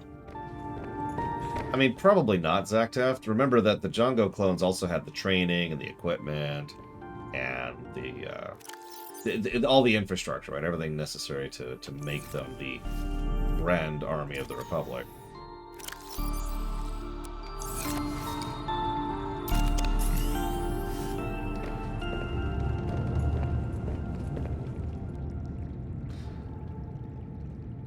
Well, I know where to find magnetite.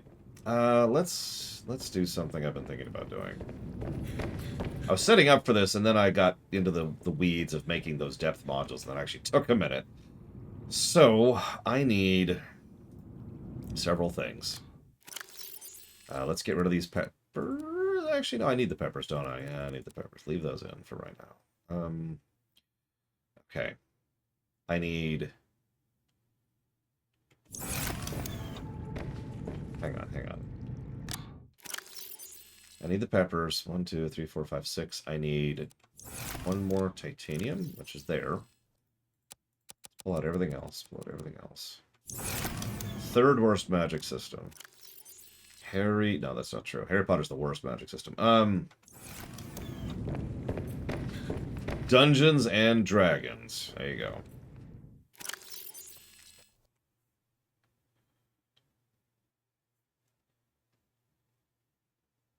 Oh, that's cute. Period.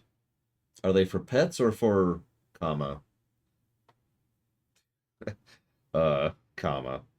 Other purposes.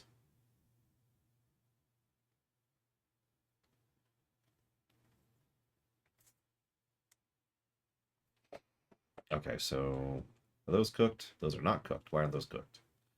No salt. That's fine.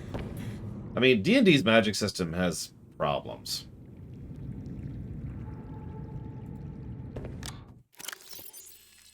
I don't know. I'd have to think about that stuff. I talked about that during my room on the third film. It's like, for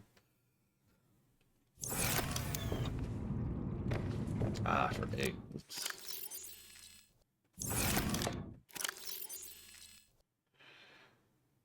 Fresh eggs are amazing, period. Yeah, I probably could come up with worse magic systems, but it's probably something that either I or you have never heard of.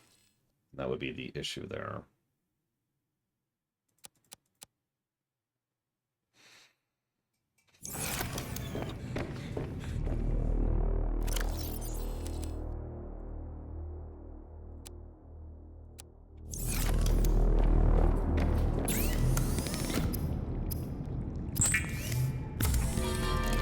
So, funny fact, and I'm not trying to start anything from this, but one thing that I've slowly become to realize the older I get, is how badly written the Harry Potter books are. Like...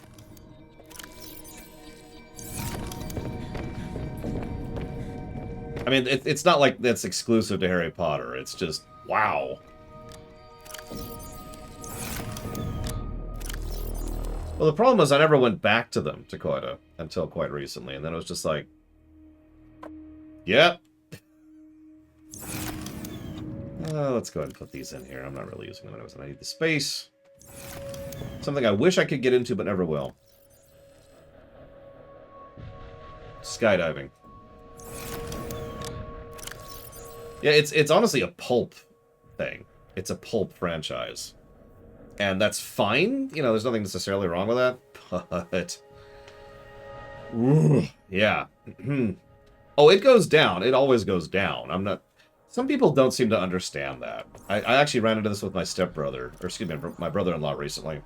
Because I told him that Secret of Mana is not that good of a game.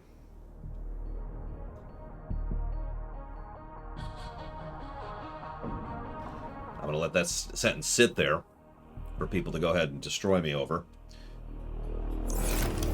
I have the quartz now. Okay, so I need 2 quartz. 1, 2, 3, 4, 5, 6, 1, 2. And then I need 2 more of these. Secret of Mana is a pretty game with an amazing soundtrack. It is to this day one of my favorite soundtracks of all time. It is gorgeous. There's a reason I pulled up Psalm when we were doing that grass comparison for sprite work. But Psalm is a pretty flawed game. It's not that good of a game. And my brother-in-law, who is a huge fan of Psalm, took offense to that and was trying to defend it. And I was very confused by that. And it took me a minute to process because what he thought I was saying was that Secret of Mana is garbage.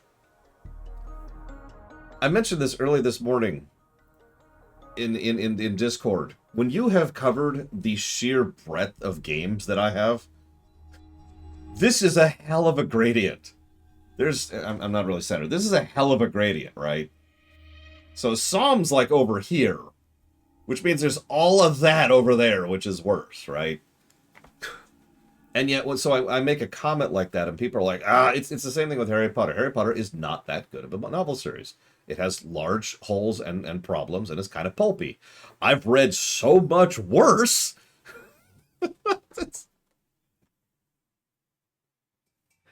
Yeah, no, that's exactly it, Gilito. I think some people either don't have that experience or just presume that I am a person on the internet, which I can see why they'd presume that, but I'm kind of not. It's not super amazing, terrible, and nothing in between. There's this rainbow of everything in between. It's not even like a two-dimensional thing. It's actually more like this. We really want to get down to it. Hang on, Loner. Hang on. Inconclusive.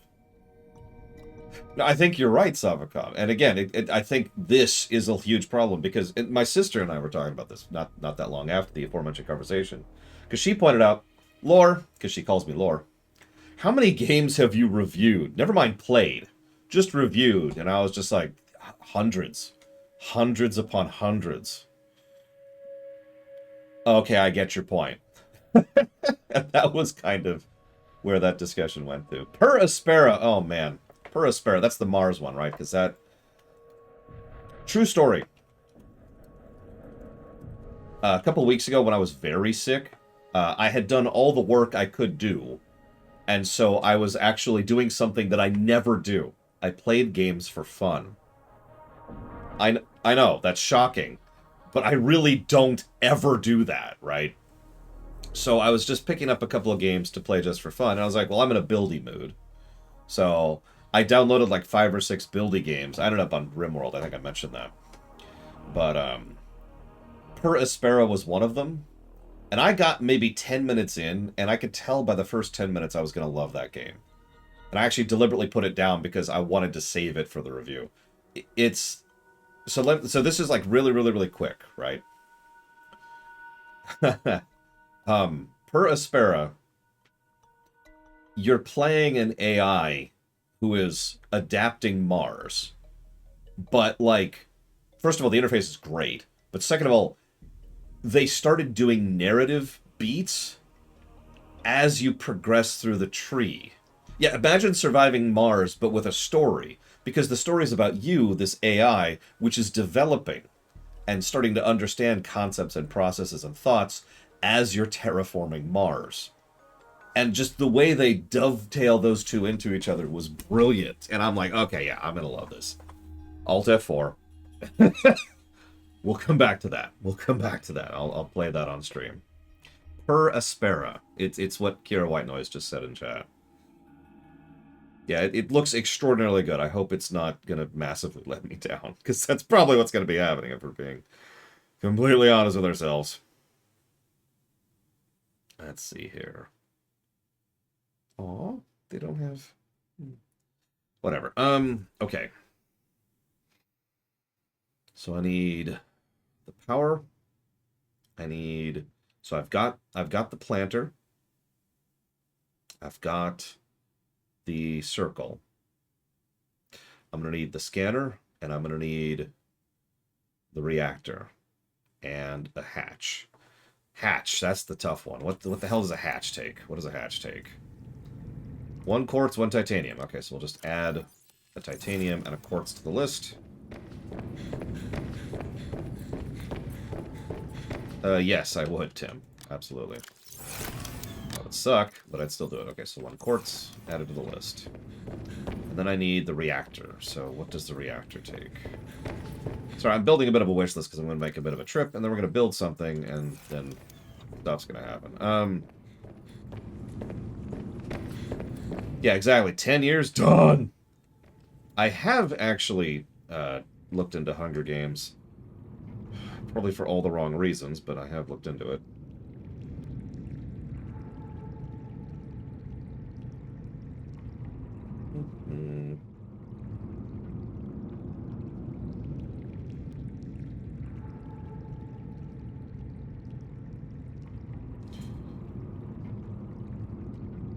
Yes, actually, Mockingbirds.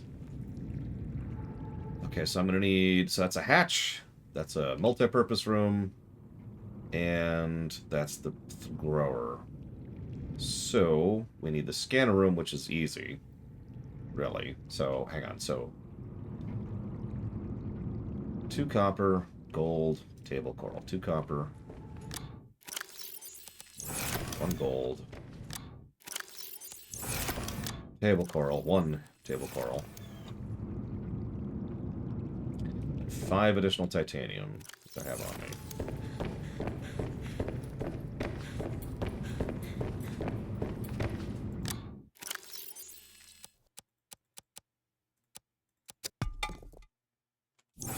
That sounded weird.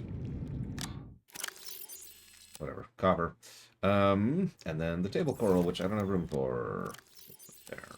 Okay, so that's the scanning room, the multi-purpose room, the bed, the hatch, and the things to plant.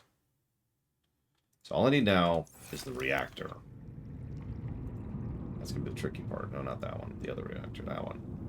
So wiring kit, lube. That's why the lube's in here. It was in here. So there's, well, there's the lube. I may or may not have wiring kit.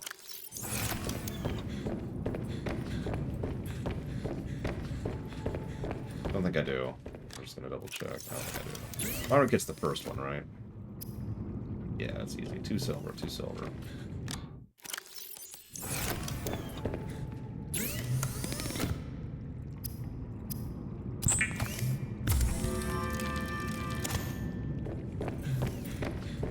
Now, you want to hear about something that's simultaneously terrible and awful.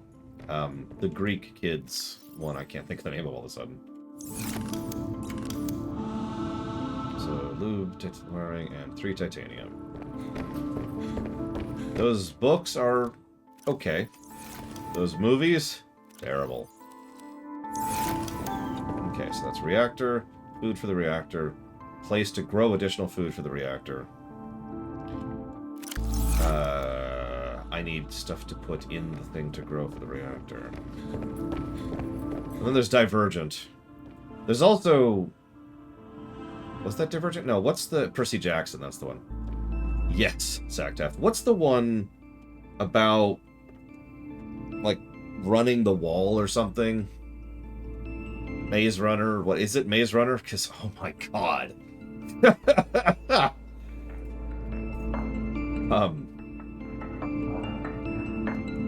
I need something to grow. Let's do this. Let's do this.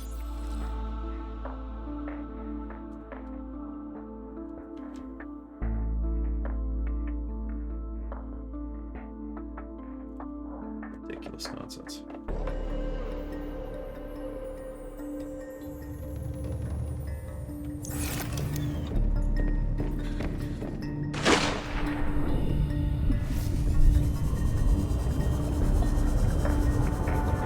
I can come up with a worse dystopia than yours. Okay.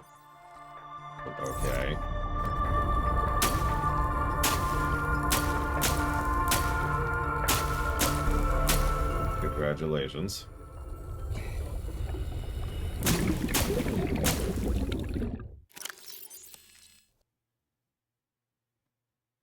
That should do for now. It's not great, but it'll do. It's one of the only things I can actually grow.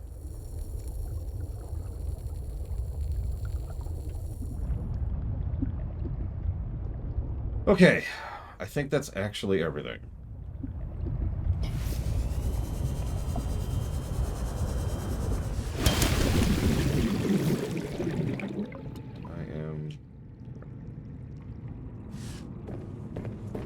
So let's grab the upgrades. Let's go. Don't worry, I'll make the trip during the lunch break. When we come back, magnetite.